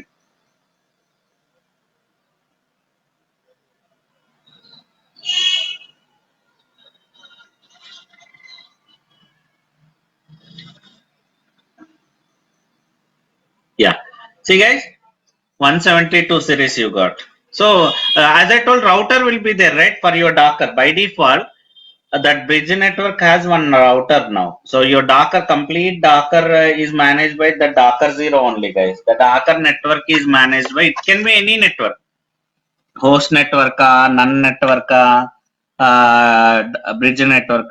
Your complete Docker network is managed by one router in your Docker host. Let's see if config, generally if config will show you network details. Run that. If config. Hmm. Scroll up. See, scroll up. Scroll చేయండి పైకి. See here, ETS0 is your Docker host network. So same in my laptop I did IP config, right? So IP config will show you network details in my laptop. Same concept in Linux also. If config will show you that Linux box operate network setting. Come down slowly. అంత పైకి కాదు. If config output కావాలి నాకు. Config output చూపించండి నాకు. If config run చేసిన తర్వాత output కావాలి నాకు. This one. Yeah, see guys here, ETS0 highlight చేయండి. హైలైట్ ETS0 లైన్స్, 4-5 లైన్స్ ఉన్నాయి కదా. So 5 or 6 line. ETS0 is there, right, in this output. ETS0 device name అదేనా ETS0? అక్కడ పైన ఉంది ETS0. Device name left side లో ఉంది చూడండి. Docker 0 అని, ETS0 అని, LO అని, అవి device names. Highlight those 5 lines, 5 or 6 lines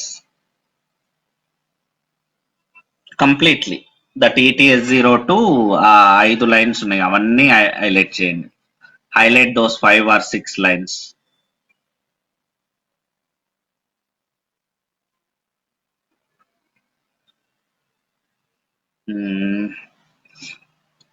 pi line ఎందుకు వదిలేసినావు? So why did you leave the first line? I asked ETS0 also. ETS0 కూడా హైలైట్ చేయండి. ఎందుకు అదొకటి వదిలేస్తున్నావు? Including ETS0, I asked you. Yes. So guys, see, this is your Docker host network details. Same in my laptop I will do IP config. Here I will do if config. See, your Docker host network is 172.31 series. It is a private network. Okay, so 31 series it is there.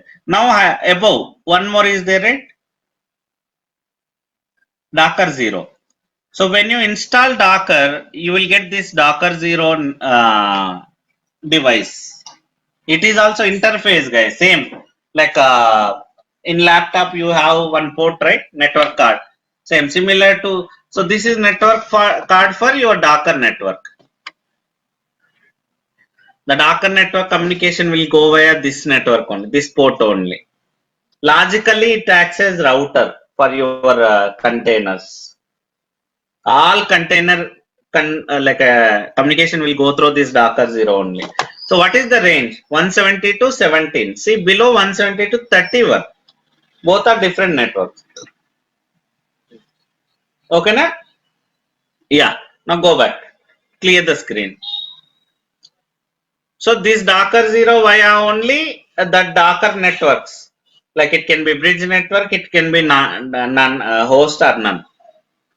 Whatever the type you use, the communication will go to this Docker 0 only. From this Docker 0 to ETS0. ETS0 to outside. Yeah. Okay. Now even I can create my own device also, guys. I mean network also. Here by default, can you create one more Docker container example?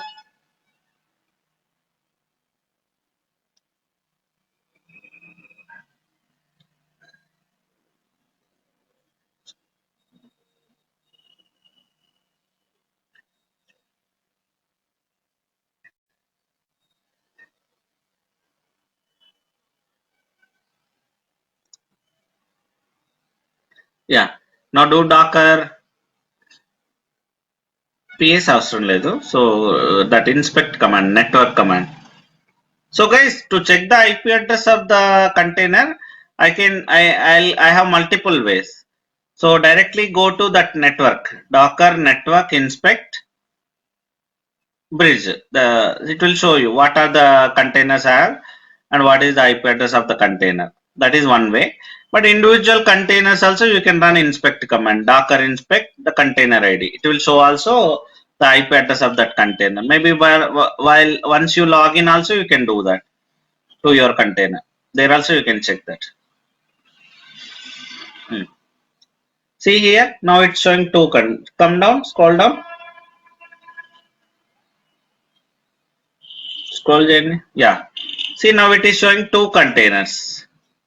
Both are in same network. See, 172.17.02 is one IP. Can you highlight those, Vijay? 172.17. One container IP is 172.17.03.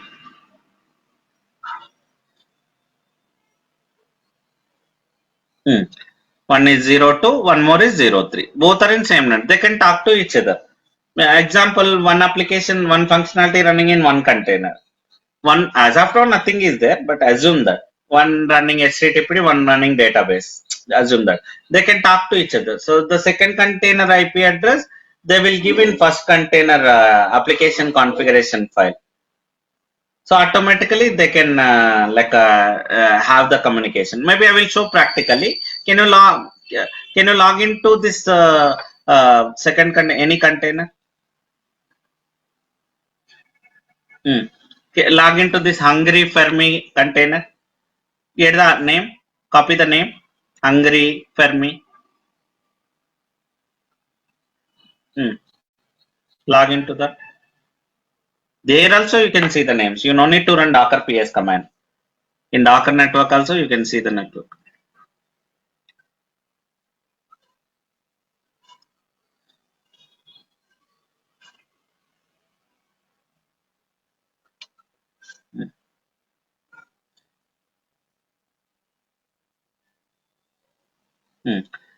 Now do ping. So guys, how to check the communication? Ping space the IP address of the second container. As of now, I'm just testing. Ping space the container IP address 172.17.0.2. I think 03. 172.17.0.3. 0.3 or 2. The other IP address. Okay, try both. Definitely both should work. 0.3. 0. Enter. See guys, I'm able to talk because same network. So both together only they are there, same network. So Control C. You're getting the like this means your communication is there. So one application you can make it in one server, one functionality, one more in one more container. And that functionality IP address you can add it into first application. The application team will take care, guys. It's not your responsibility. Okay, na? Clear the screen. Even you can build your own network also, guys. Okay, now. So example, I don't want to create my maybe security purpose, guys. Okay, so I don't want to go with default network range. I want to go with 192 range. You can go. Okay, now you can create your own network also, guys. So let's see how to do that. Go back. Just Google it. Create Docker network. I want to create 192 series. Maybe let me give you just a minute. I'll give direct commands only.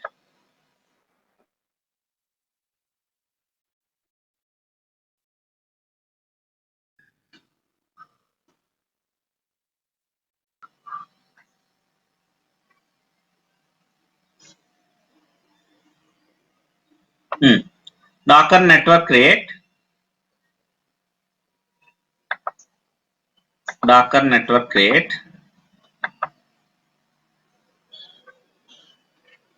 No, it's not yet done. Docker network create --driver. Docker network create hyphen driver equals to bridge. So hyphen driver equals to bridge space means I'm taking bridge network. I'm creating bridge network, okay, without space. అక్కడ space ఇచ్చారు మీరు driver పక్కన. Driver equals to bridge. So bridge type I'm creating space hyphen subnet hyphen subnet equal. This is the syntax, guys. Hyphen subnet equals to your series, your range 192.168 dot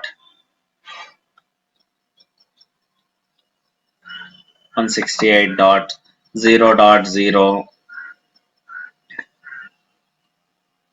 slash 16. So guys, here what is slash 16 means? Most of the guys they will think like a 0 to 16 IP address. No, not like that.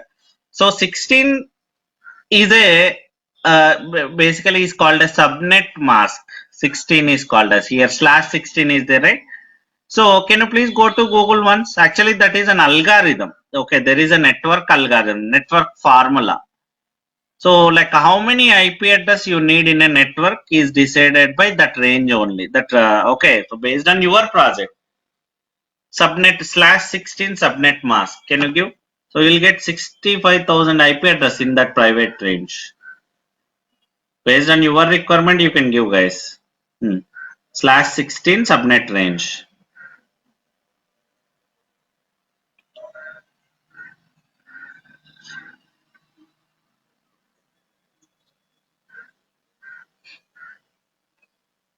అన్ని కలిపే రాసావు కొంచెం gap ఇవ్వచ్చు. Okay, first open the first one.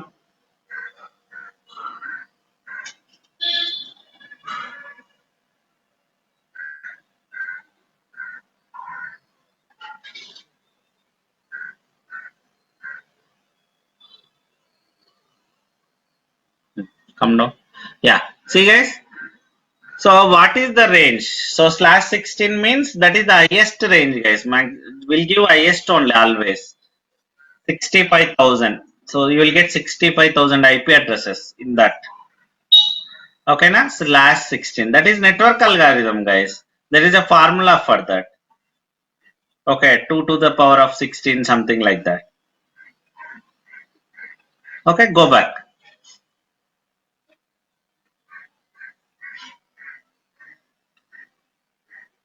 Just a minute. So slash 16 means in this range.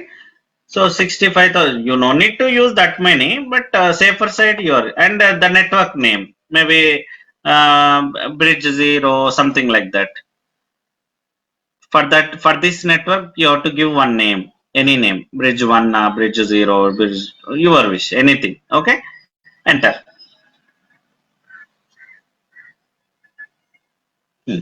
Now do Docker network ls.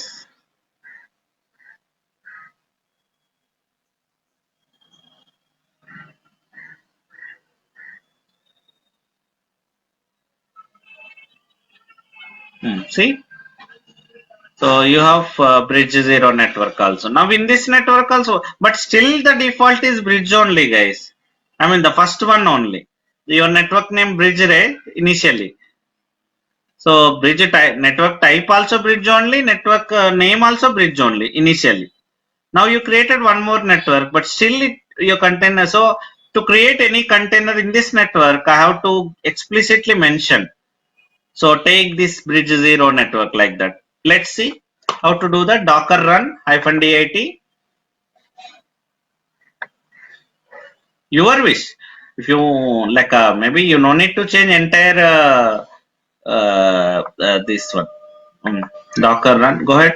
Docker run -dit network equals to bridge 0, the network name.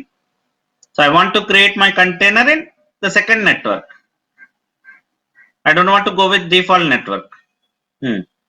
Then your image name.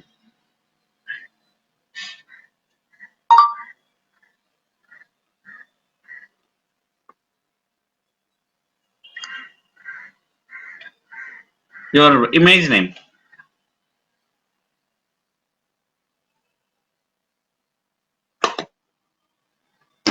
Center, sir.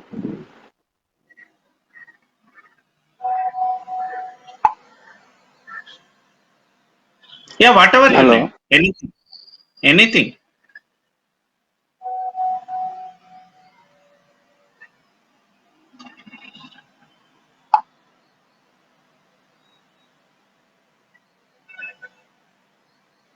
Yeah, anything. Go ahead.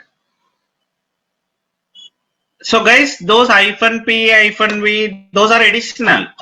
Based on your requirement, you can give those also. -p, -v. As already we discussed, I'm not giving those. Okay, now -name, -v, -p, all those are your requirement. Here just as my part is this one, so I'm showing network part. Yeah. Now check your this one, Docker network inspect bridge 0, Docker network inspect.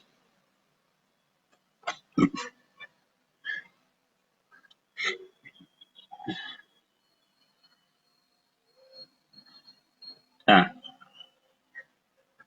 in this network, you have one container now. See, Docker PS will show all the containers, guys. Okay, but just for differentiation purpose, I'm showing in from network side. See, your container got 192 series. Scroll down. Give me connect. See, guys, your container got 192 series. Highlight the container part. Now, this container, the previous containers cannot talk. Can you log into this container once? Epic underscore ఇక్కడ కూడా మీకు name కనిపిస్తుంది Dakar PS అవసరం లేదు మళ్ళీ epic under score just copy that host name, the container name, container id and container name. Here also you can see you are doing again docker ps, right? Not required.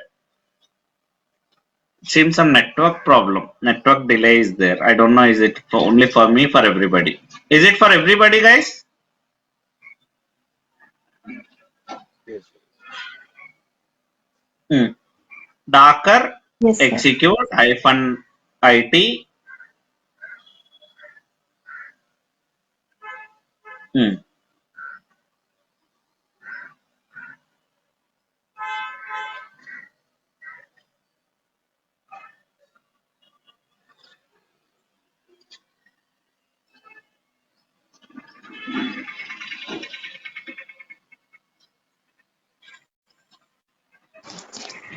Hello. Go ahead, why you are Sir, waiting? we can use this epic, this one name, Yeah, we name also can you use can it. use. Yes, name also you can use it, right? Name or container ID, both are same. That is it. Even if you do Docker PS also, there also it will show the same name. That name only it is showing here.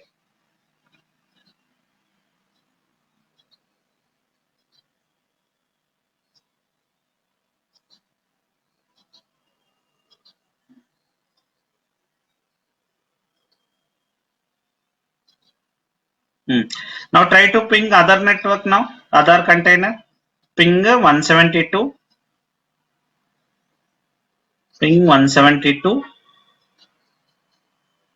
Actually, your network is very slow. I'm unable to see your what you are typing. Now I can see 172. That's it. What was the container IP address? 172.17.0.3. Try that.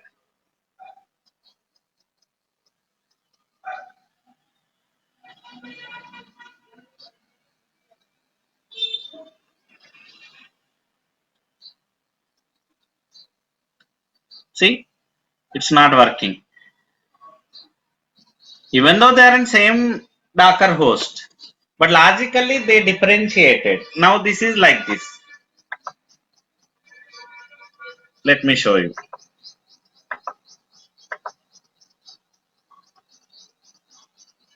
So there is one more private network within your Docker host. Okay, here your container is there. Here your container is there. So there is no like communication from the here to here. Okay, now. So there is no information where this container is there. It's trying to ping that 172, but like how it will reach out this? There is no way. So that's how, like here, now you are here in this container. Just a minute, guys. I don't know. Sometimes it's okay. You are here now inside this container. You are trying to talk to this machine, but how it is possible? There is no communication. There is no like a way to reach out this network information not available here. So they cannot talk to each other, guys. So this container cannot talk to this. This container cannot talk to this. So, but communication will pass via this only, guys. Even for this container also, how it will go? Will go via. So this is only router for any network, any private network. Doesn't matter. From here to here, here to outside. But from this to this, you cannot talk because both are in separate network. Okay, logical network. You differentiate it by using. Why I need a private network here? Security purpose. Sometimes they will ask you. I don't want to talk to other containers. So my application is secured application. I don't want to talk to other containers. Please make separately. I have like I don't have any dependency with this. Maybe you have different applications, right? Not only one website. You may have different website, different purposes, different applications you use. To security reason, you can go like this, guys. Separate network. Okay, na? So here explicitly while creating container, I given that option hyphen network to take bridge zero. My network name is I given bridge zero, right? To take that network I given, but default network also I can change. Default network it is taking this one, right? If I don't give this option while creating container, it will take this network only. So I can change default network also, guys. So to take this network as a default. So without this also I can take this one. So that is your task. How to change the default network? Always it should take this 192 series only, not 172. So how to do it? It is your task. Very simple only. There will be one file. That file you have to change. Okay, na? So if that file not exist also, you have to create and you have to add that entry. That is your task. Okay, so try to go through it, guys. Try to Google it again after this class about this Docker network. Okay, so many times I'm telling you, so don't depend on single source. Always go with multiple sources apart from the class. Okay, go with YouTube, Sir, go with Google. sir, once please do explain the Docker that task one, sir. Actually, I am having network delay, sir. Okay, so simple. What I am asking means, okay, so by default, it is taking this network, right? So if I give this command, docker run command, CentOS, even though I have two networks now, it will take which network? This network only, right? The bridge network only. I mean, the first network only it will take. 172 series only it will take. If I run like this. To take this network, what I given? Docker run hyphen iPhone, dat iPhone, iPhone network. my network name, then CentOS I given. Then only it will pick this network, right? My requirement is I don't want to use this because I want to make this as default. If I give like this also, it should take this only, not this one. I don't want to go with 192, 172. I want to go with 172, sorry, 192. So my network is 192, right here, the new network. So I want to make this as default. How can I do that? That is what the task. Okay, na? So if I run this Oh, like this okay, also, sir. it will take this only, not this one. So here there is a file for that. You have to modify that file. You have to add an entry for this network. Then it will work. Okay, na? Yes, sir. Yeah. Okay, sir. Thank you. Okay then, guys. So thank you. Thank you very much. We'll meet again. I'm sorry, guys. Just a minute. Actually, tomorrow no class. So tomorrow my parents are coming from UK. So I have to go to airport. Okay. So tomorrow no class, guys. We'll meet on Monday. Next class will be Monday, guys. Okay. Yes, sir. Yeah. Sir, Bye, guys. Practice more. Docker is very important. Try to go to interview questions and tasks. in my Google Drive. Okay. Hello? Hi, sir. Yes, yes.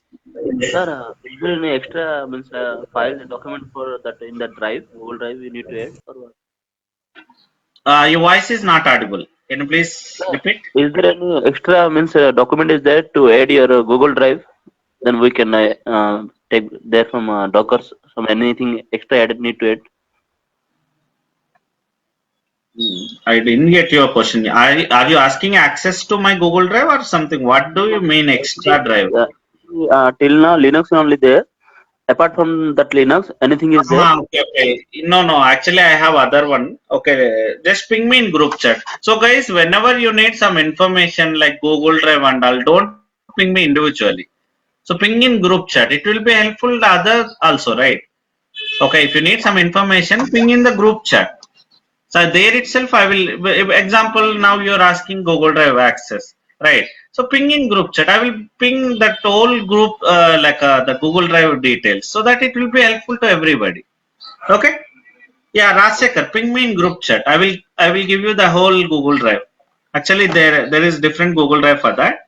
So under that only you can find out all this information.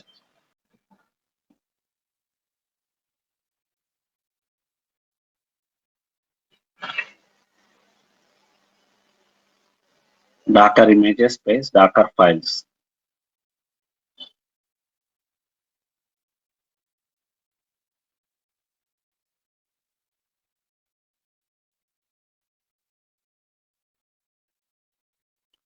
Okay.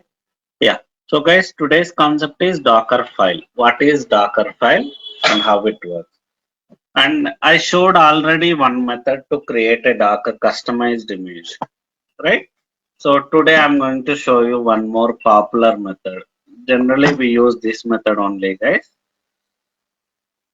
So as I told, customized images. Why should I create customized image, guys? There are multiple advantages. One thing is backup. If already your container is running and your data is there, maybe so for taking backup, one I can you create my own customized image. That is one purpose. Or fresh images also you can create by using this customized images. Okay. So maybe for recreation, if you have multiple environments like development, testing, production, generally, same settings will be there. Only names might be differ for your containers, and some like user might be different. That's it. Apart from that, everything same only. Okay, so inside your container, right? So I no need to redo my work. Only one time I can create customized image, and with that customized image, I can rebuild my container any number of times, any number of Docker host. So let's see that. So choose one folder, any folder, your wish. So where are you currently? Can you do PWD?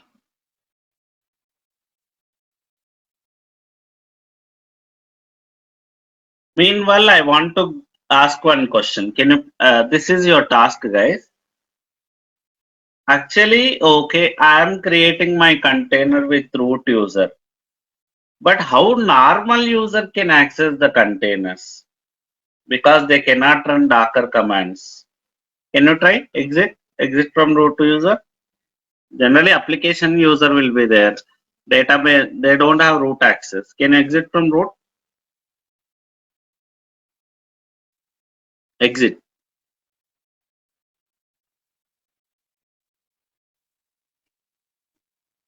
Ah, exit again.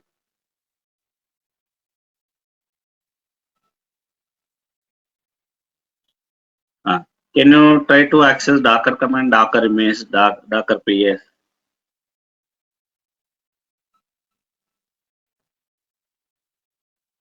Yeah. See guys, normal user cannot run Docker commands. Then how your application user will connect? How he will be able to log in to do his task, If they have right? sudo access, they can use these commands. But sudo access we don't give to everybody, right? Okay. Yeah, that's good. Right? Everybody we don't give sudo access. Only authorized persons only. So how to give access to normal user? That is your task. Open your notepad.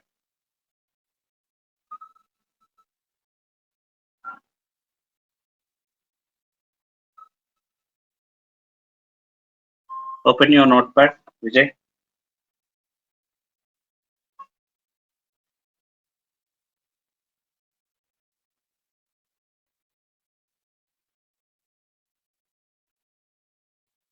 Hello, Vijay, are you there?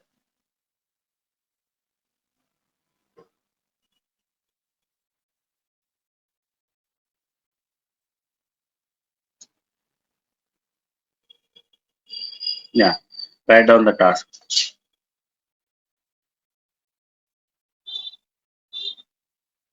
First, how to provide Docker container access to normal users.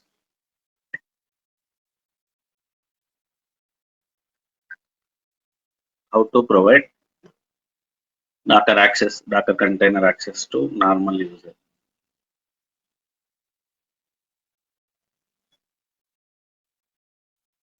Okay. So try to find out, guys. Simply say, I don't know, I can't, it won't work out. We need some R&D, dedication. Go through with YouTube, go through with websites, try with the different keywords. So don't just search with one keyword. As it is, sometimes it may not work. Try to rephrase it. So different keywords I can use, right? That way you'll get the answer. We need some dedication. Okay, go back. One more. How to allocate CPU and RAM to our container? By default, it's taking whatever it needs. Guys, by default, our container will take how much it needs. Based on its, if load increase, again it will consume more CPU and more RAM. Right. But I want to limit. I don't want to cross 500 MB at any cost. I want to allocate only 500 MB. I don't want to cross that 500 MB. If I don't give that allocation, dedicated memory, what will happen? In, like how much I need, I can use that much. But safer side, because of one container, other containers are disturbing. Okay, so I don't want to make this. I want to limit one container to specific RAM and CPU. It should not cross that much. How to allocate CPU and RAM to container? Yeah, next. How to rename your container?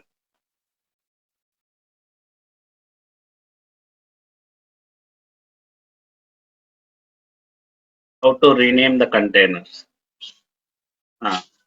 Your container is not started. So starting, maybe immediately it's stopping. When I create Docker run -dat container ID, it's immediately getting stopped. What should I do? How can I find out what is the issue? Container is keep on restarting or not starting. What should I do? How to troubleshoot? Sir, this question is there in Docker task, sir. Yeah, no problem. Right now. So guys, yeah, already in my Google Drive, the Docker tasks are there. Okay, not only Docker, any task already will be there. Yeah, write down. Container is not started. Maybe I'm unable to start my container. All your container is restarting, keep on restarting. How to troubleshoot? This one I will show you actually. Okay, very simple. That -dat option is there, right? By using that, I can do that.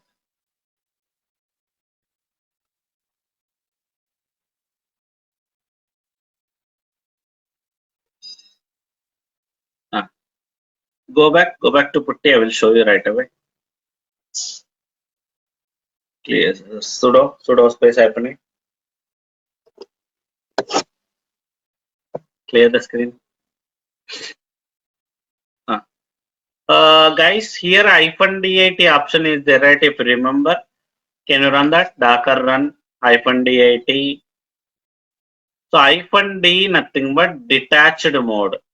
You are creating a container in background mode.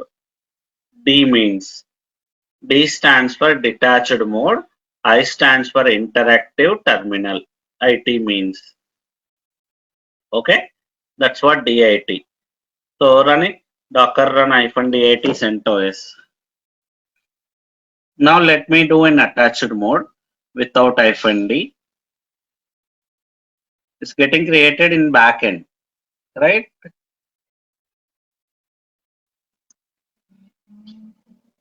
Now let me run in front end.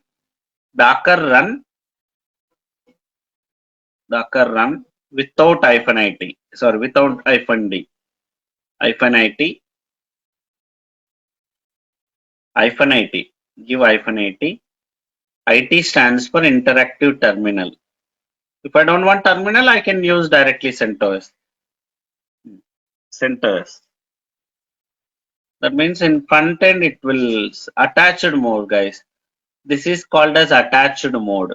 So if it without D means attached mode. What will happen? Maybe here you didn't get that, but if it is application image, you can understand that. Generally, example, let's take do this one. Docker exit from the container. So now see you are in inside a container. If you remember, clear the screen.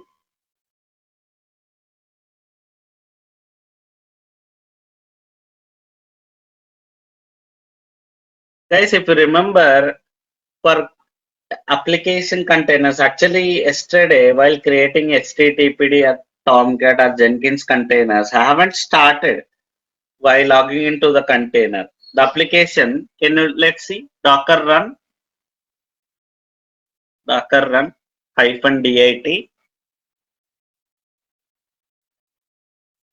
HTTPD example. HTTP enter. So here I did not started my application by logging into the container. Simply I'm starting my container. So automatically application also will be started. So basically there is a in Dockerfile concept you can understand that. Can you run without detached mode now? In attached mode, you will come to know what's happening there. Which command triggered you can understand now.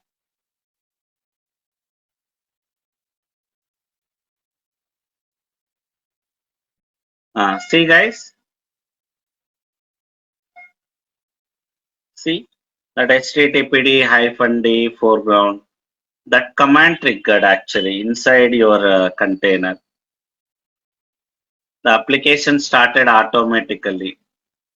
So guys, if you run attached mode, okay na, if you run any container in attached mode, you will come to know that your container will be started in front end like this.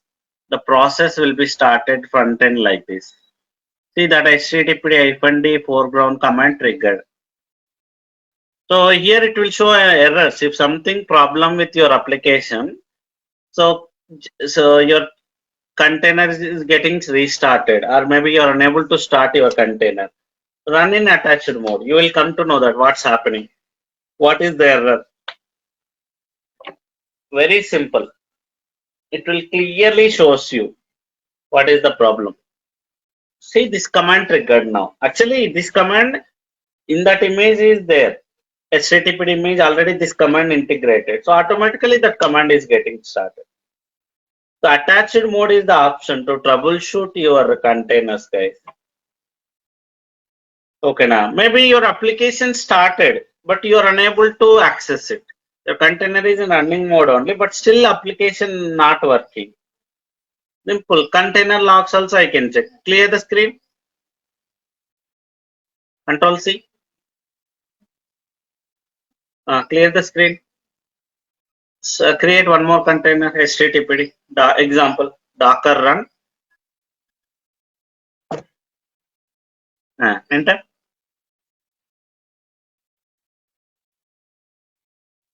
DAT. That's it. So attached mode we don't use, guys. It is only for troubleshooting purpose. Guys, attached mode we don't use. It is only for troubleshooting purpose. We use detached mode only because the container should be running, right? In backend, not in front end. Do Docker PS? Sir, so troubleshooting also we will only do it or the admin will do it? if it is container related, just a minute.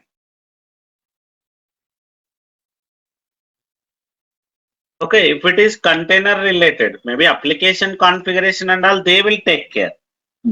But container not started, something your command is not working means you only troubleshoot it. Okay. But we'll coordinate with them only, right? If it is application, what we will do then? If it is application configuration issue, yes or no? Yes. So we'll coordinate with them. So how to check the logs? I will show you. Docker logs, Docker space, log space. If something container started already, but application I'm not able to access. Okay, na? Here container logs I can check. If it is you're unable to start your container, your container is keep on restarted. Doc attached mode is the way. But container started, but application not working. You want to see the container logs, application logs. Docker logs -f, Docker logs, LOGS, -f,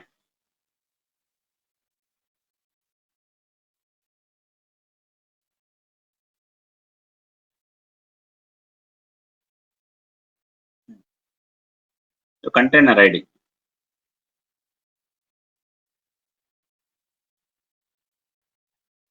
Enter. So it will show what's happening inside container now. Okay, if anybody connected to your application now, that related logs and all, why is unable to log in, those kind of logs you can check here. So it is in running container, not in stopped container. If your container is running, then you can run this command. Okay, now press Q, press Ctrl C. Now let's go with Dockerfile. Clear the screen.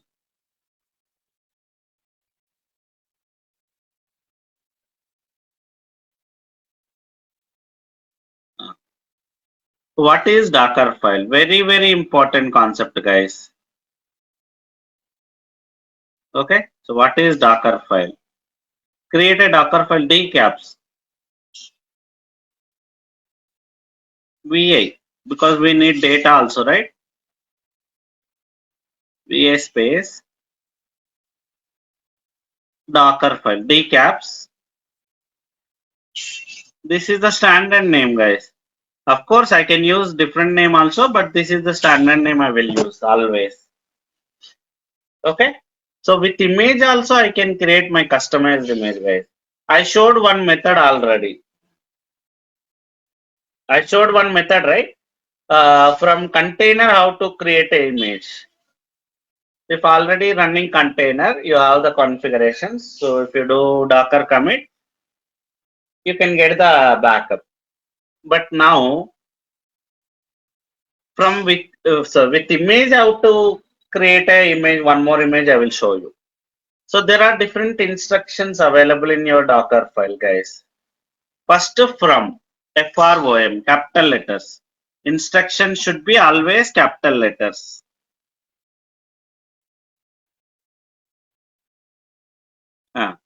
And what is the from which image you want to create your customized image? Example, I'm creating from CentOS.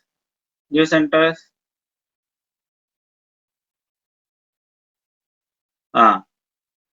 Then what are the things I want to do? Example, I want to install HTTPD inside my container. Do it. Run is the instruction, guys. Run space m install, normal Linux commands only.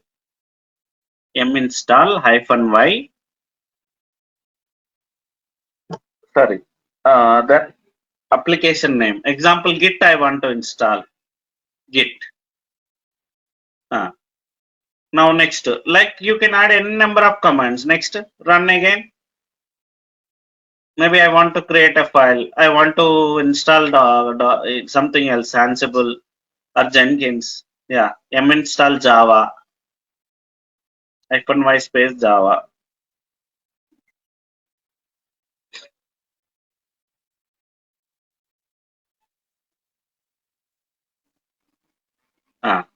Next, I think -y you have to give at the end of the line for m command, not in between. We given above also. Yeah, remove -y. Give after the package name. Even above also.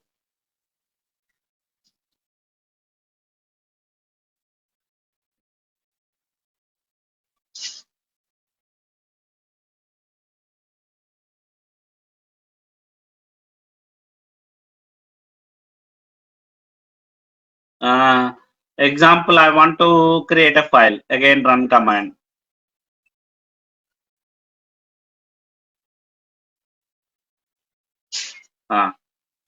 Touch.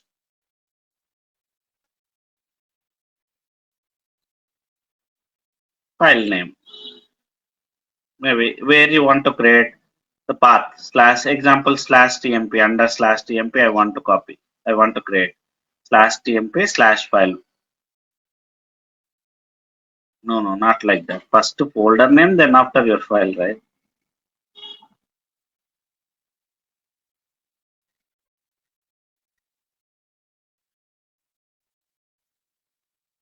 Okay. Yeah. Like this. All how many like things you want to do inside your image, all the things you will do. Now save this.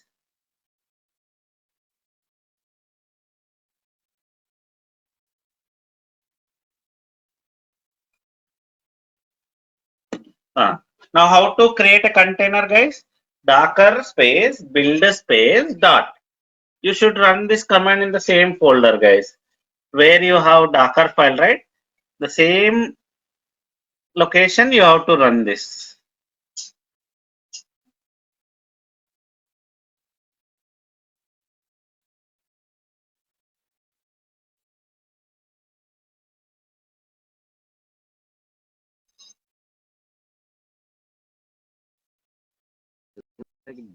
Like for Docker scripts, right?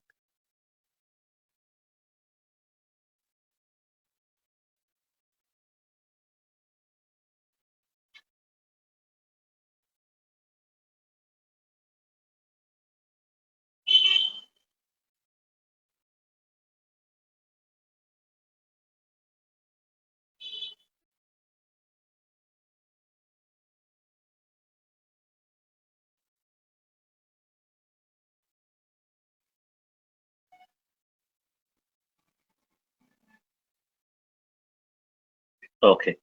Now let me share my screen. What is happening? I will show you.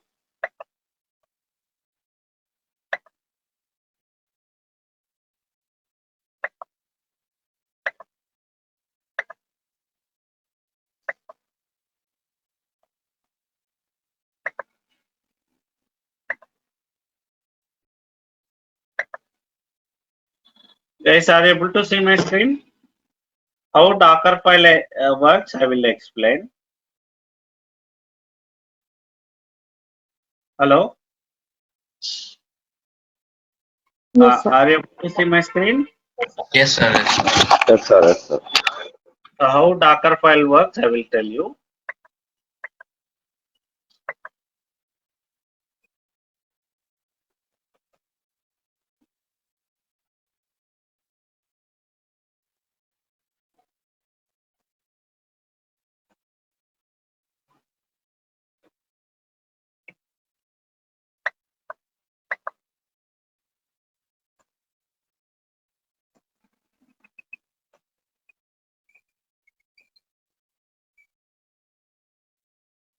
Like this, I can add a number of commands, guys.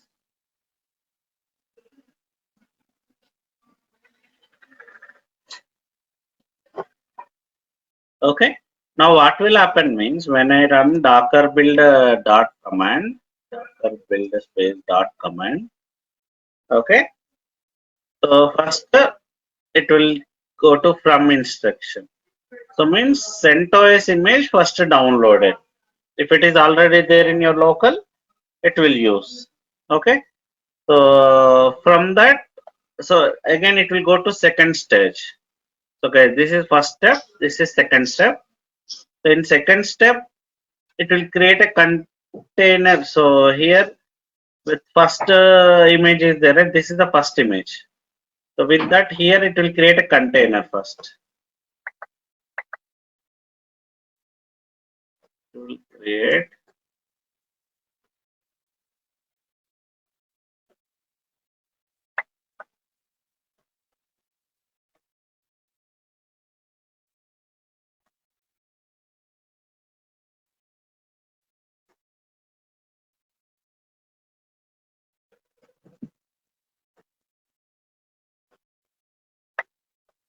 So guys, here, okay, your Docker will create a container with this image, CentOS image, and run this command on top of. So that container is called as intermediate container, guys. Okay, so it will create container, run this command, and with that again, what I can say. With that again, it will create a customized image. Create image with that. Okay, then it will go to third step again. Same concept again. In third step, you have image from second step, right? It will create a container. Okay, so it will create a container here and run this command on top of that container and then find again image. Every step, guys, the image and container will be deleted. So guys, in this step, so here created a container and ran this command, right? After creation of image, that container will be deleted. It won't be exist. You cannot see even in Docker PS also. That's the reason we are calling it as an intermediate container. And here in this step also, once you create a container from this image, that image will be deleted. And then you run this command on top of that container, create an image, and again it will go to next step. Here with this image, it will create a new container and run this command and create an image like this. Every step it will create one image and one container, guys, with the previous step. So in that way, how many instructions? So these are called as instructions. There are so many from run. There are so many instructions available. So we'll see those. So each instruction it will execute based on your requirement. And final, with the final step, it will create image. Right? That image only exists. Remaining all will be deleted. The intermediate container, intermediate images, all are deleted. Only final image will be available. That is how Dockerfile will work, guys. Now let's see again one more example. Go ahead, Vijay.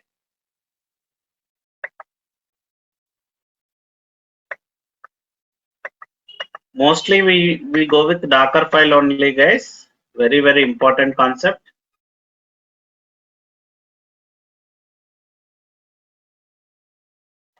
Okay, give me control.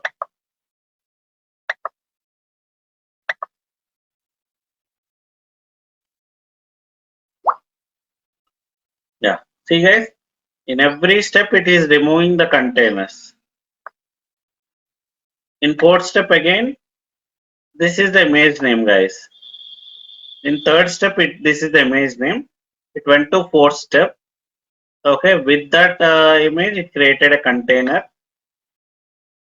Okay, so and ran this command, and with that, see, it created one image, and it removed the intermediate container. Then see the final image only available. Even if you do Docker PS, a Docker image, nothing will be there, guys. Okay, so this related containers and all, nothing will be there. All are intermediate except this one. The final image only available. See this image. 613 MB image it is. Okay, na? So why? Because what do we have in this image, guys? CentOS is there, Git is there, Java is there.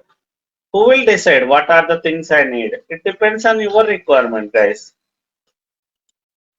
It depends on your requirement. Your application team, definitely you have some requirement, right? Which application you want to install, what are the configuration you need, all the things you will take inputs. Okay, na? From inputs you will take from application and respected team and create a Docker file, guys. You can name it also. Of course, while creation also I can name it. Okay, maybe after creation also I can name it. Docker tag, image ID. Okay. So Vijay, what is your account ID? The Docker Hub ID? Vijay Rajkumar, sir.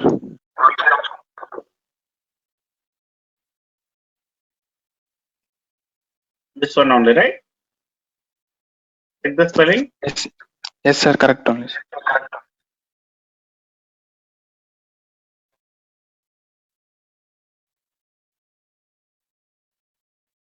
Maybe whatever it might be. Whatever the name you want, you can give.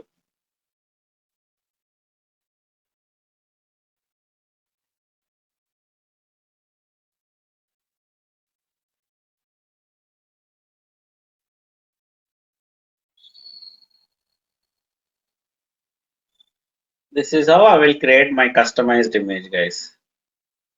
So there are so many instructions available. Sometimes your application guy will ask you, hey Amar, I have my configuration. Please add that configuration file to my image. Okay, so maybe some script you want to give. That script also, okay, I want to like add it into my, just a minute, guys. Just a minute.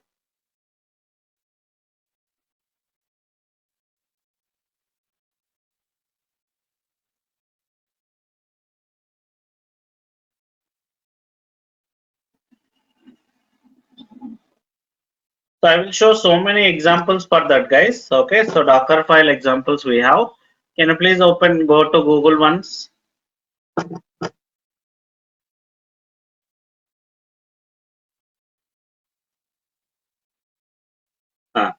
Dockerfile examples.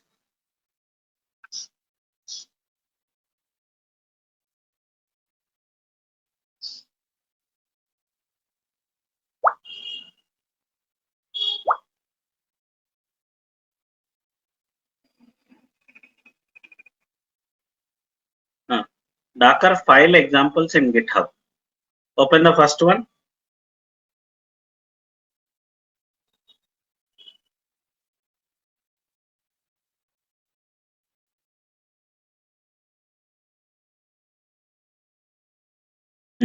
No, not this one. Go back.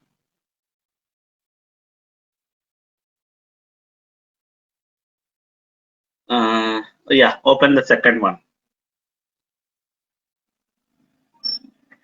These are real-time examples, guys. Okay, these kind of Docker files only we create. So see, for each application we created different folder because file name is same, right? Docker file only. I cannot create a Docker file, multiple Docker file within a single folder because name we use as Docker file only. That's where for each application see separate folder. There under the Docker file we created. Anywhere, anything. Go to Apache. How the Docker files will be there? Just look into it.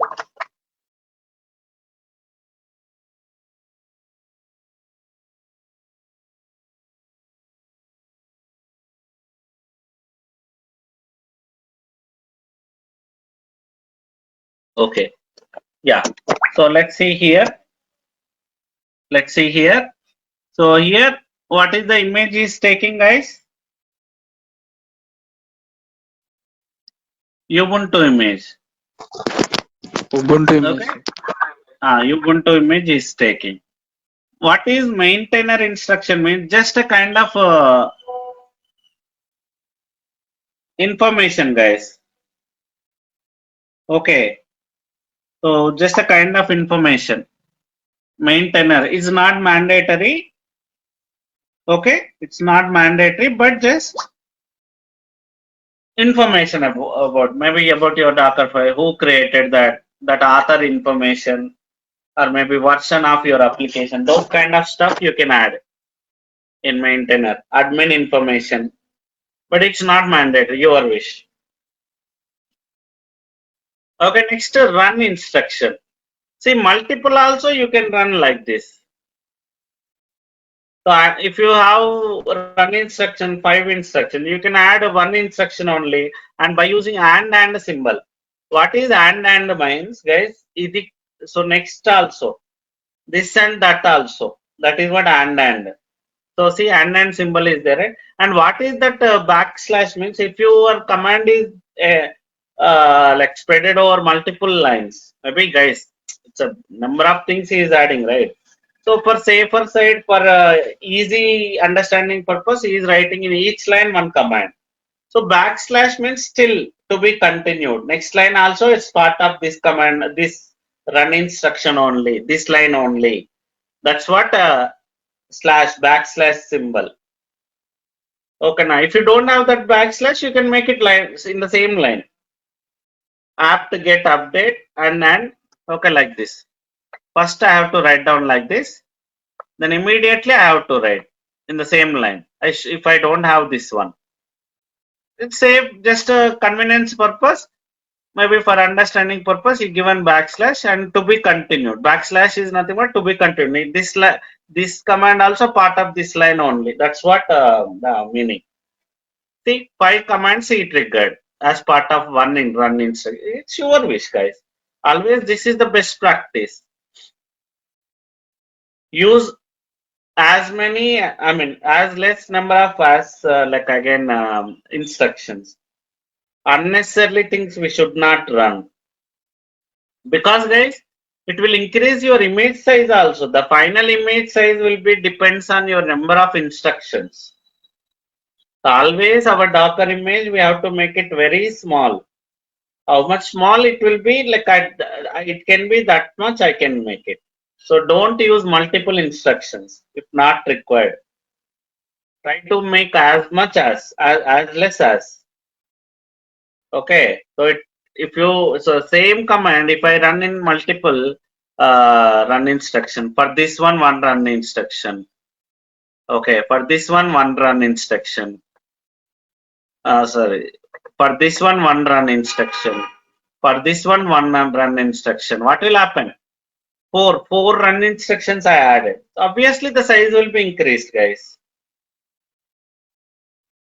Okay, so this is how I'll write a Docker file. But who will give this requirement?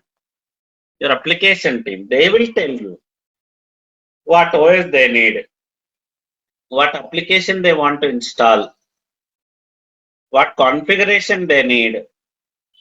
Okay, if they don't give also, you can go to Google. How to set up HTTPD. You will get these steps. You have to write based on your requirement. Okay, here nothing is there. Basic commands only, basic instructions only. Next, we'll go to other. Like the AND operator and the for a backward slash will be the logical AND, or it is just like a assemble of commands? I didn't get to come again. Yes, sir. This is the case, right? Double and percent and the backward slash, right? Yes, sure. Yes, That it means is the like it is the condition checking, or it is just like to merge the lines. no, it's not condition here. We are not using if condition, right? There is no if here. It's general. This also and this also. That's what and. అది What and means? Government తీసేస్తుందండి అది. So management సీట్లు కూడా. So ఏమైందంటే సిఎస్సికి సంవత్సరానికి 1,00,000 కట్టాలి. Everybody mute yourself, Ravi. 1,00,000. Okay, it's not a condition. It's just a statement. Maybe so. This next this also like there. Please run this also. That is what and. Okay. So see here from. What is from means?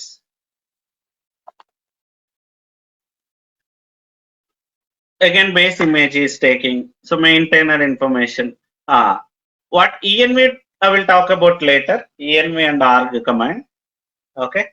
So then run instruction. So run is to run inside your container. Okay. So inside your container, like so intermediate container, these steps will be executed. Again, this also same. What is copy argument? Copy instruction. Sometimes your application guy will ask you, hey Amar, first copy this also to your image. So here, after this step, it, it will create one image after this step, right? With that image, it will create a container here, new container, and into that container, you're copying this start.sh file. Okay, they copied this start.sh file into your image. That's what this meaning, guys. And from this, it will create again one more image. Okay, what is volume? I will come to this part later. So first of all, okay, let's see that practically, how copy will work. Can you please re-log in?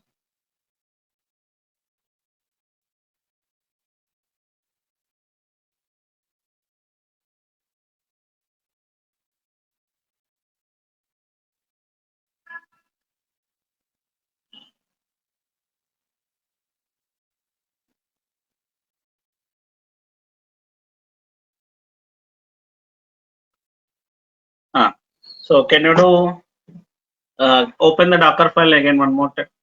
Example, your application guy requested one file. Uh, go back, come out of this file.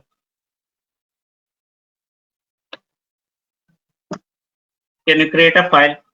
Just sample file, touch file 1, maybe touch file 2, something like that. Okay. I think already file 1 we executed. Give file 2. Just any name, make it as file 2. Okay. Assume that this is your configuration file. Your application guy given to you. So you kept here in the same folder. Enter. Now open your Docker file. So your application guy requested you, hey Amar, this is my configuration file. Please keep it inside my image. Now go with copy command, copy module, copy argument, so copy instruction.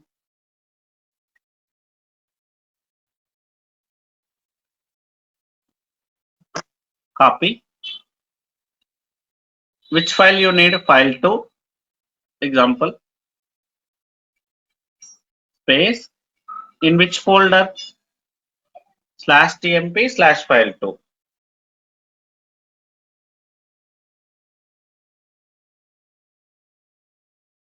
Okay. Now save this.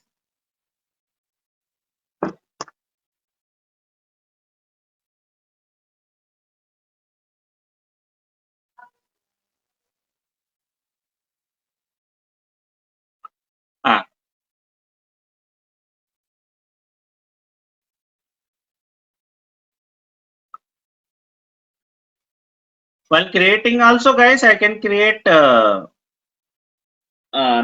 Okay, your wish. But as how -t.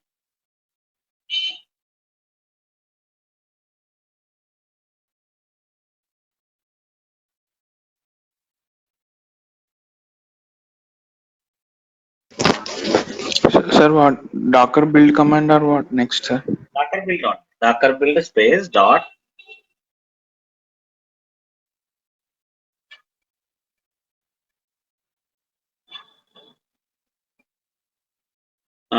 -t space your account ID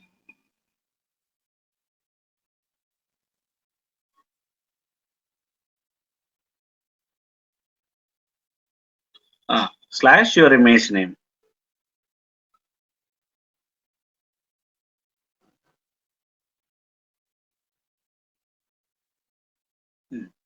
any name, whatever you need. CentOS underscore git underscore something like whichever is feasible to you. You can give name to. Already we given git underscore Java something like that, right? You can give some other.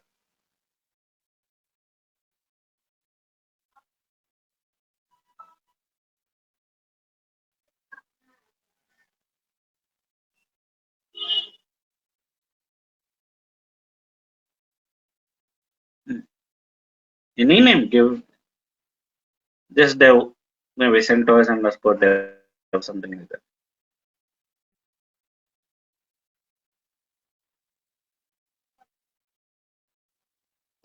Okay, enter. Your wish. While creating also, I can.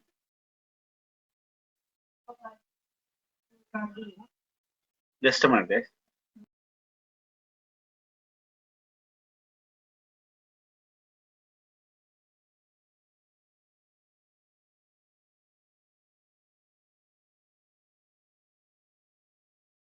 Okay. See here, guys. Here, until this, already we executed. That's where it's using cache. Already your Docker has that information. Right. Only last step we added, right? So that's where this is the final image.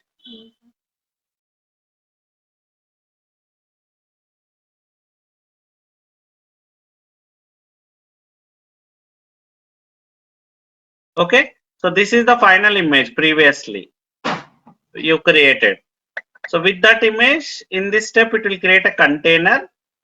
Okay. So it will perform this copy action. File to, which is there in your local, to your image, your container. And with that, see, it created a image, guys. This is the final image. This is the final image, and you given name also for the same image. Now in this image, what will be there? This file anywhere. Can you push it? Docker push. Have you done login? Docker login? Yeah. Provide. Go ahead and.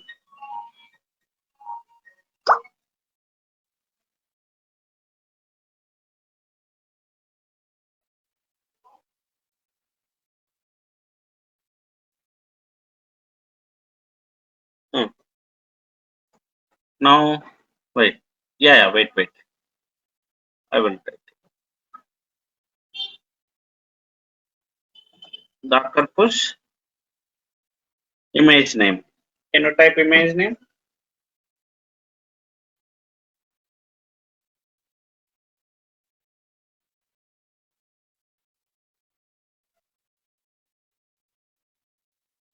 Ah. No. No. I think that do Docker images to check what is your name.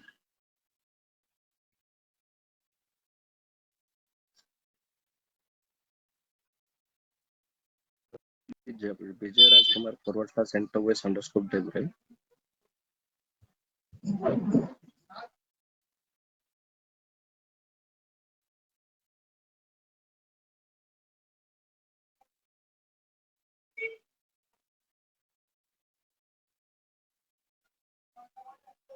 Hmm.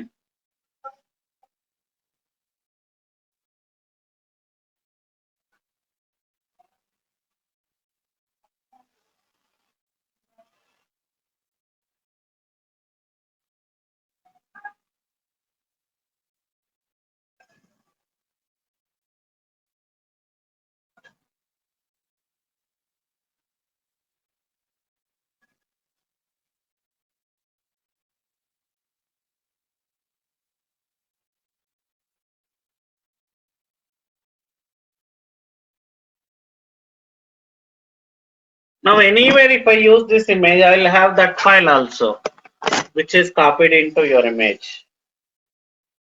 Now can anybody has Docker host, guys? Hello guys, anybody has Docker host?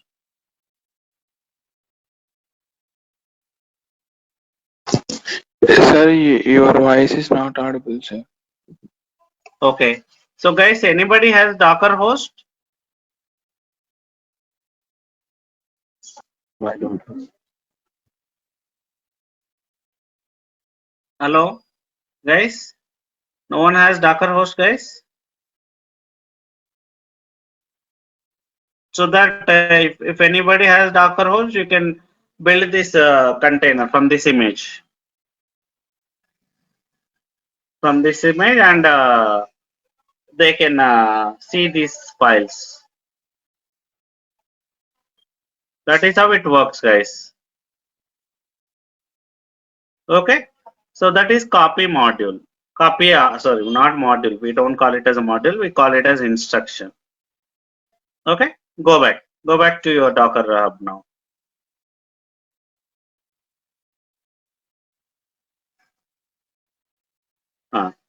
So that is about copy module. No, no, not Docker hub.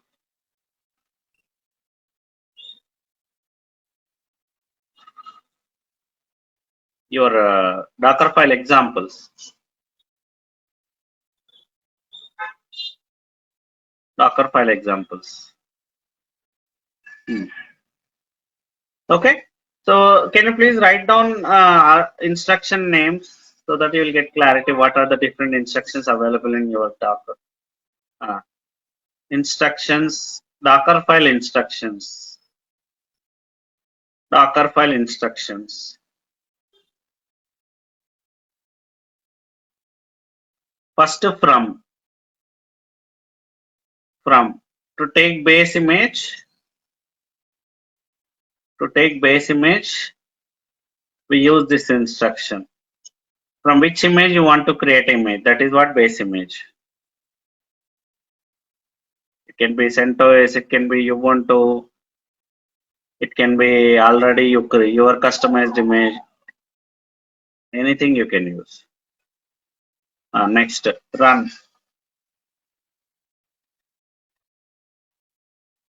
Run.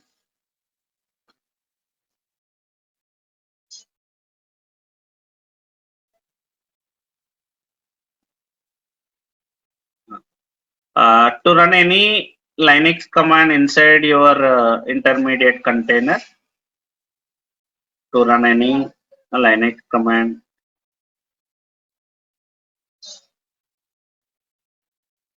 to run any Linux command inside intermediate container, inside intermediate container.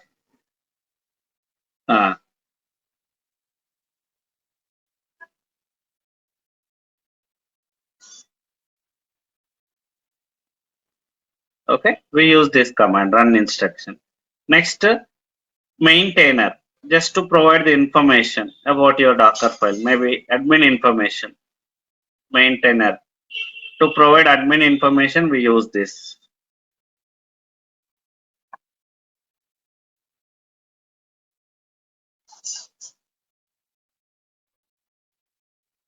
Okay, next, copy.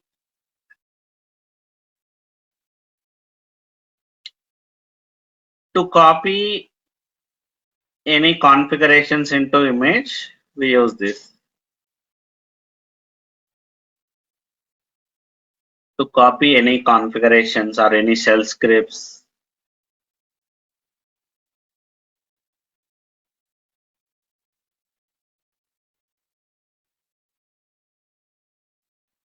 Next, add also same. Add also same, guys. But there is one extra advantage. Add also same, to copy any configurations or anything, we use this into image.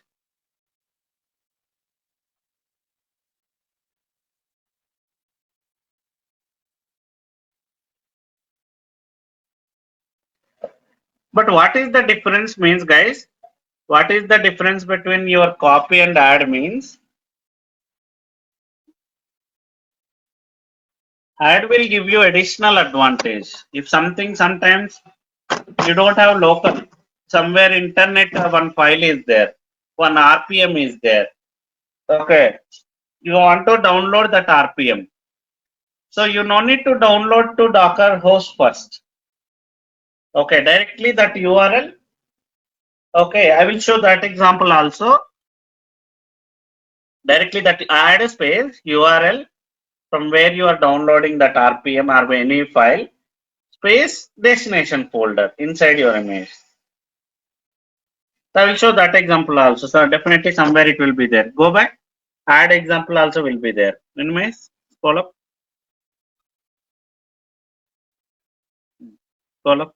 Here add is not there. Go back.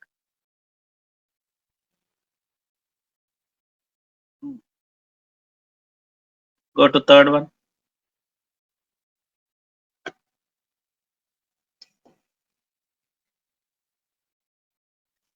Apache.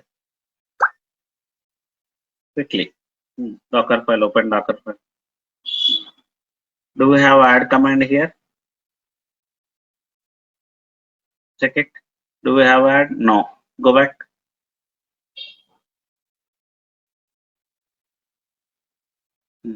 Fourth one.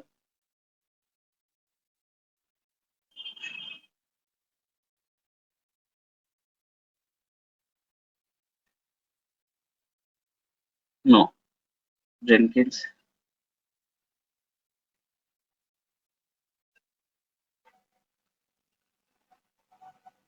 Hmm.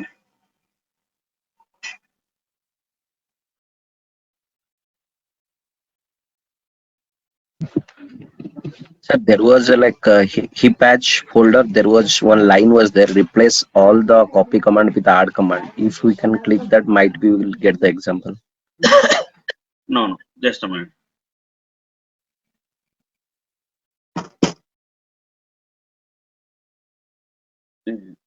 Or else go to Google once. Go to Google and type add examples in GitHub. Sorry, in Dockerfile. Add examples in Dockerfile.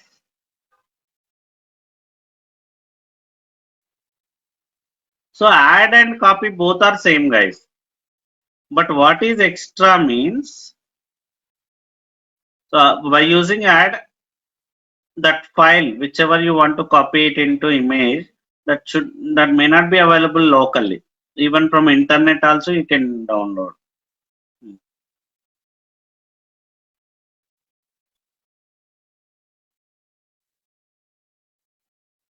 Come down. Come down. Just search with add.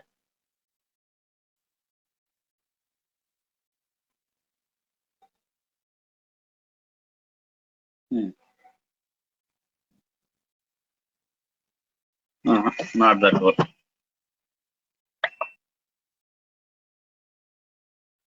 Okay, that's fine. Leave it today. So I will show that example in tomorrow class. What is the difference between add and copy? Generally we used to get that interview question, guys. In interviews, generally asked question this is. Okay. So tomorrow I will show clear examples. What is add and all.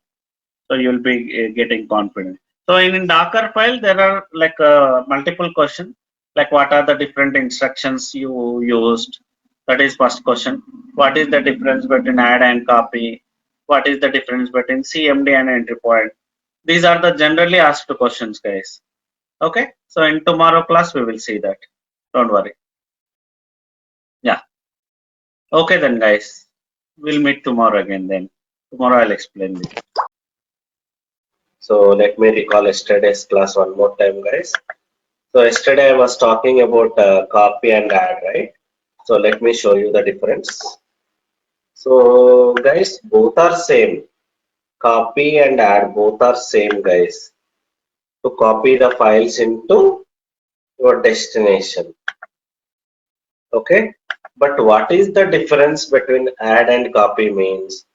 Multiple advantages we do have, guys. Okay, now. So example,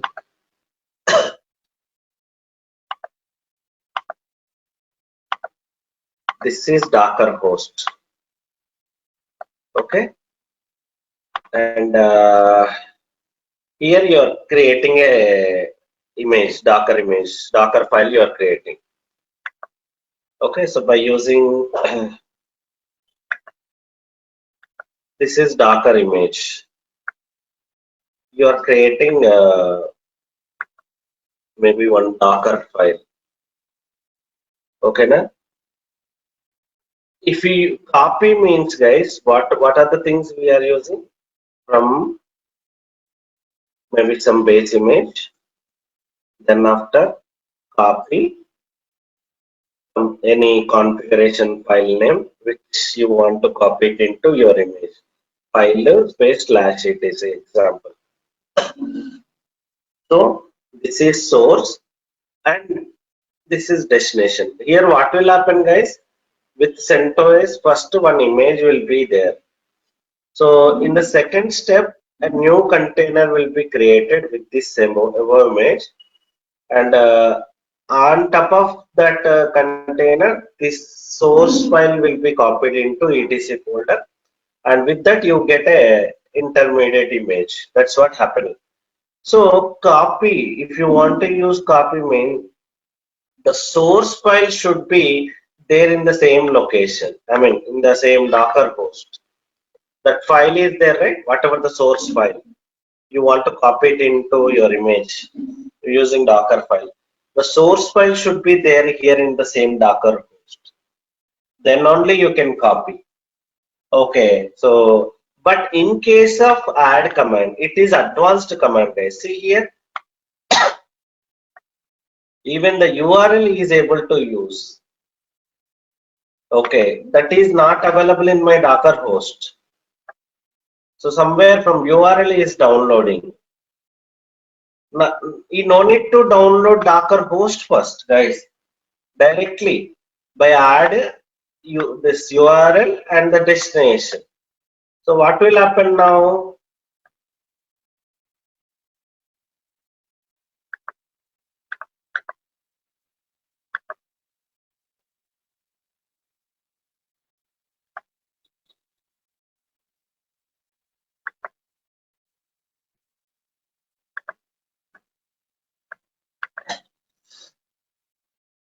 See here, this file I don't have in my Docker host. Directly from URL only I'm copying it into my destination, which is there inside my image. That is the difference, guys. A copy means compulsory that source should be there in the same Docker host. Okay, now. But add means it can be the source can be available in local host, or else the source can be copied even from internet also directly. Otherwise, guys, if you don't have add command, there are two things you can do if I don't have add command. First, in this Docker host, do wget command and download that PDF, whatever you need into Docker host first. Then after only, like by using copy module, I can do copy that file name, that destination inside your image. That is one thing. Or else directly in, I can add one more layer like this. Yeah. If I so guys, both are same. See here, what is doing? Add command is using some URL is down is using. Then after in this location is downloading directly. Okay, now. But see here, if you don't have add command, this is what you have to do. So directly is creating one folder, and after that is using curl command to download it. Then after is extracting. See, multiple extra steps you are performing here if you don't have add command. Okay, so either I can download it into Docker host, that zip file or whatever. I can use copy command to copy the file into destination.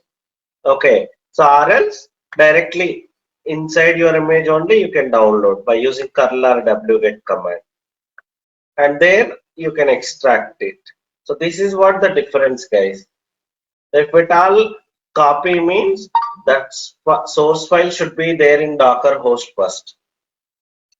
But if it is add means you no need to download into Docker host. Directly you can download it into destination. Okay now. So with copy command I cannot use like this. Copy that URL and destination. This is it won't work out, guys. What you have to do? Run. With copy you cannot do directly like this. First run curl wget and the URL. Okay na? Then after you can do tar whatever extract command, maybe unzip command and all. So first download, then after only extract. Okay, you cannot use this one directly. That is the difference between add and copy, guys. So did you understand the difference, guys? Did you understand the difference? What is add and like copy? See here, copy takes in SRC and destination. It only lets you copy local file or directory from your host. Okay, if you want to go with copy mean that file should be there in your Docker host, then only you can copy. But add lets you do that too, but it also supports two other resources. So with add command you can do this also, guys. Local file also you can copy it to image, but there are two more advantages. You can use URL instead of a local file. Direct URLs also you can use. Secondary, you can extract a tar file from the source directly into the destination. So you don't need to extract manually. Directly, whenever you do add command, it will be extracted automatically. It will be downloaded and extracted also. That's the difference, guys. Okay, so that is what add command advantage. And this is the example for that. This is how you can use add the URL and the destination inside your image. Okay, so this is the difference, but this is interview question also, guys. What is the difference between add and copy command? So you can say, so with add and copy, like you can copy the files from source to destination, your in Docker image, customized image, but with add I can do some additional like things also, like even from URL also I can download. I no need to download and copy. Directly I can download it into image only. And if you copy direct, like zip files by using add zip files to your destination, directly it will be extracted also. Okay, that is the advantage of add command. Okay, now let's move on to next commands. Go ahead. So Vijay, go ahead now. Next is CMD and entry command. CMD and entry. Very, very important. One more instruction, guys.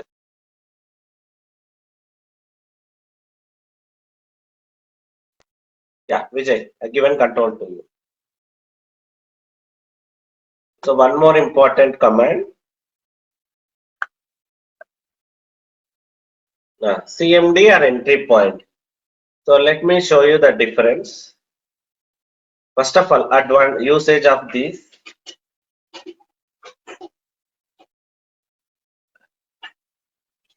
Sudo space -a.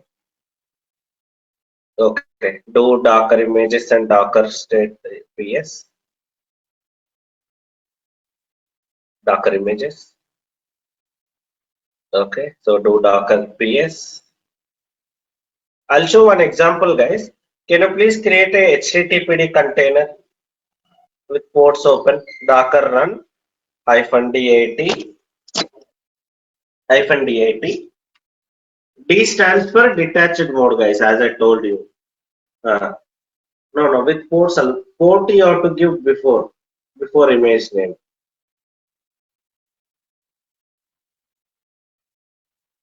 -p 80:80 HTTPD. So, guys, there is a official image called HTTPD. That in that OS is there as well as application also already there. Can you open Docker host port?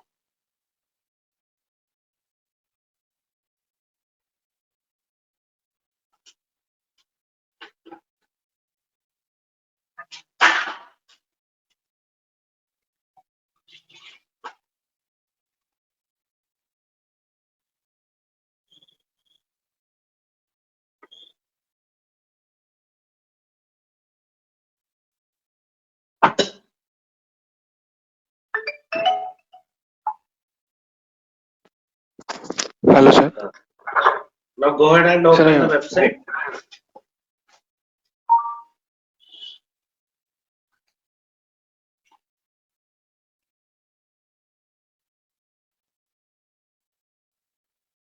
Copy the public IP address of your.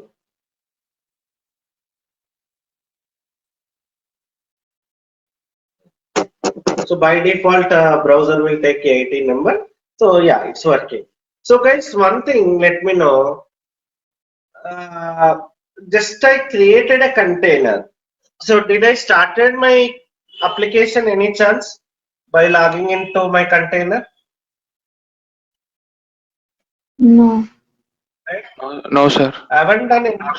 I haven't done anything. Just I started my container. Automatically my application started. How it is possible? It's because of CMD only, guys. They created that image by using Dockerfile. Okay, now mostly guys, every image they created with Dockerfile only. They added CMD prompt or entry point option while creating this HTTP image. Official images also customized images only, right, guys? They created those official images. They created from Dockerfile only. So always the CMD prompt will be executed, guys.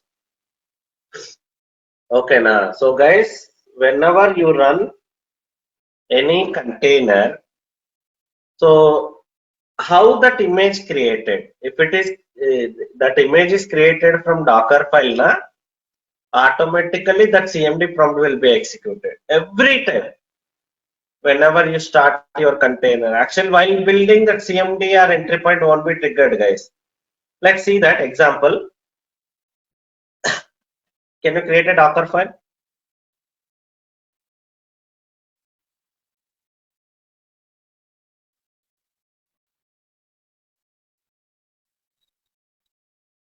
From CentOS. I'm just showing example now, okay? From CentOS. Then whatever you want to install, like Java, Git, HTTP applications. Okay, that part leave it. Just leave this, remove it. Directly CMD point. CMD.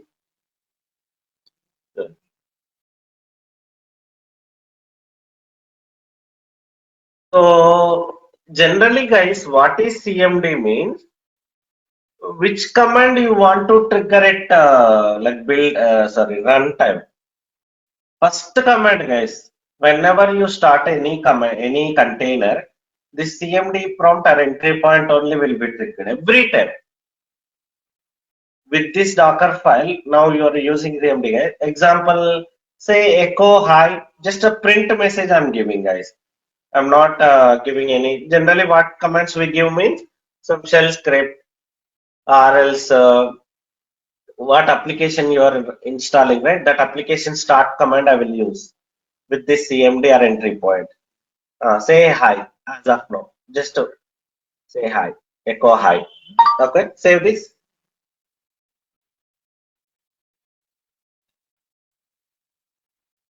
Okay, so now build your container. So guys, this time that CMD will be added to your image. That's it. It won't trigger actually. That echo command. Okay, now see here what's happening. So first, can you please give me control?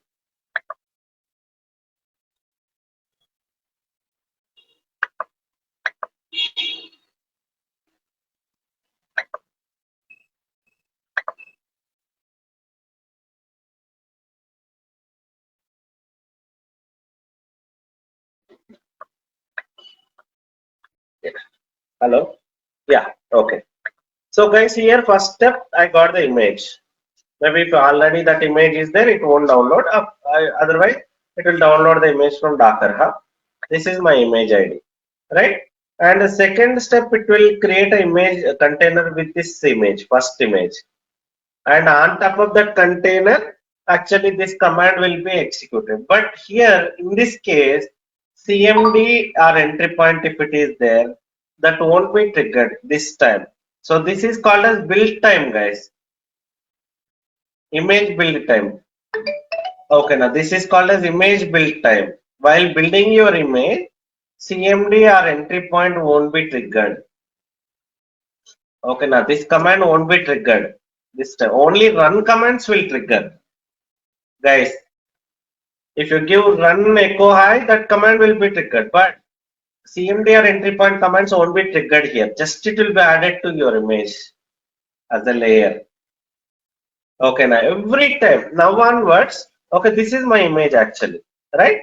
So let's see, I'm running in attached mode, guys. Docker run.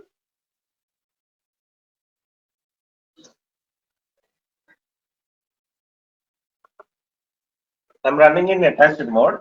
If I don't use -d, that is called as attached mode.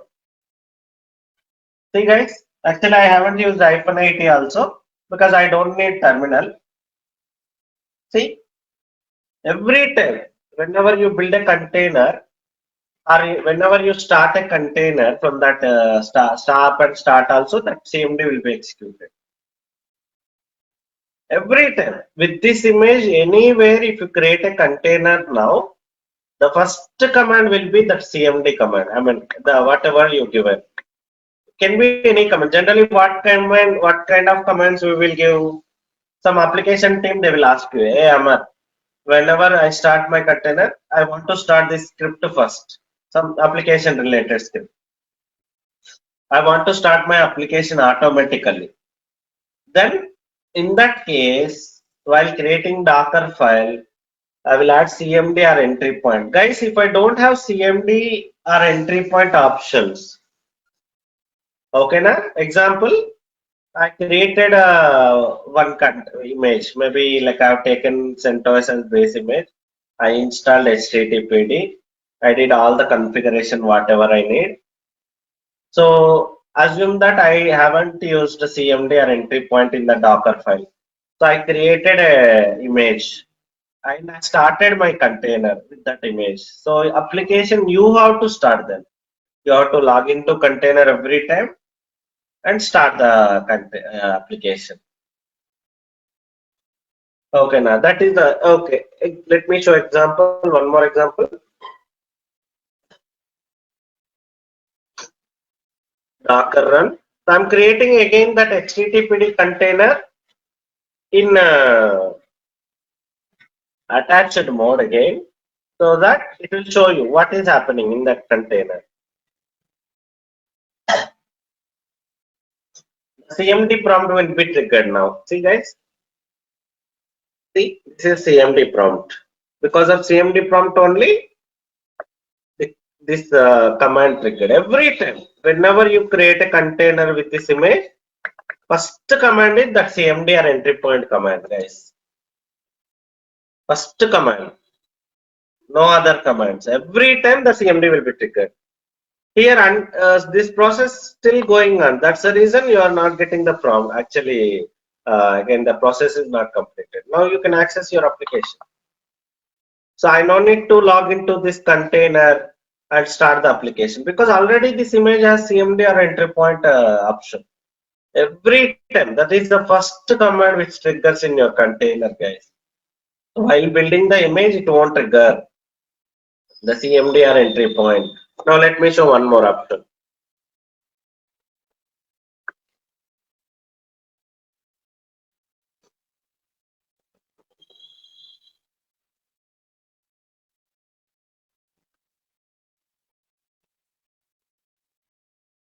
See, I'm starting Jenkins application, Jenkins run -dat -p 8080 colon 8080.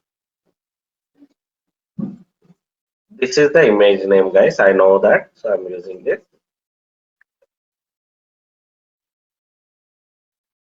Okay, I'm starting my container. See, I no need to start my application. Automatically, it will download that image, and definitely this image also they created via Dockerfile only.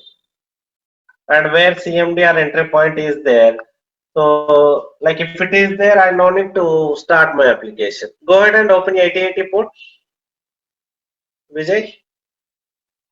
Go ahead and open the 8080 port on the same server.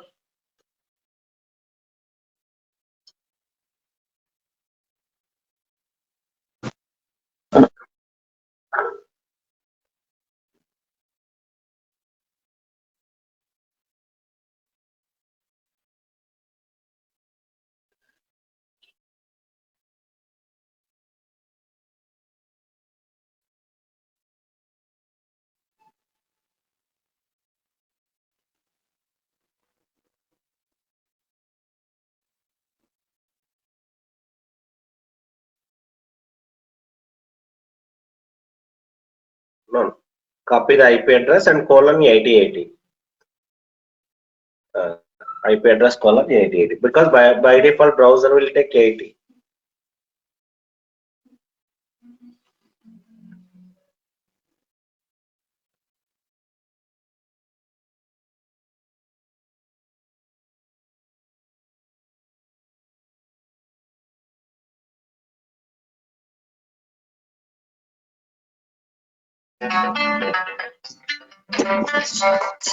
Yeah. See guys.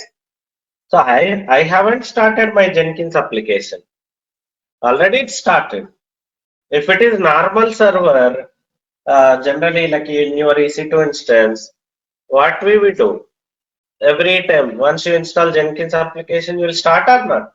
Systemctl start Jenkins and systemctl enable Jenkins. Then only your application will work. Yes or no? But here Yes, sir. I haven't started my application by logging into Jenkins container. Automatically it started because of CMD only, guys. Okay, na? Because of CMD only. Let's see how the CMD prompt will be there.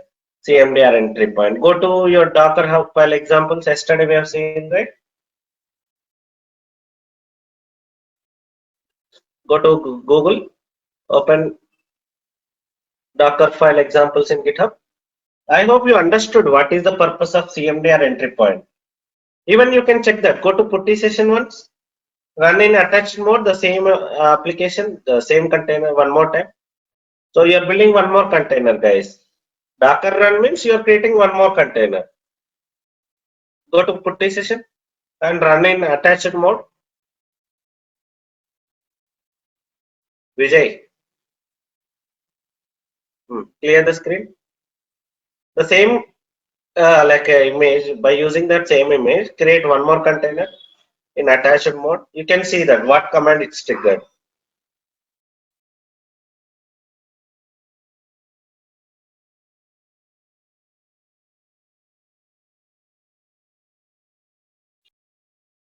Clear the screen and Docker run -dat. -dat not required. Clear the screen first of all. Control L.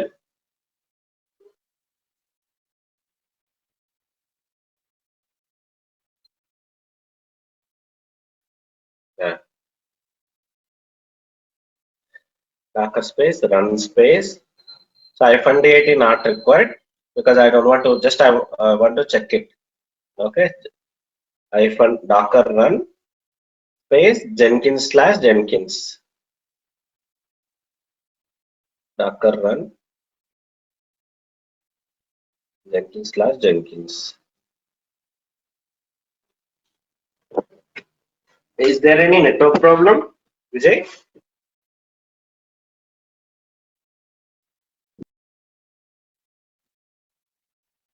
Hello? Sir, it's going very slowly, sir. I'm typing, but here is not coming, sir, properly.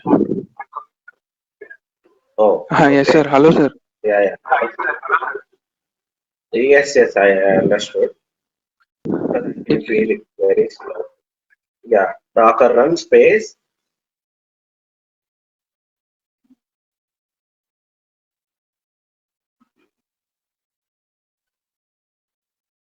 Docker run space Jenkins/Jenkins.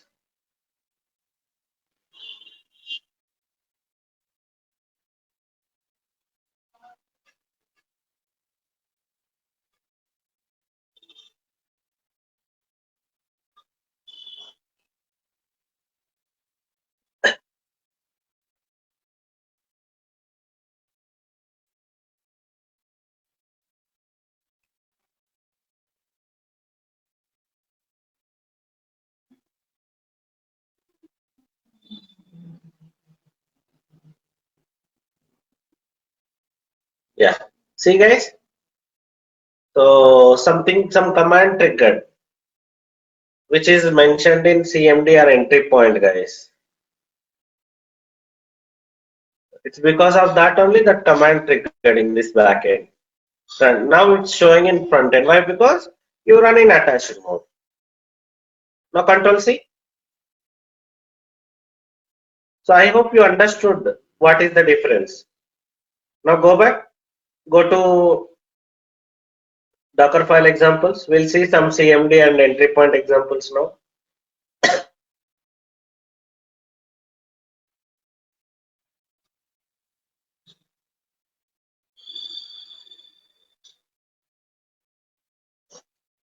So guys, anybody else has Docker setup? Why? Because it's very slow. So the all of a sudden Vijay screen is very slow. Anybody would like to take care?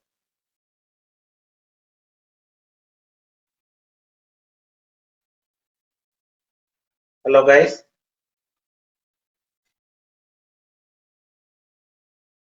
Anybody? Can someone please take care? Otherwise it will be delayed, guys. Hello.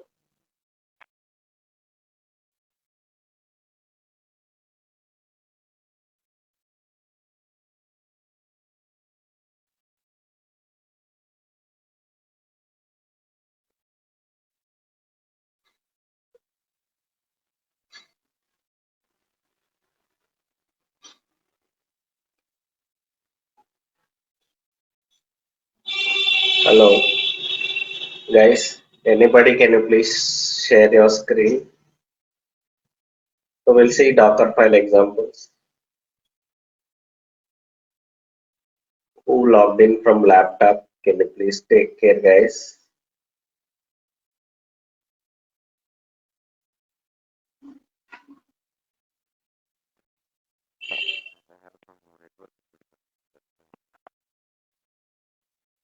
So Docker setup not required, guys. Only your website, your browser I need.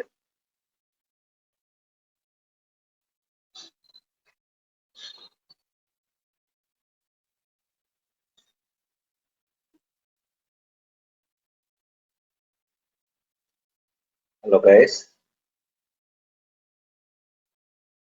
Can someone please take care?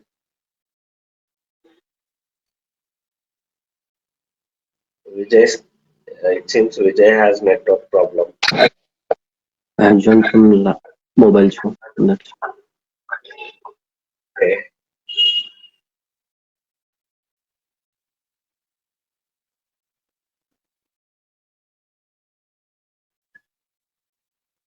Okay. So I don't know, guys, why you are doing like this. Hello. Okay. Let's take the control. Sir, open the Dockerfile examples. Yeah, that's fine. It seems very slow, Vijay. Your screen is very slow. I don't know. Is it only for me, for everybody?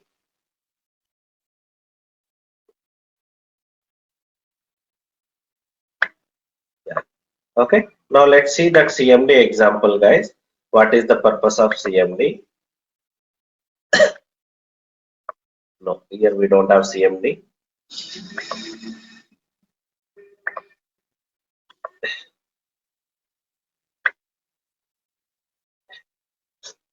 Yeah. I'll come to this ANV part. Okay, let's.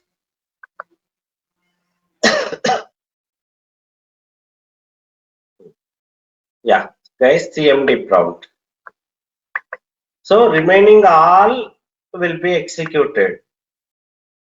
Okay, except this CMD.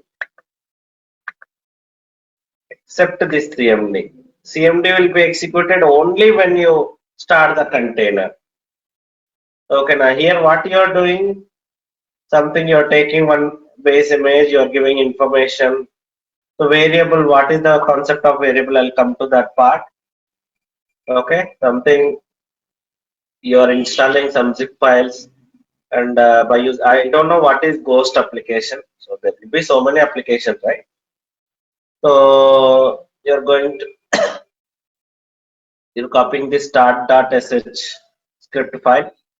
Maybe this file given by your application team. So you're copying it into image. Then after that, like you're running something, you're deleting. And CMD, this command won't be triggered while creating. So build time. Okay, so this command won't be triggered. CMD won't be triggered, guys. Build time. Only runtime. Runtime means container runtime. Start time. That time the script will be executed.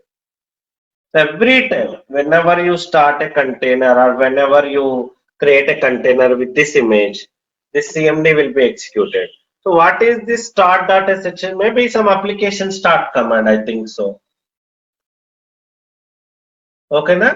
So I think maybe that application start tab, start message, start commands are there in this start sh file. Every time the CMD will be executed. If you don't have this CMD prompt na, here in this Docker file, still the Docker image will be created.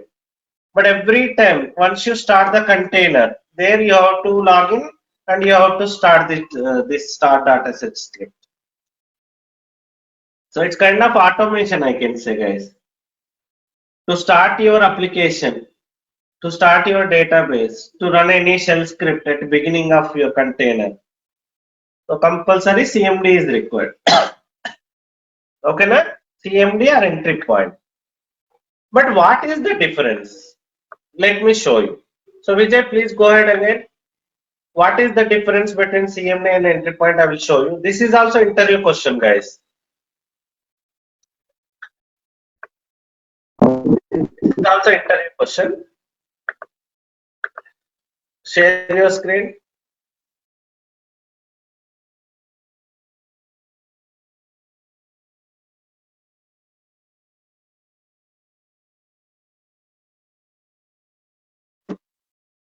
Go to putty session.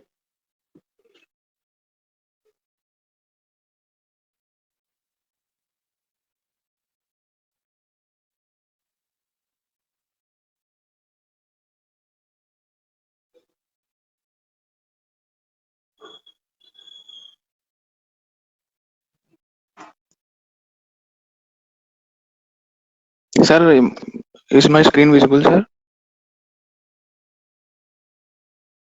Hello?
Hello?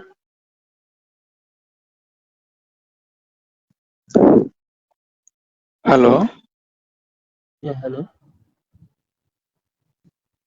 Yeah, I'm sorry, Is my guys. I was. screen, Yes, please do yes, I can confirm, see. is my screen visible or not? Once network is slow here. Some I can Yes, see. it's visible. So open your Docker file. Open your Docker file once. So now, guys, I will show you the difference between this one, CMD and entry point. Open your Docker file. Decaps. Decaps.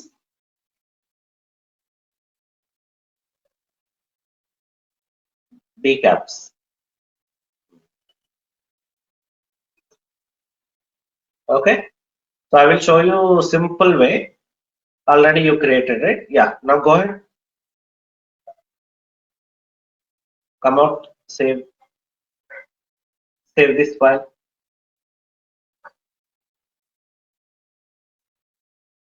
Save this file, and I think already you created image. Let's create an image again. Of course, nothing will happen. Create one more time. Docker build dot Docker space builder space dot.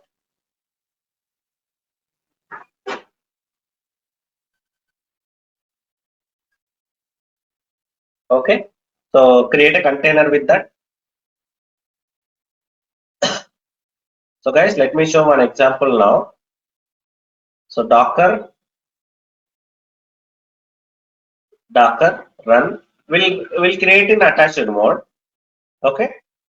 So in my Docker file, I given cmd prompt, but just a print message instead of generally what commands we will give start commands, any application start commands and all will give. But as of now, just no IT also not required because I don't need terminal, right? I Docker run that image name space echo hello, echo space hello. So guys, I can override them whatever you given in cmd prompt, right? Okay, so I can overwrite in runtime if it is cmd. Enter.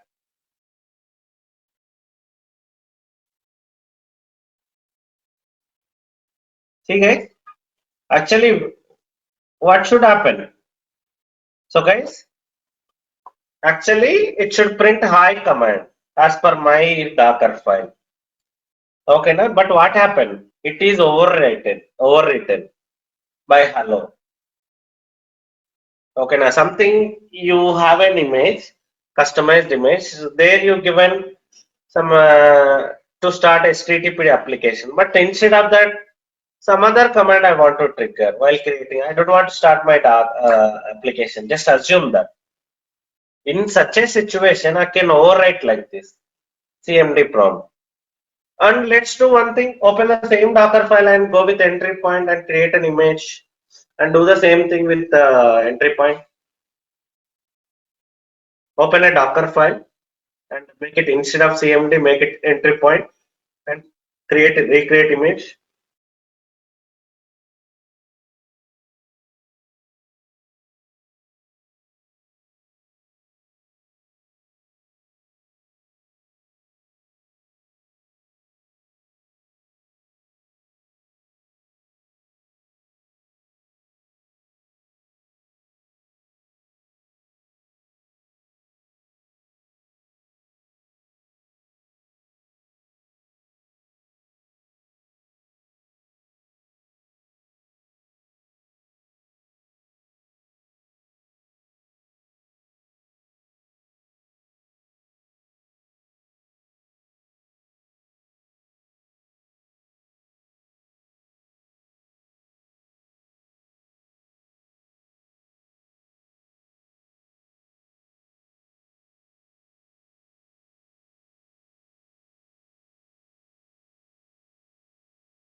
Okay, so guys, initial basic usage is same with entry point also like this, but try to override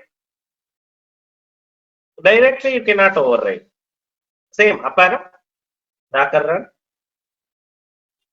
image name space echo hello,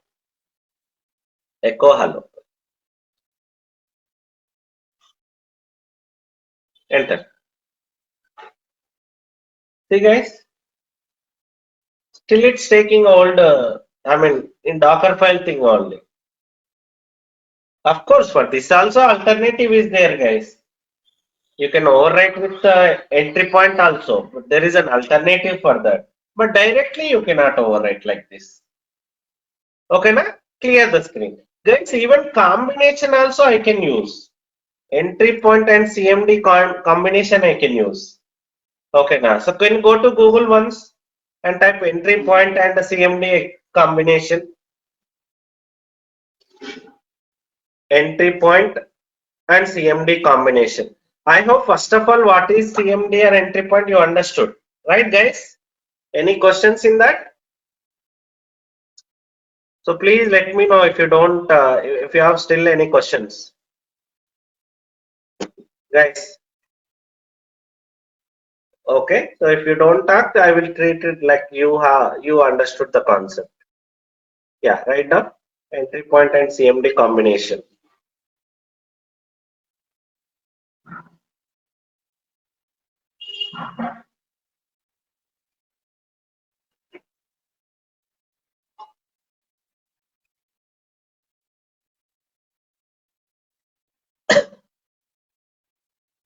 Open the first one.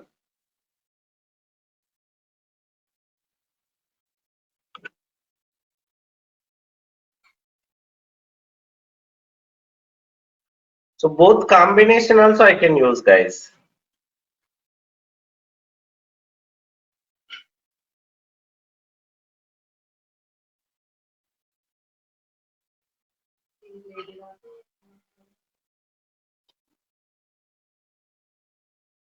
Come down, come down, come down, come down. Here it is. See, like this command in one place, sorry, in entry point. See here. So guys, in entry point I given only command. Executable. Generally we call it as executable. Okay now. So example, can you please open Notepad?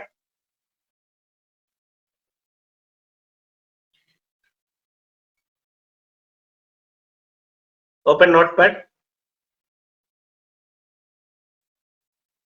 Vijay.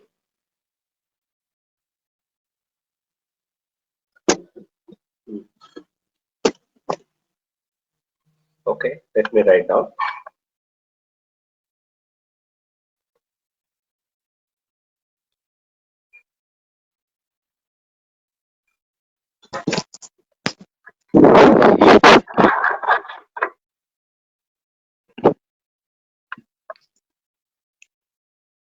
Can you please give me control, Vijay? Okay, now I got the control. Just a minute.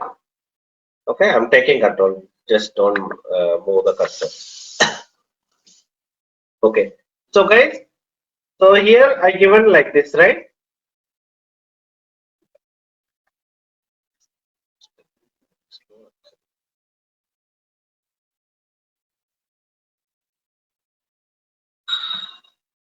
Okay. MD space echo hi. So guys, generally commands we can call it as executable also. This is command. So that means it is executable and it is argument. With the command you can pass hyphen, like generally options, right? Options and example user add space username. So user add is the executable, and after that whatever the options, whatever the arguments you passed, everything is called as arguments. Okay, now here in this case, this is executable, this is argument. Okay, now so I can use in this way also, guys. Entry point echo, so command here, and CMD in this whatever the argument you have. Example here I have only hi, but you may have some options also, right? For this command, everything I will maintain in hi command, CMD command. So what is the advantage here means, why I should use like this means, example, I build an image with this Docker build a dot. Okay, na? So here in this case, what I have to do, if I build an image, so to override the things, what I have to do, Docker run image ID. Okay, so executable also I have to give, like echo hi, echo hello, to override the things. Simple, this one won't work out. Okay, so simple, like this argument I cannot override. Compulsory full command, argument, both I have to give to override the things. But in this case, guys, in this case, I no need to give the executable. Docker, much slower. Docker run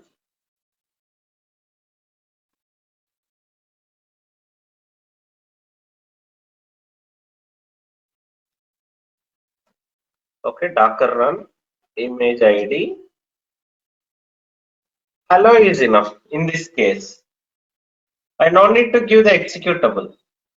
Directly these arguments, whatever you passed in CMD, right? That arguments I can overwrite. This is the advantage, guys, if you go with combination. Okay, so maybe you, while creating image itself, you will come to know that. So at any point, so maybe if you give argument like this, na, so you can no need to replace the executable because executable same, but options you may have different, right? Okay, so in that case, this is very useful, guys. See here, in this case, what he is doing? Ping command is using. Okay, and ping means just a basic command, guys. Just to check the communication. Is checking the same host. Okay, so see here what is happening. Docker run -it. The image name is test. So it's pinging local host itself. But let's see. Here in this case, bottom line.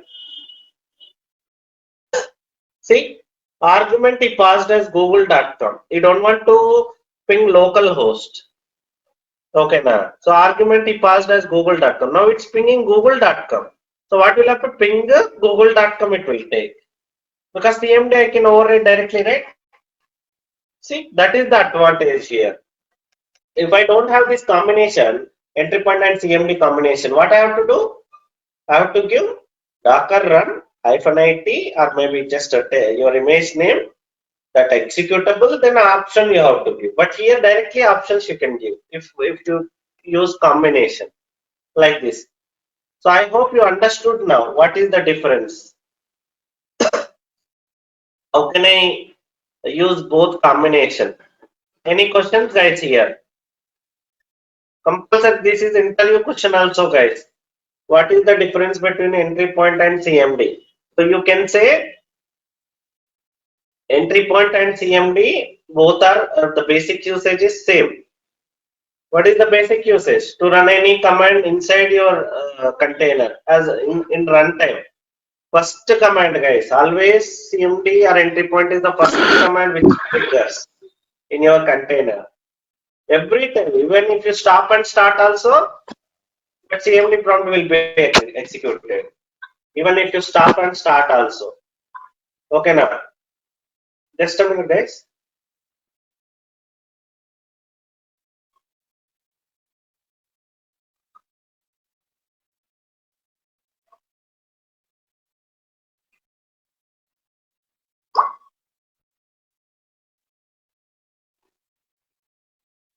Okay. So, and one more thing, CMD you can override. So these are the different ways you can use. Like for CMD and entry point, guys. So different ways you can use. Like CMD, executable, and your option. Or else directly, like without a curly braces also you can use like this. It's your wish, whichever the possibility way you have, you can use this. Okay, na? So that is what. But my request is, guys, everybody go through with those Docker files.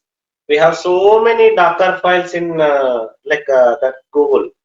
So here, what are the pending things, guys? Pending things are env expose volume. Okay, so env expose volume. These are the pending things. So we will see in tomorrow class about this. Okay, if we like gone through this, then Docker is completed. Next, Kubernetes. Guys, without Docker, you cannot understand Kubernetes. Docker is Hello, sir. compulsory. Yes. Sir, number of containers at a time at create DX.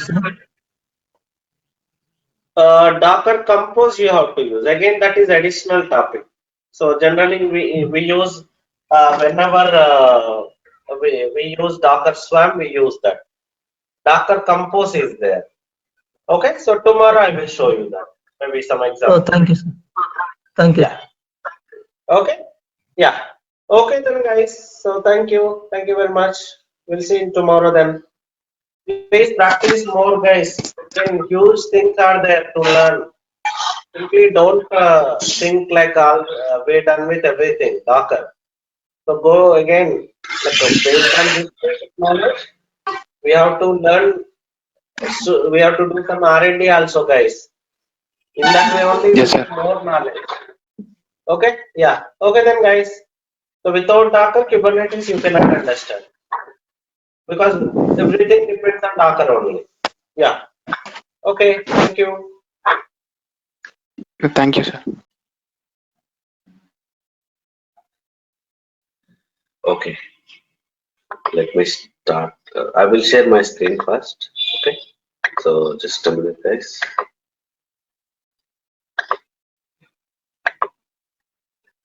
So what is variable? Why do we need variable? Okay. I will show you first. So guys, very important concept. Variable concept.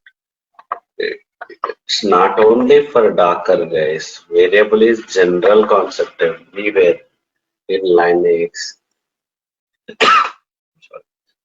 so Docker, Kubernetes, Sir, I'm Ansible. ready with my. Yeah, that's fine. Already Vijay, since Vijay has the set.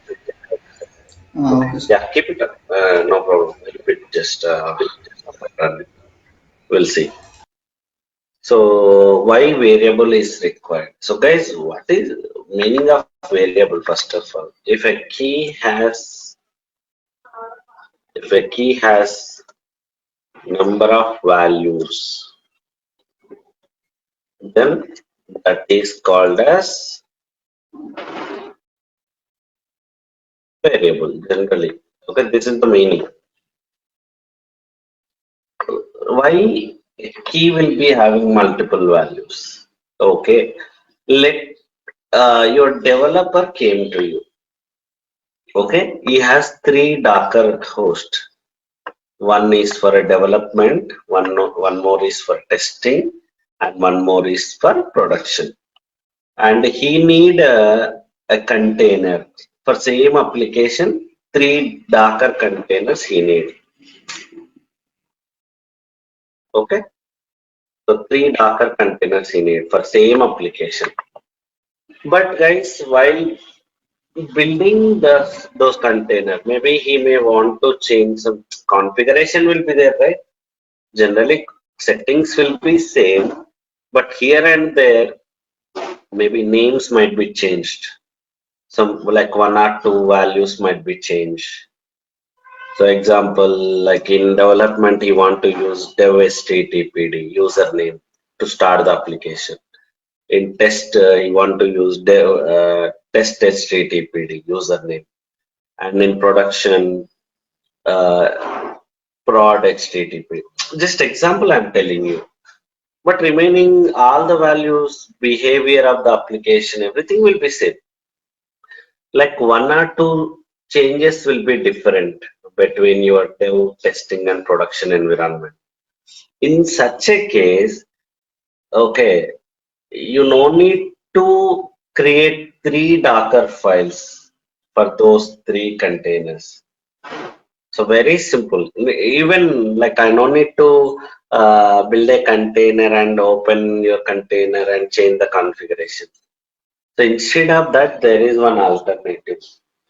Okay, what I can do while creating container, I'm sorry. Example, I'm creating a Docker file. Okay, now what can from CentOS run yum install httpd.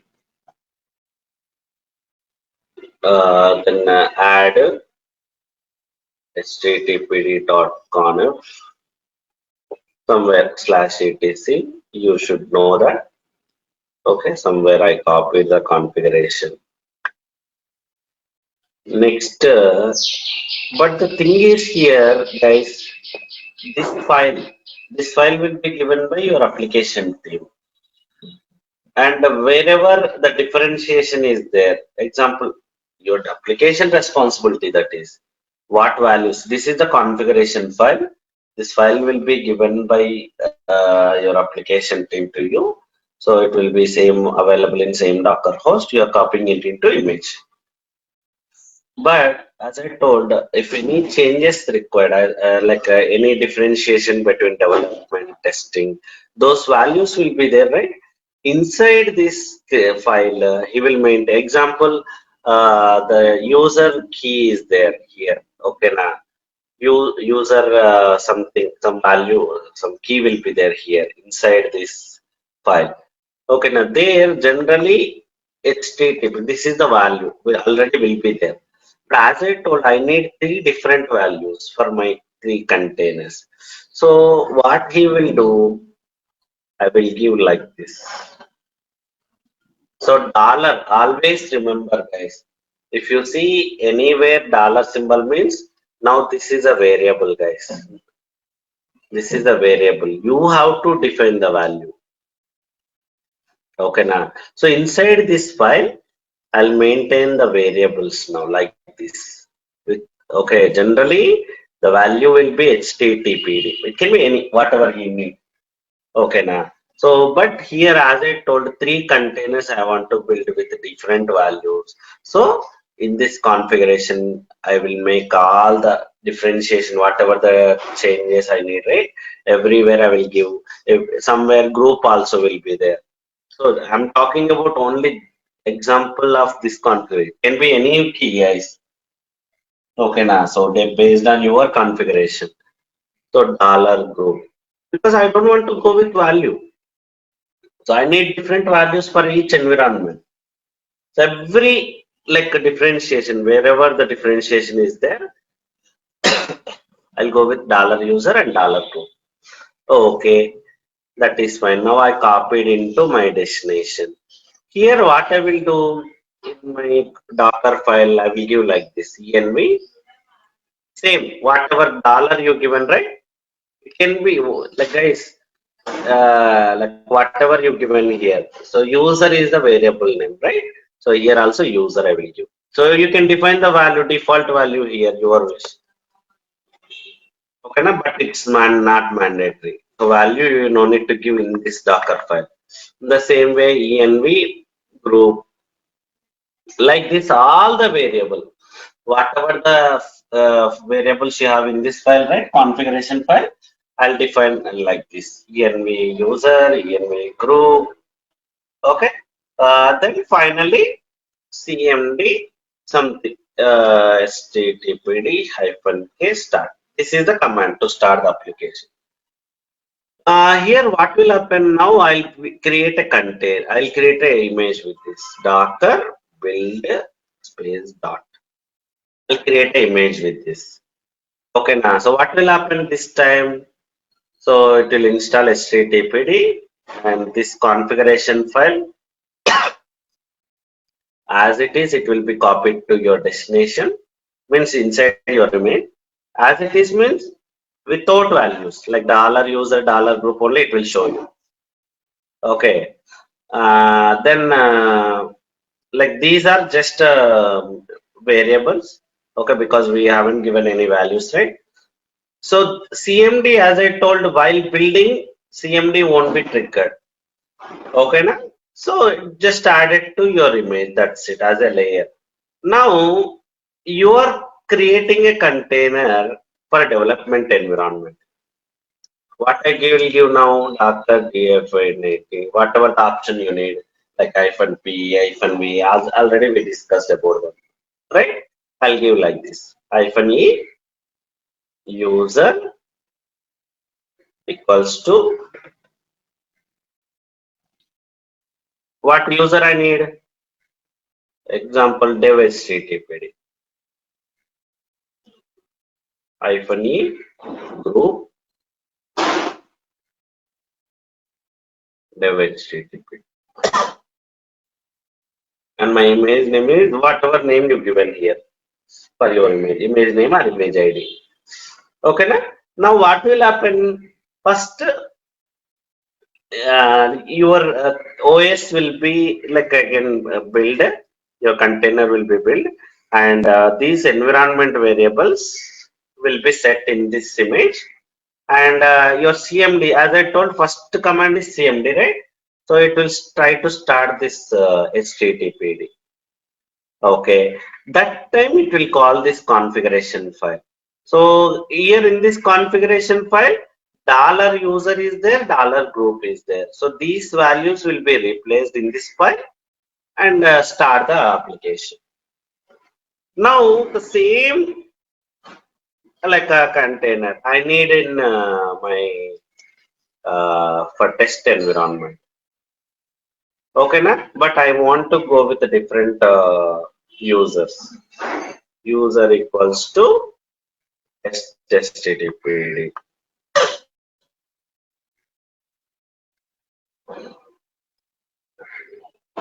Group equals to test HTTPD. Then my image name. Okay. Now the same concept again. So while create a first it will create a container and the variables will be set like user equals to test HTTPD and it will try to start the application. So application always read the configuration file. In this configuration file, we do have dollar user and dollar group. So obviously, it will pick these two values. In the same way, for production also same concept. Docker run -dit -e equals to whatever the values you need. So if you don't have this variable concept, okay, na? Assume that if you don't have this variable concept, now what will happen? So here you example these two things not will not be there if you don't have, and the configuration file should be as it is whatever values you need. For development environment, maybe like the default one I will copy it into my destination and I'll start. So then I will have to log into my container. Once I create my container, there I have to change the values and restart the container. And in the same way, first create a container for testing environment, log into container, change the configuration and restart container. Same here also. See, like again double work. Or else you have to maintain three different Docker files. So with the development configuration file, development Docker file. With the testing Docker setup configuration, testing Docker file. So that is the problem. But because of these environment variables, with a single Docker file, I am able to manage multiple containers, multiple environments with different values. So that is the advantage of variable, guys. Okay, now so like we don't know, right? Example in Google, maybe in official Docker images will be there. Okay, so like HTTPD Docker image available in Docker Hub.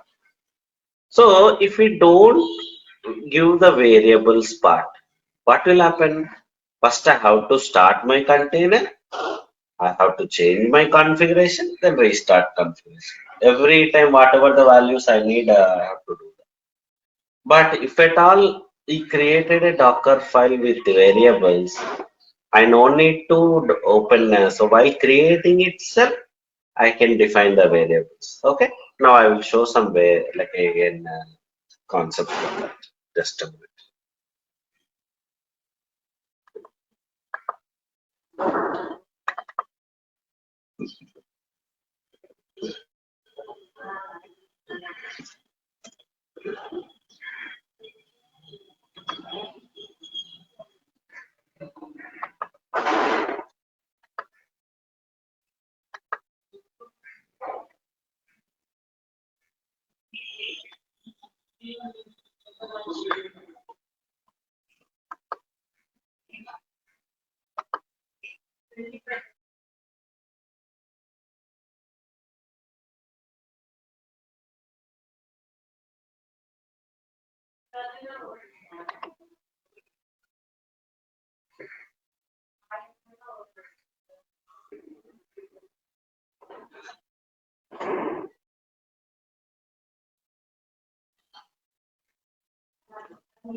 Again, there are two types of variables, guys. In Docker, we have env and arg. Okay, what is arg? I will tell you.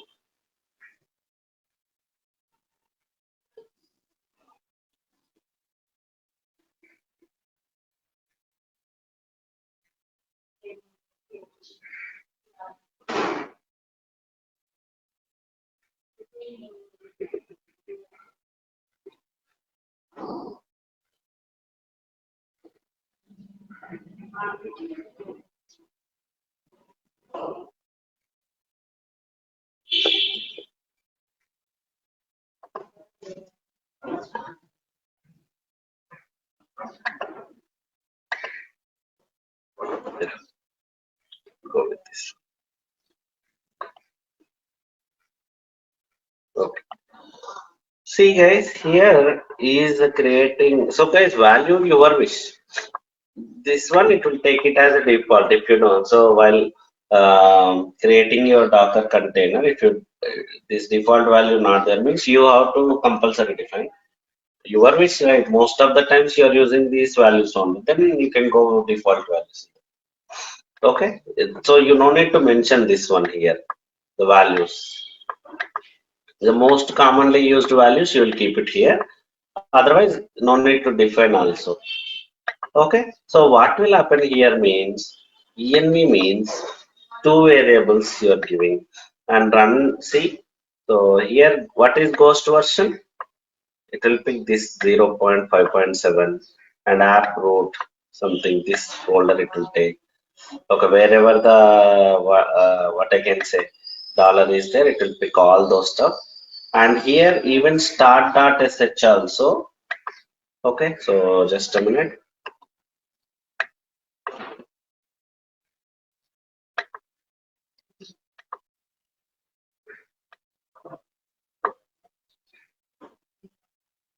Yeah,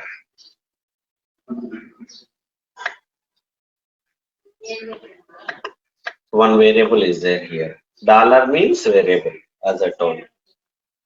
So while creating, while giving container, while creating container, I can change this value if need. Your wish, guys. Okay, I'll show some example. So Vijay, please go ahead. Vijay, please go ahead. I'll show some example now.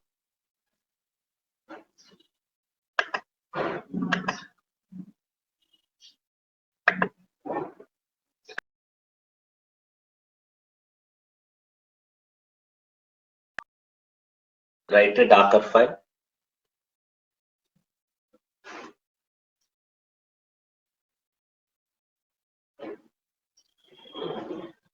Write a Docker file.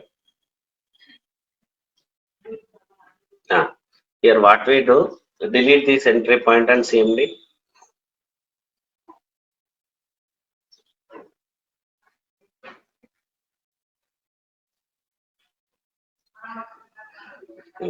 Next slide. env name equals to, okay, maybe it's your wish, you can define or not. Simple name is fine. Next, copy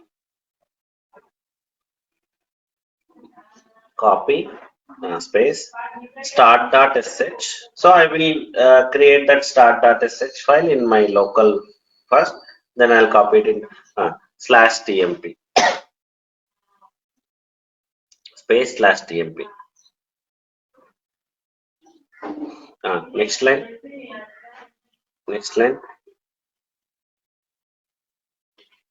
cmd space cmd, give it start.sh. start data set. Give in this way. I'll give you one format. Just a minute.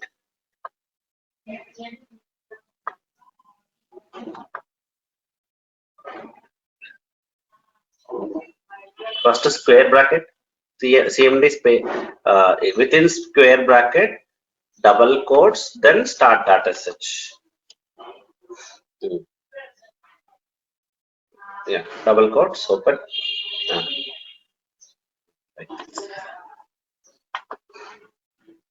Okay, na? Give like this, /tmp / full path you have to give. There itself.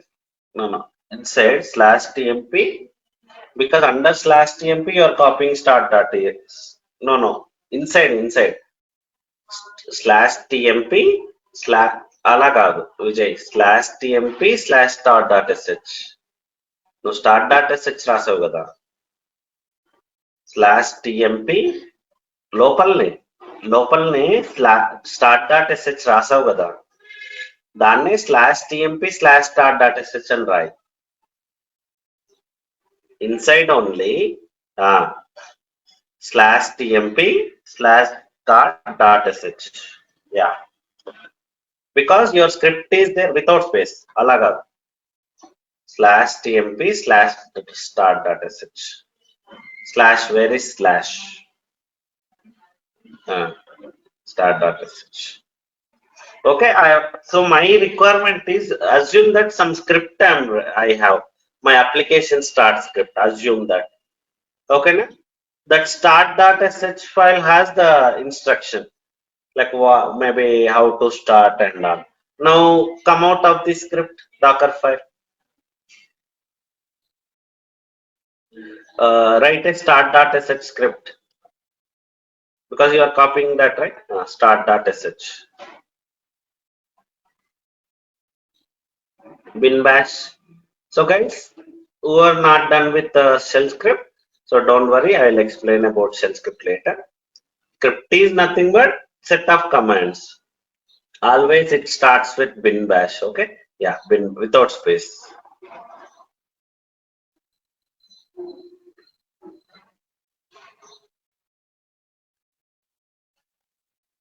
Next line. Echo.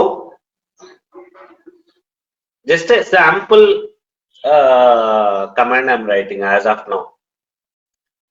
Okay, echo within double quotes.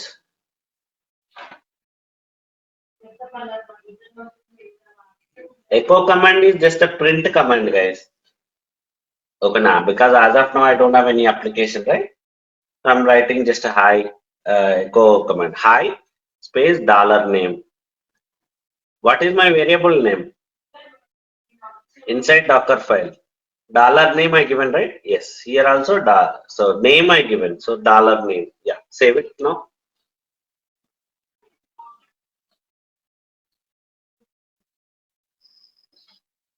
Yeah. Okay. Now build your Dockerfile.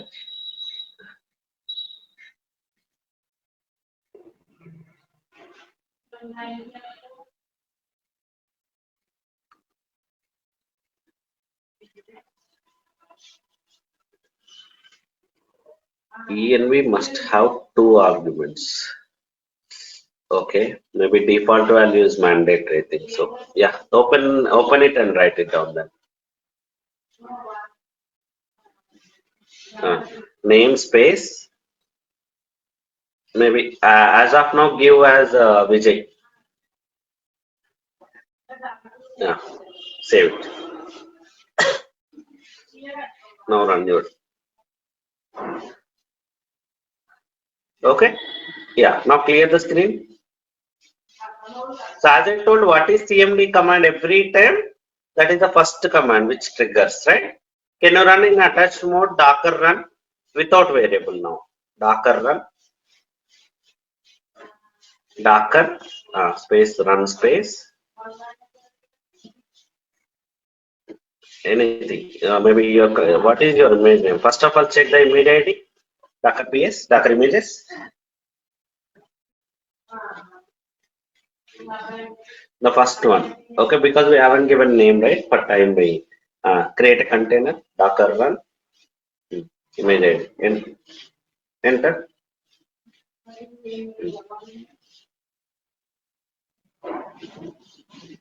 Oh, you have to give plus X actually. Okay, so here do ls chmod plus X. Not here, already we built, right? Do one thing, open your shell script, Docker file.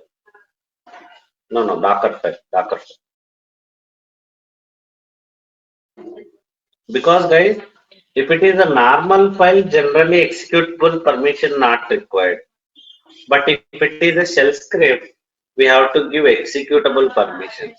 Okay, maybe before CMD, add a new line.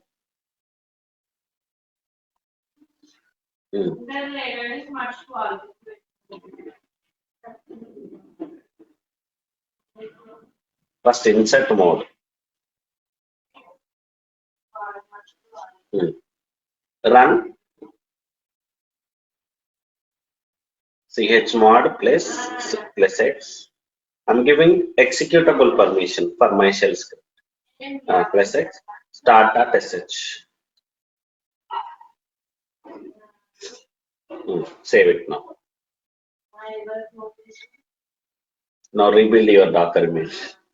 Shell script, right? I have to actually what I can do here. First, I can give executable permission, then after copy. But like I missed that, right? So that's the reason in Dockerfile I'm doing enter.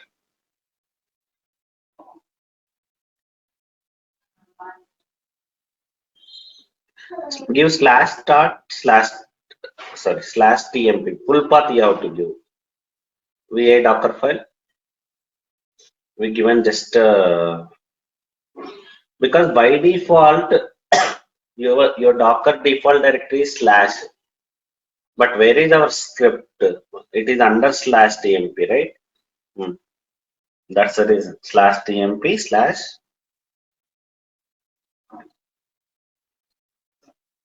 We copied our script under slash tmp. So we have to give full path. Now save it and run it.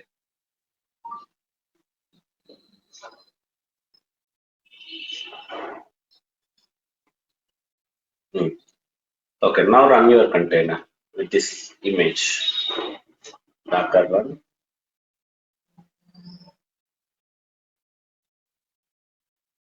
Okay. See, in actually what is happening here? Like, can you please give me control?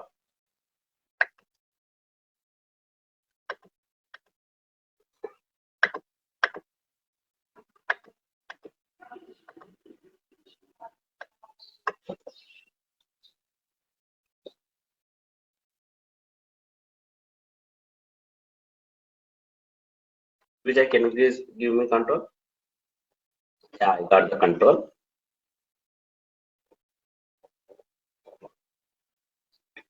Okay. So try to understand, guys. Here I have taken CentOS image and one environment variable I want to create name. Okay, default value I'm giving as Vijay, but later I can override from command line. Okay, that is the advantage here. So here what happened? One shell script I created with a basic line just to print a message. Okay, generally what kind of shell script we write, our application related, they will give you the steps, how to start application, those kind of commands will be there. Okay, maybe application start commands will be there. So the configuration file will be there. Those kind of files, they will give it to you. So you have to copy it to your respected folder. Here I'm copying it to TMP. It can be any folder based on your requirement. Okay, but this file has variables like a name variable, this star.sh. As of now, only one variable, but you may have any number of variables. You can define the same way. Okay, so then you are giving permission, then you are running it. Actually, CMD, as I told, while doing Docker build, this CMD won't be triggered. It will be triggered only when Docker container starts. Now see, Docker run. I'm not running in detached mode. So I want to see what is happening. As I told, first command is this one, right? So here,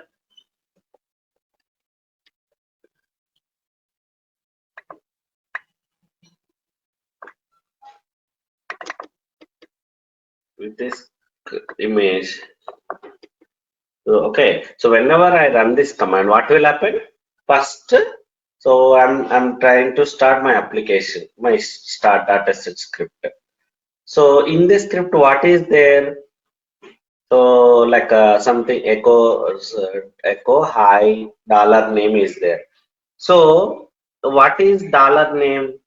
So dollar name means Vijay. So it will pick dollar Vijay value and print that command. Maybe execute that command. But let's see, like I'm building the same container in some other Docker host. Now I need different value. I don't need a Vijay value. Okay, na? Same name equals to.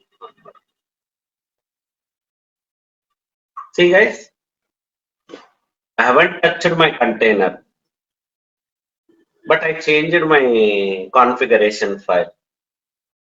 Here assume that this start.sh is your configuration, like your application reading this configuration file. In configuration file, I have values. See, I haven't touched my container, but I am able to build my container with my requirement. Okay, na? So generally, this will be your configuration file. You will copy it into destination with the variables like dollar user, dollar group.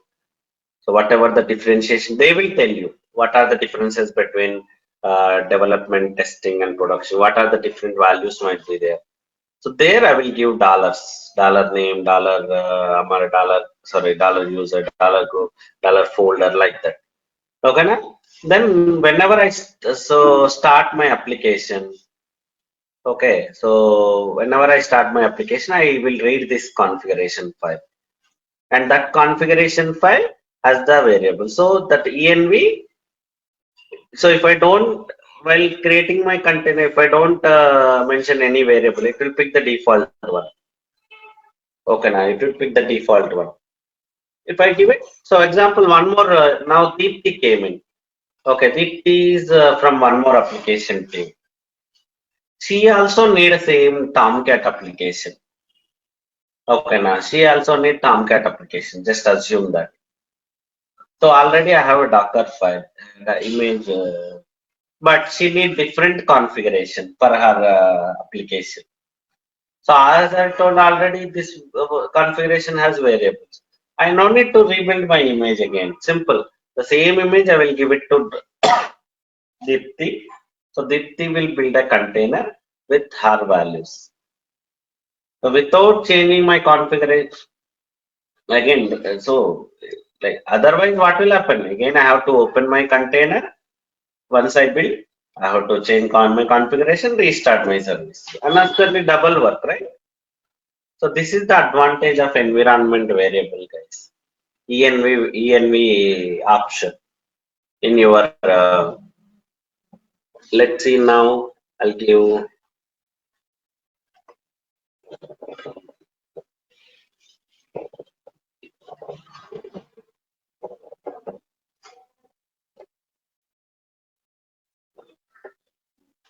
see, I'm not touching my container. While creating itself, I'm giving the values. Okay, so this is how environment variable works. It reduces your efforts. No need to keep on change your configuration file manually. Just same Docker image, you can use it for multiple environments. So I hope you understood. Again, there is one more concept also there, guys. ARG. Okay. ARG. ARG also there. What is ARG? I will tell you.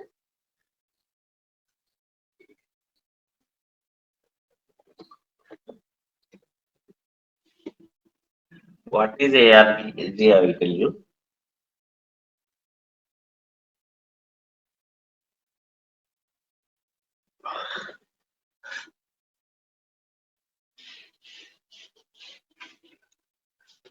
Just example.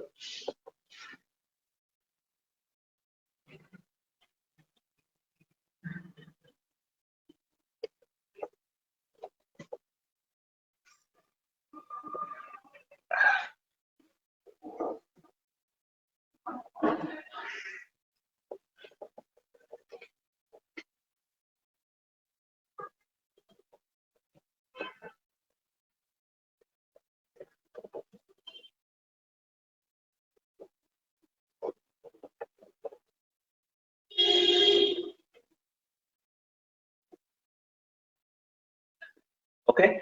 What is the difference between ENV and ARG means?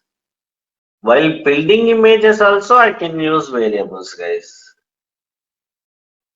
Okay, now example, run command when it will be triggered at the time of image build, not container build, right? So if let's do this.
I'll tell you what is happening. Maybe guys, uh, you have Tomcat different versions. Okay, no? Not one version.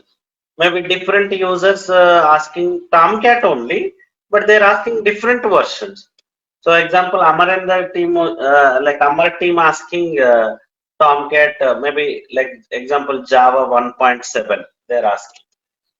So some other team came, they are asking 1.8. So I no need to rebuild my Docker image, guys. Okay, now I no need to rebuild my Docker image. Simply what I do in Dockerfile. So generally, version also I can manage for what I can say, Git, Java, so something version 1.8 something. So guys, generally M command has that option also. Like this 1.8. Here I given as package as a variable, but instead of that,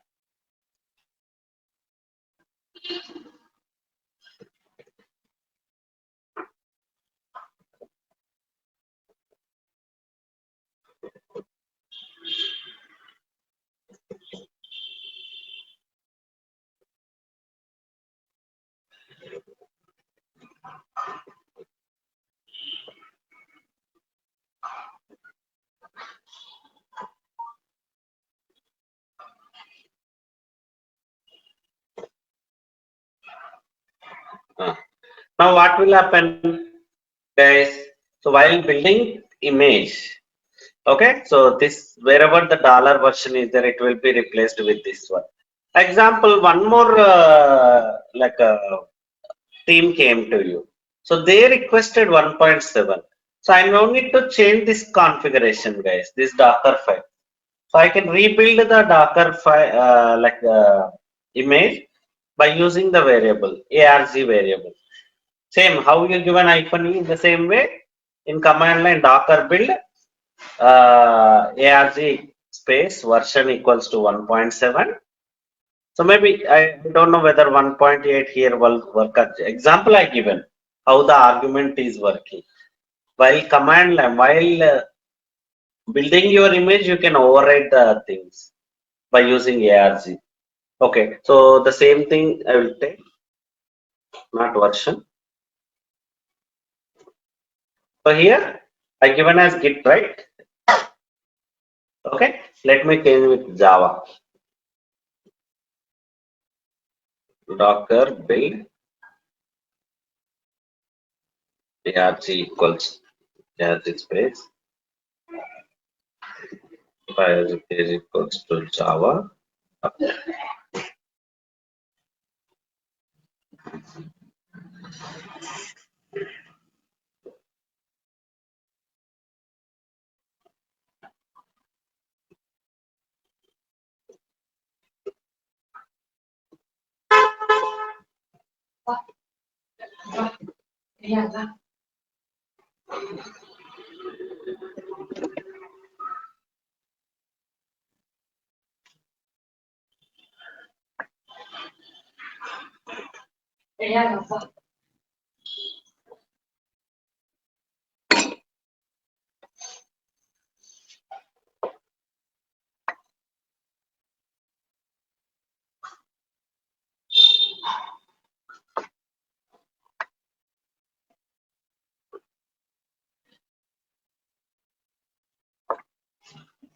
Like this. Hyphen build hyphen R.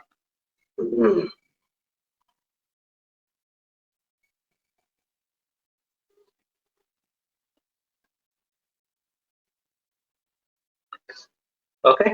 Now while building image also I can overwrite. Now it will take Java because run command will trigger in runtime, right? Build time only. So wherever package is there, it will take Java. See guys, now it's taken Java. This is what argument variable. The difference between argument and env guys. Argument will trigger it at the time of image build. Env will trigger at the time of container build. See, Java is installed. Example, here this one just example I am showing guys. It can be any variable. So maybe version of the package. Okay. So example, I want to. So I don't want to touch. I want to install something else. HTTPD, not Java. I haven't touched my Dockerfile. See, I'm rebuilding my container. Sorry, image.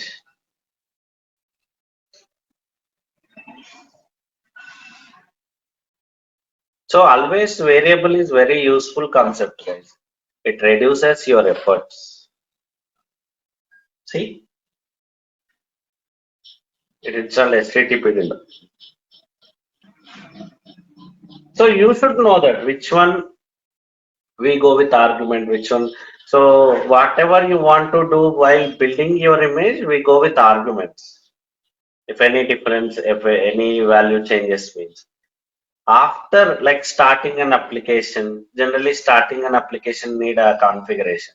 So inside the configuration, you will maintain the variable and those variable you will change while building your container.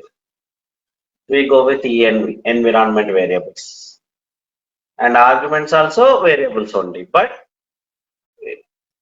like to define while building your image, like these kind of versions. So see here what will happen, I'll tell you.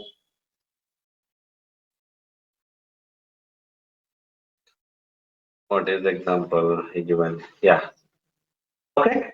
So here from Ubuntu image is taking one variable is defined, greet equals to greet 4 gigs. So run command is triggering. So while running your Docker image only, building your image only, run command will trigger. What is saying?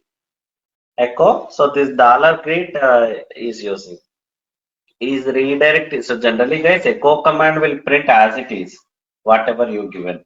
So what you are doing? Hey there, welcome to $greet. So that means first this statement will be executed, guys. What is this statement? So here $greet means it will replace by gig 4 gigs, whatever you given here, default value. So, okay, you are redirecting that output into a file, and that only you are opening while creating content. Every time you want to open that, maybe yeah, example. But while building your image, okay, now you can change these details.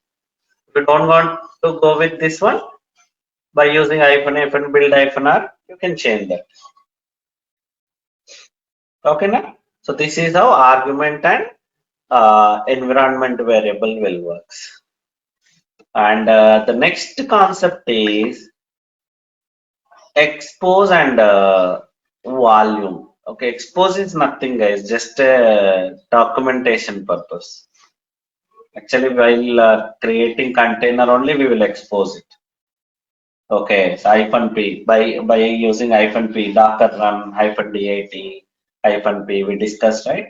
By using that only container will open the ports to external world. But expose the option is there in Dockerfile. That is kind of just a documentation, guys.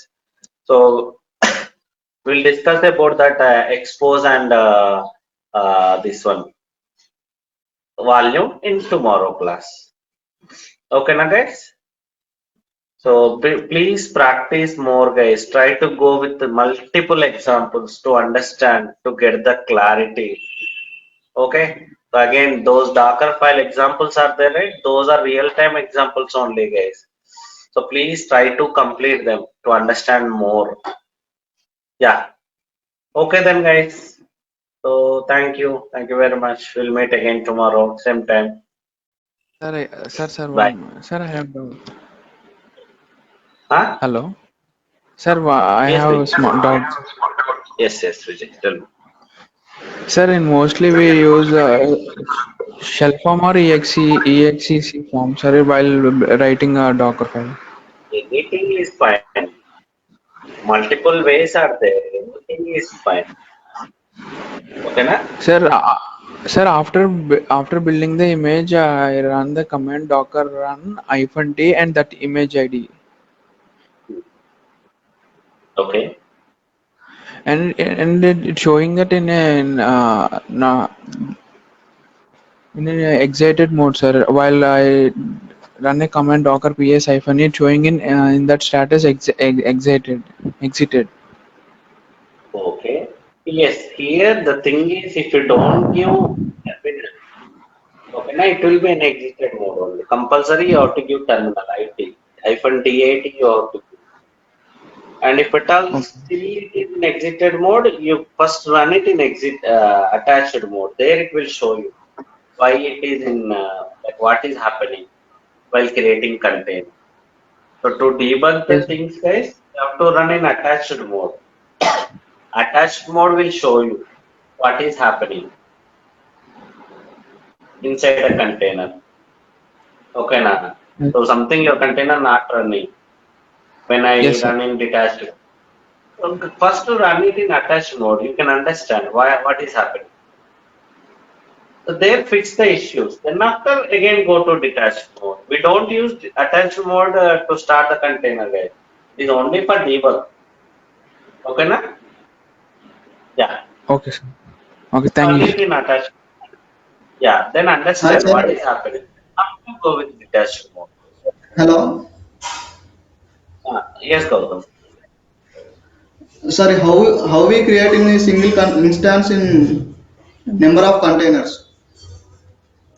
Yes, so that actually that that is by using Docker Compose as I told. Okay, so that also like this basic will show you because again that is not part of our course. Okay, so maybe I'll Okay. just show like so how Docker Compose works and basically in Okay. Thank Docker. you. Okay, sir. Okay, yeah. Okay then, guys. Thank you. Thank you very much. So today is the last class for Docker, guys. Okay. So clear the screen. Let's write a Docker file. So today we will see some of the instructions. Can you please open your notepad once? So what are the instructions we have seen till today? Open it. So guys, again Docker is so completed means class is completed. So many things to like again do R&D. Okay, so based on this basic knowledge, primary knowledge, again we have to work on some like go to my interview questions, then YouTube, then Google. Try to explore it. Okay, so ocean based on scenarios, you will get more and more things. Yeah, right. What are the instructions we have given till now? From instruction, run, copy, add, env, entry point, env, uh, anything else? Yeah, R. Okay, these are the instructions we have seen. And today we will see work dir, volume, expose.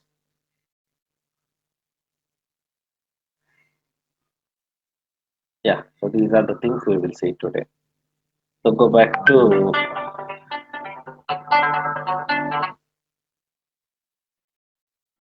putty session. So write down from any base image. Okay. So guys, one more thing here. You are writing each instruction, right? So each instruction will create one layer on top of your image, guys. Because every step one image is getting created. So next step, it is creating container from that image only, right? So every step, every instruction will create a layer. So how many layers you add, that much size it will be increased, guys. So here, remember one thing. Always try to use less number of layers. Okay, how many less number of layers you use? That much again size also. Of course, now I'm creating basic one, but real time you will get number of steps, right? Example, run command. If I have multiple run command, run instructions, no need to run separately. Run space yum install Java, then run space yum install gate. Like that, no need to write separately. If at all possible, make it in a single line only by using and symbol between those. Run space yum install gate. Can you write down yum install gate hyphen y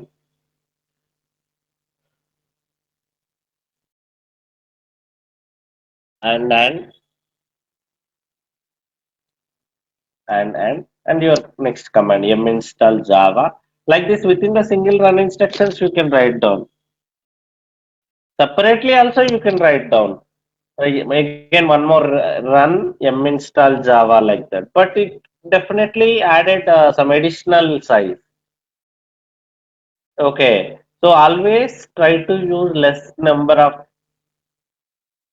layers. If unnecessarily something example I want to like maybe you are adding VA editor, installing VA RPM. Why unnecessarily VA RPM required inside a container?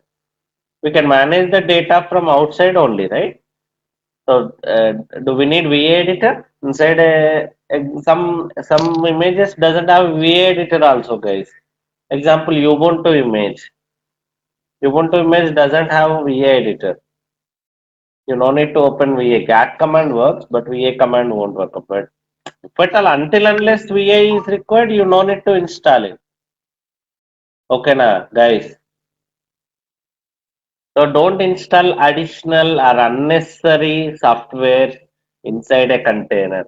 Your Docker image is very small footprint. Nothing will be there. Only OS and application. That's it. Remaining basic commands also won't work out. Everything you can manage it from Docker host only. Okay, na? Yeah. Next, I'm talking about work diary, right? Can you create a directory? What is work diary means?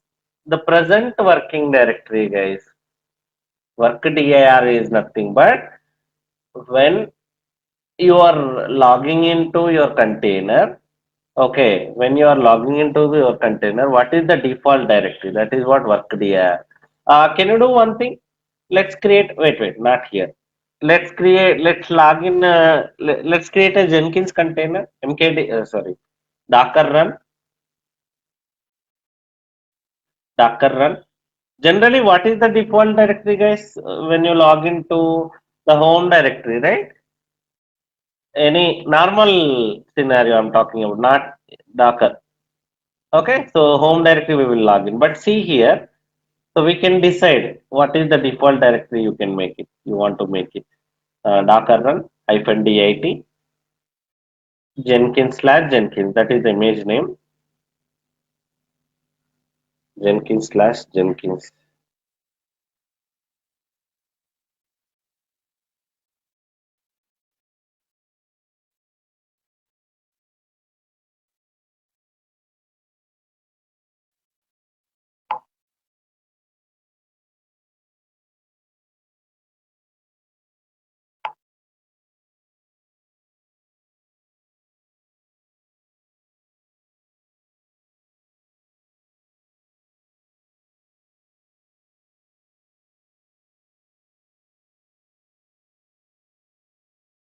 Yeah. Okay. See here, you created the Jenkins container. Can you log into it? Docker execute -it Docker execute Docker execute -it mm,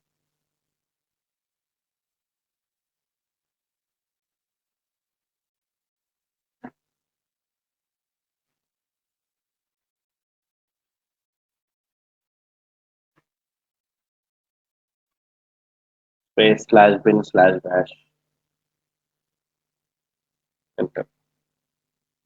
Can you do pwd? Okay, here it is taking slash, right? Exit from this container.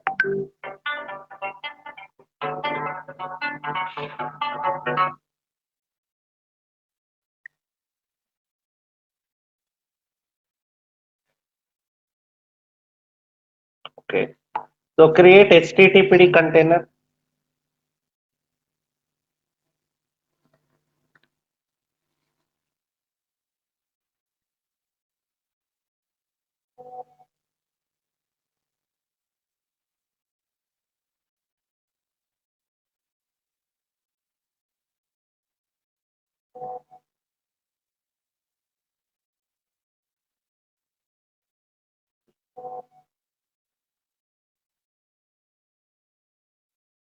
Okay. So now, can you log into this?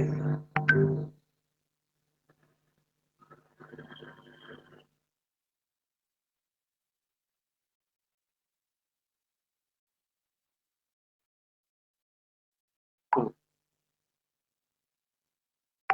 Log into it.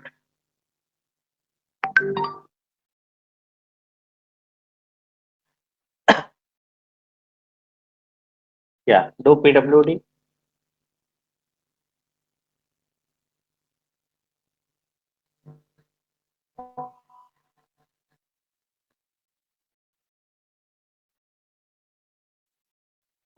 See what is the default directory, guys? User local Apache 2. Okay. So how come? Why? Because he used workdir. Workdir means PWD, guys, present working directory, in which directory you want to run your commands. So you can decide by using this instruction. Exit from this container and create your own Docker container, Docker file.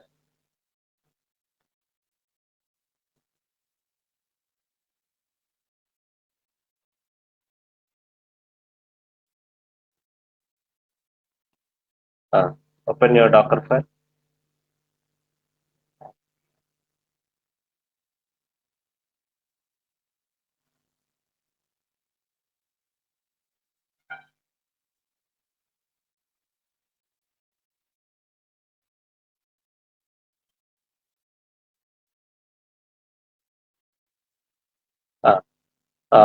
Go to last line.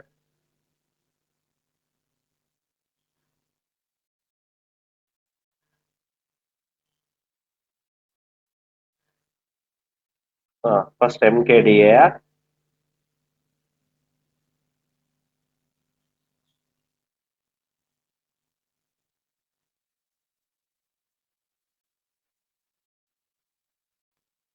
Yeah. No. First run command. Run mkdir. Some any folder name, maybe slash tomcat, like that. Just example, guys. Slash tomcat. Tomcat. Next slide. Workdir. Workdir.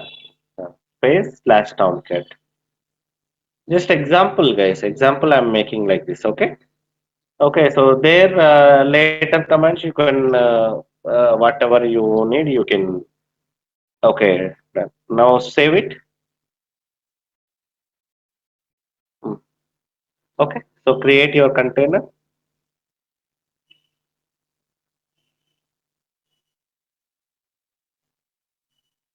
Hmm.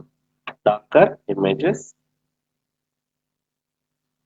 Docker build dot first. Docker build dot. Where is Docker build dot? Docker build dot. Hmm.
Okay. Log into it.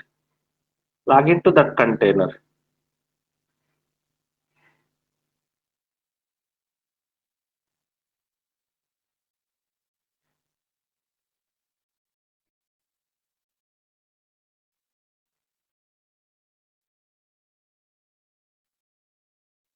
Docker run -dat. Hmm. Container your image ID. /bin/bash. Hmm. Enter.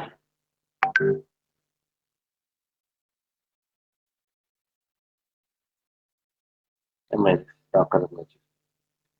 No, not images. Log into container.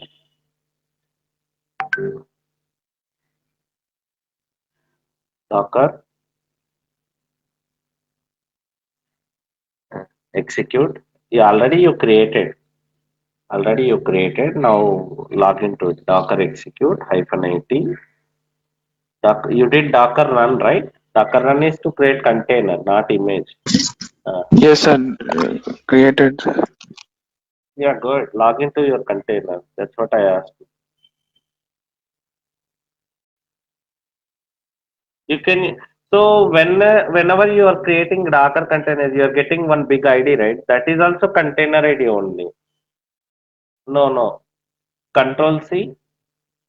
You are using image ID actually. Already we created the container. So now you can log into it. Do Docker PS.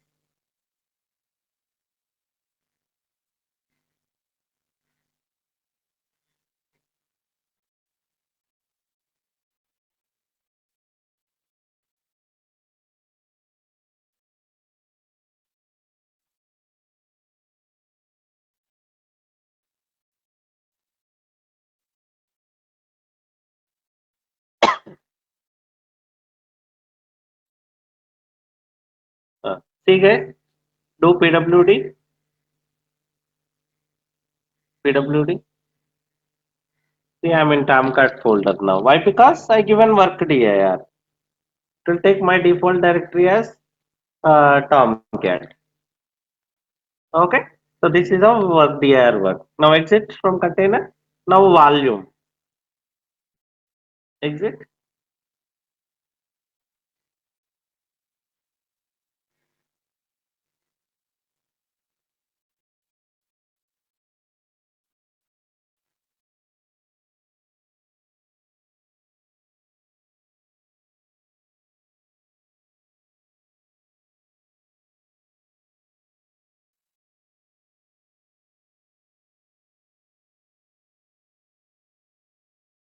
Here volume.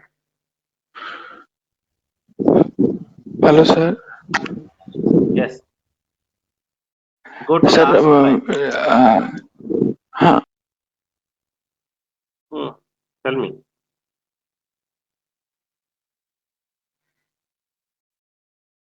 No, Hello. sir. Actually, I have doubts, sir. Tell me. Sir, while using after writing Dockerfile, I mentioned just from and entry point, and just after building an image, I created a container. Sorry, that container, sir. But it going to the Docker excited states are always. It's not creating. So what you have given? Just I given two commands, sir. Just from and entry point. Okay. What is there in entry point? Just echo print hello world. Okay. Always do. So remember one thing. Just a minute. Just a minute. Let me show you my screen. Let me show you my screen.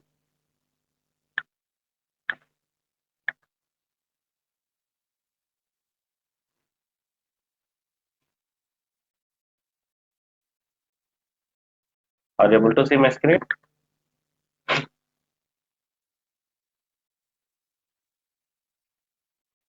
Yes, sir.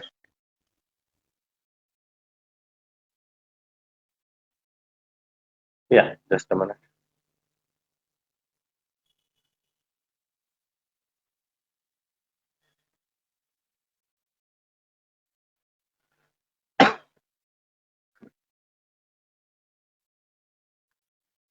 This is your Docker host. Okay. And here, this is your container. Okay. So maybe with your like what you are running from command CentOS and entry point or CMD and echo hello you're running. Okay. So here what is echo command does? Echo command will just print and exit, right? Yes or no? It won't do anything. Okay, it won't do anything. Echo command just to print. If one, let me ask you one question. Generally, what is process when the process can if I run ls command, that does the process will be existed when you see ps command? No, right? Why? Because ls command Yes, sir. immediately No, executes. sir. Like whenever the process is completed, the work is done by that process. The process won't be there. ls command, cd command, pwd command, echo command, these are immediately affected. But if I run va command, it will be available. Why? Because still it's open. Until unless I close it, it will be open only. Yes or no? But echo command, pwd, cd, ls, these are immediately. So if I run ls command, immediately I'm getting the result and it will be completed. So why process will be exited? Same here also. Like once this echo completed, your process will be exited. So, but if you go with generally like this example from command CentOS, okay, na? So maybe you installed yum install, maybe Tomcat -y,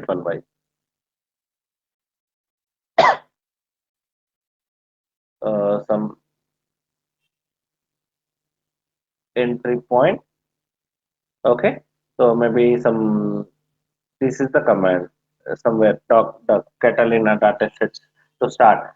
So here in this case, if I start create an image and if I start my container, the container that sh will start your Tomcat. So until you close the Tomcat, the application is running. So container will be running. But here in this case, once you start your container, what is the first command executed? This echo command. Echo command immediately affecting, right? It won't exist. I mean, it won't be exist. It will be completed. So obviously, if application not running in container, your container will be stopped. That is the reason it is showing exited. Maybe you may ask then if I run only simple from command, from under other commands without any entry point, then why my container is running then in that case? You can ask that. Yes, sir. Sir, instead of entry point, I given CMD. It is running, sir. Then, Maybe you given sir, in C different format. Uh, no no, from no, just a CentOS minute. and yes, sir. Here, what will happen? Na? Always with CMD, the prompts are overwriting. If you remember. So while creating container, what you are giving slash bin slash bash, right? Yes or no? Yes, While sir. logging container, so it's taking slash bin slash bash as a process. That's the reason it's the application is running. I mean, the container is in running state. But if you go with the entry point, okay, the process exists. I mean, if the process is completed, the container also will be exit without any prompt also. Example, I don't give an entry point or CMD. That time also, by default, your container will take slash bin slash bash as the process. That's the reason your container is up and running. If it all some application related, you started some application. Okay, that time also until this application is running, your container is up and running. But if you go with this kind of echo command, just simple practice purpose, I showed you how it works. I showed you. Generally, we don't give echo command in entry point or CMD.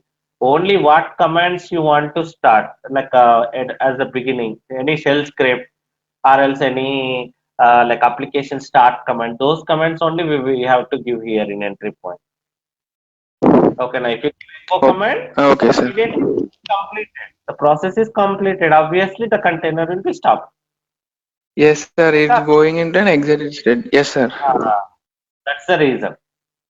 We should not Sir, give in echo Docker. command. Hmm. Okay, sir. Sir, in Dockerfile, we only use one entry point and CMD. We can we use multiple CMDs and entry? No, only one, last one. That is also okay. Okay, sir. So Okay, sir. what we have. Thank you, sir. Yeah, good question. So now volume concept, guys. How volume works? Clear the screen? Yeah.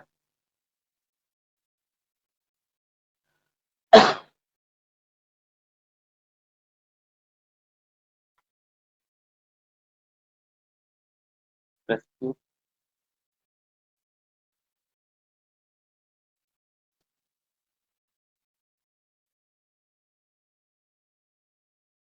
Volume. So leave it about this one. Just come out, clear the screen. Yes. You created already Jenkins one, right?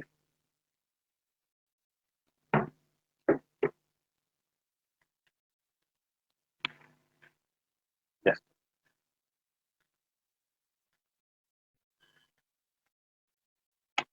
Let me share my screen. How volume works, I will show you.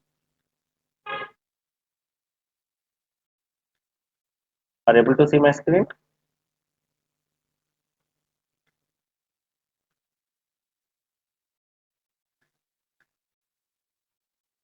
Yes. Yes, sir.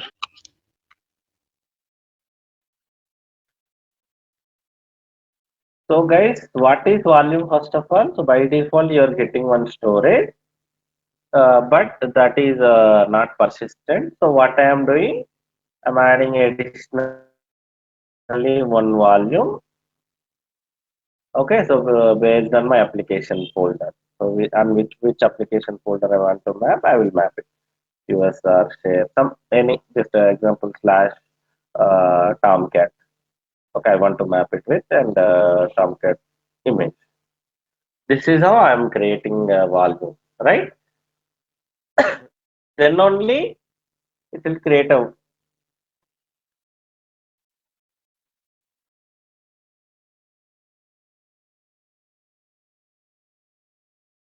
So then only it will create a volume in this case.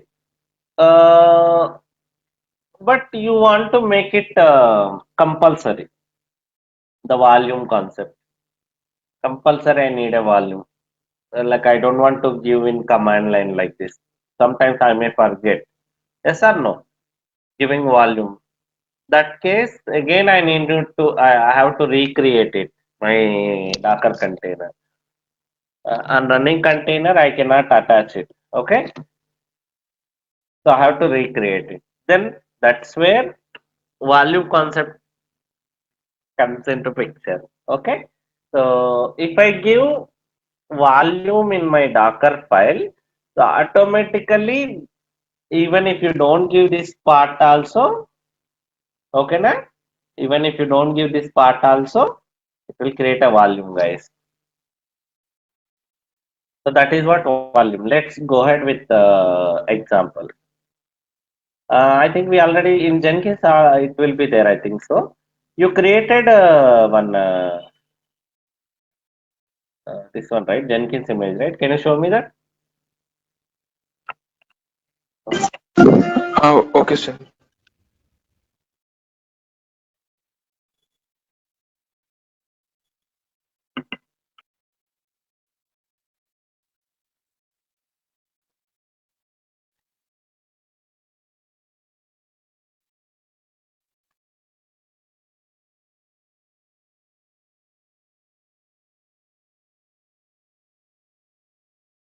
Hello, Vijay. Hello, Vijay. Are you there?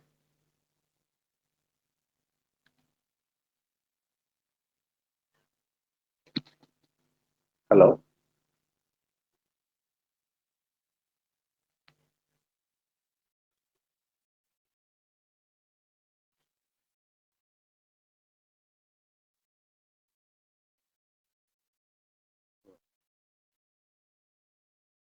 Already you created Docker container, right? Here, this is the container. Can you give me control, Vijay?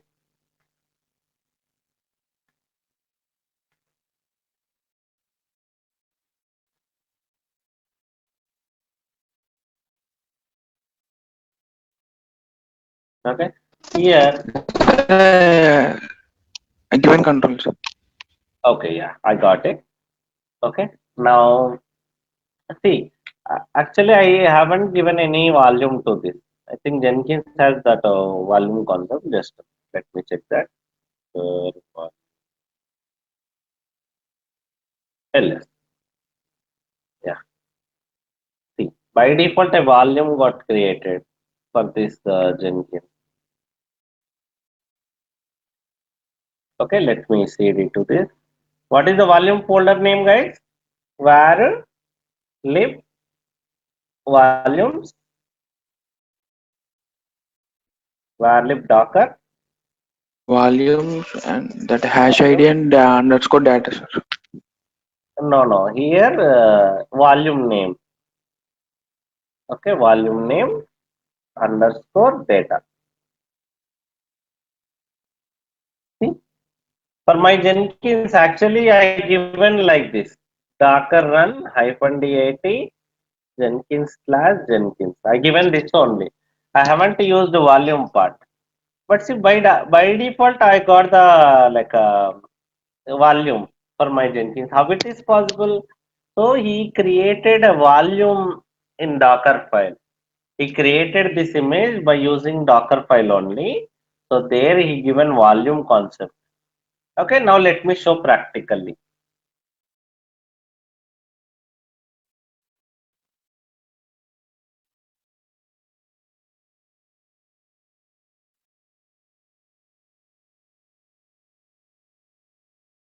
Okay, so volume slash app example.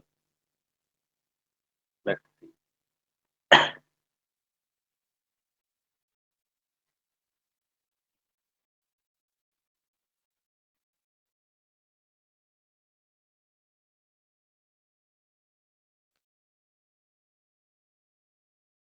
First of all, check volume. Only one is there, right? Now Docker run -dat.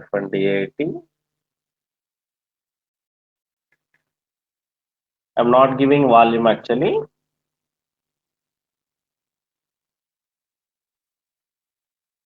See, automatically one extra volume created.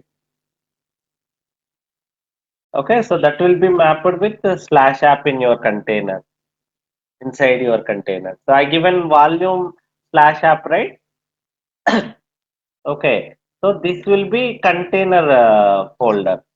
And here in Docker host, wherever you build a container with this image, okay, so it not only in this machine, it could be like a customer like a EC2 instance. There you created a container with this. Automatically volume gets created for slash app. That is the advantage, guys. Volume instruction. Okay, now so now whatever you store here in this volume, it will be available inside a container with slash app. So you no need to give manually -dat, -p, sorry, -v, something like that. If you give that volume inside a container, inside Docker image.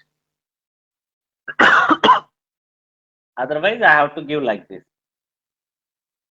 If I don't have volume concept, then I want to go with volume means I have to give like this colon slash app like this. So here instead of this one, it is creating because I haven't given any volume name, right? Particular volume name in Docker host. So that's where it created this random one. Otherwise, if I don't have that volume instruction inside my Docker file, I have to give like this. So this and that both are same. So creating Docker file with volume and while creation of Docker container, if you give -v, both are same. Okay, na? So like if you give volume inside a Docker file, you no need to give here this option. Your wish based on your requirement. If you want to make it automation, I mean, automatically I want to get the volume. So I no need to give here. So while creating Docker file itself, give the volume. Okay. That's how it works. Okay. Next, what else? Expose command. The expose command, I don't think so. It's very useful information, guys. Just a way like which port you want to expose. It's kind of documentation, I can say. Why? Because actually don't expose any ports within Docker host. Anyway, ports are opened already. Okay, na. So with that option, you don't have much usage actually. It's just for information kind of. So within the Docker host, you are exposing the port. That's it. Within the Docker host, like example, you have Docker maybe application and database. So while creating application image, I will give expose so and so. It will open to other container only within the Docker host, within the network, not for outside guys. Obviously, to expose the application, I have to give this hyphen p option only, compulsory. Even if you give expose command inside Dockerfile, that is just for documentation purpose. It is only to open the ports internally within the Docker host, not to the external world. Hyphen p compulsory you have to use. That is what the usage of expose. Again, it's kind of just a documentation. Let me show you how it works. Actually, I created Jenkins container, right? See, I haven't opened any port, but see that port information it is showing here. See, for HTTPD the port. So he created expose with 80 internally, guys. Actually, this port is not opened. Just it is showing that information. See, these two also they created by using expose inside a Docker file. These are not yet opened. So good. In Docker host to compulsory you have to open them by using -p. Then only it will open. It is just the kind of, so for this we don't have expose options inside Docker file. See, that's the reason you are not getting anything. But here for them you have Docker host. Sorry, what I can say, that expose option is there. That's the reason it's showing here. But these are internally open within this Docker host. Two containers they can talk to each other by using these ports, but not to the outside world. Compulsory. If you need outside world, compulsory you have to get it from by using -p only. Okay, that is what expose option, guys. The expose it's not mandatory inside your Docker file. It's just a Docker, sorry, documentation purpose. Okay, so that's how it works. So these are the Docker file instructions, guys. Minimum compulsory you should know these instructions. So whatever I showed you. Okay, so apart from that, there are like some other also, but based on your experience, based on your scenarios, you may have need those. So nowadays, guys, interviewer asking to write this Docker file also, sample Docker file. What are the instructions you know? What are the parameters you know? You have to write all these things. Okay, so always make a basic Nginx or Tomcat Docker file. Keep it ready with you whenever you are attending interviews because they are asking to write down that. Okay, so Kubernetes manifest files, Ansible playbook, a Docker file. These are they're asking to write down in front of them. Okay, you should be able to write them at least basic one. Okay, this is about Docker file. Now, yesterday someone asked about Docker Compose, right? What is Docker Compose means, guys? Actually, you have an application and database server. Okay, so containers too. Generally, we run both in a single Docker host because they have to communicate with each other, right? So there you want to maintain both of them in one shot. You want to start them both in one shot, stop them in one shot. Okay, now in that case, Docker Compose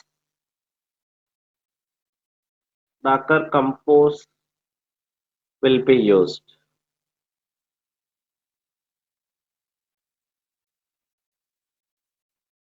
Okay. So actually, we are using with Kubernetes. We are going with Kubernetes, right? In Kubernetes, Docker Compose not required. Only there is one more competitor called Docker Swarm. Okay. So mostly in Docker Swarm we use this Docker Compose.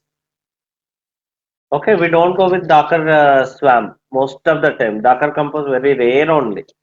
But like if you go through at least one time, that is well and good.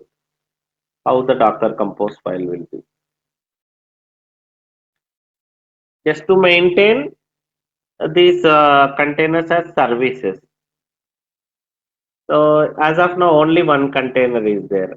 So this is compulsory based on Docker Compose version, which is running in your uh, Docker. So you have to install that, guys. Docker Compose you have to install in your Docker. Okay, then based on that, it will show you which version you have to use. That version you have to use. So again, it is in YAML language, guys. Okay, now YAML is one of the simplest language. It's like general English.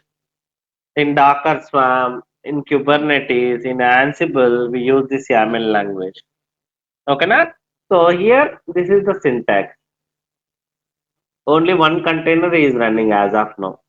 So once you build your Docker image, how we are running our containers, Docker run command, right? Instead of that, this is the way to start your container. One more way. So what he is doing? So he is creating, is giving here, guys. As I told, each container we will call it as one service. So web service, then database service, like that. Okay, na? So he is calling the web service name, and he is building from Dockerfile, guys. Actually, see directly Dockerfile. It seems he did not created image yet. Yes, from here I think he is building. See, here it is. Here Dockerfile is there. He is providing that folder name. There Dockerfile is there. Please go ahead and take that.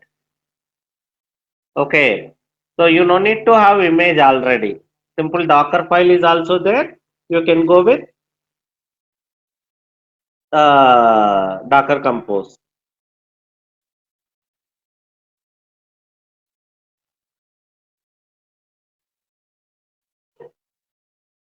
See, so from this folder, it will get the image details and what ports you want. -p option in Docker run command and -v option. So guys, this is how Docker Compose file will be there. Multiple also you can maintain. It seems here only one. Just a minute. Let's go with some other.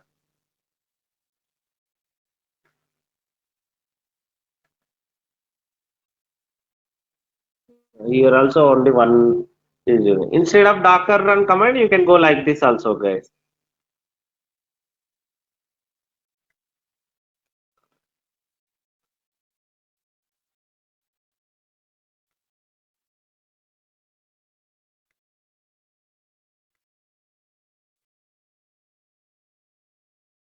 I think here two containers is starting. Okay, so it's taking Docker image from Docker build. Sorry, so from Docker file is building this container. Is opening 80 port and see for database. One more service name is database. Here is taking image directly. Okay, so there are so many options will be available in Docker Compose. Okay, just for your information, it is I'm showing you guys here. It's again mostly we use this Docker Compose in Docker Swarm. So we are not going to use Docker Swarm. Just a minute.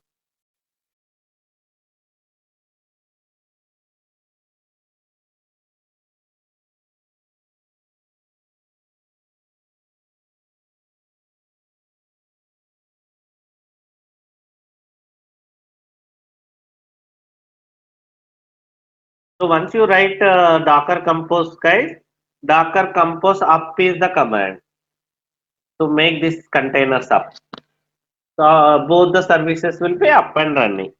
Okay, that is about Docker Compose, guys. You can just again, I'm not going to cover this one because we are going with Kubernetes. Okay, yeah. So maybe after the class, you just do some R&D about this.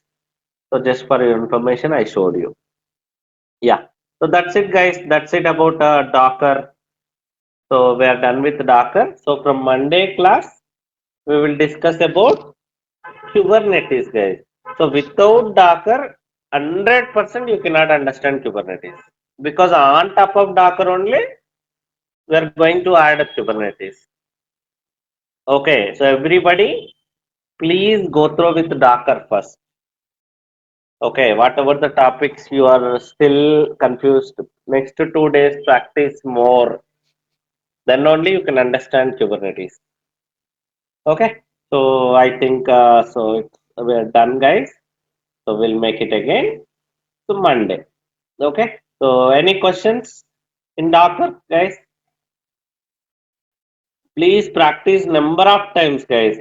So it's not like within one time you listen and you practice one time, so you got that. It won't work out like that. Many times, even like to get at least this much knowledge, like minimum 2 3 months it will take, guys, to understand the things, how it is working, from where it is taking.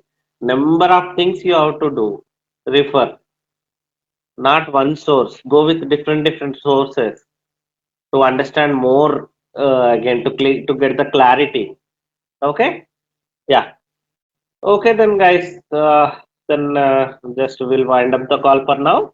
Then Monday onwards, Kubernetes.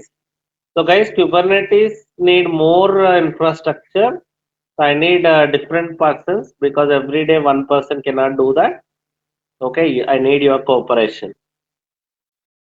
Okay then, guys, so we'll meet on Monday then, if you don't have any questions. So thank you very much. Okay, thank you, sir. Yeah. Thank you, sir.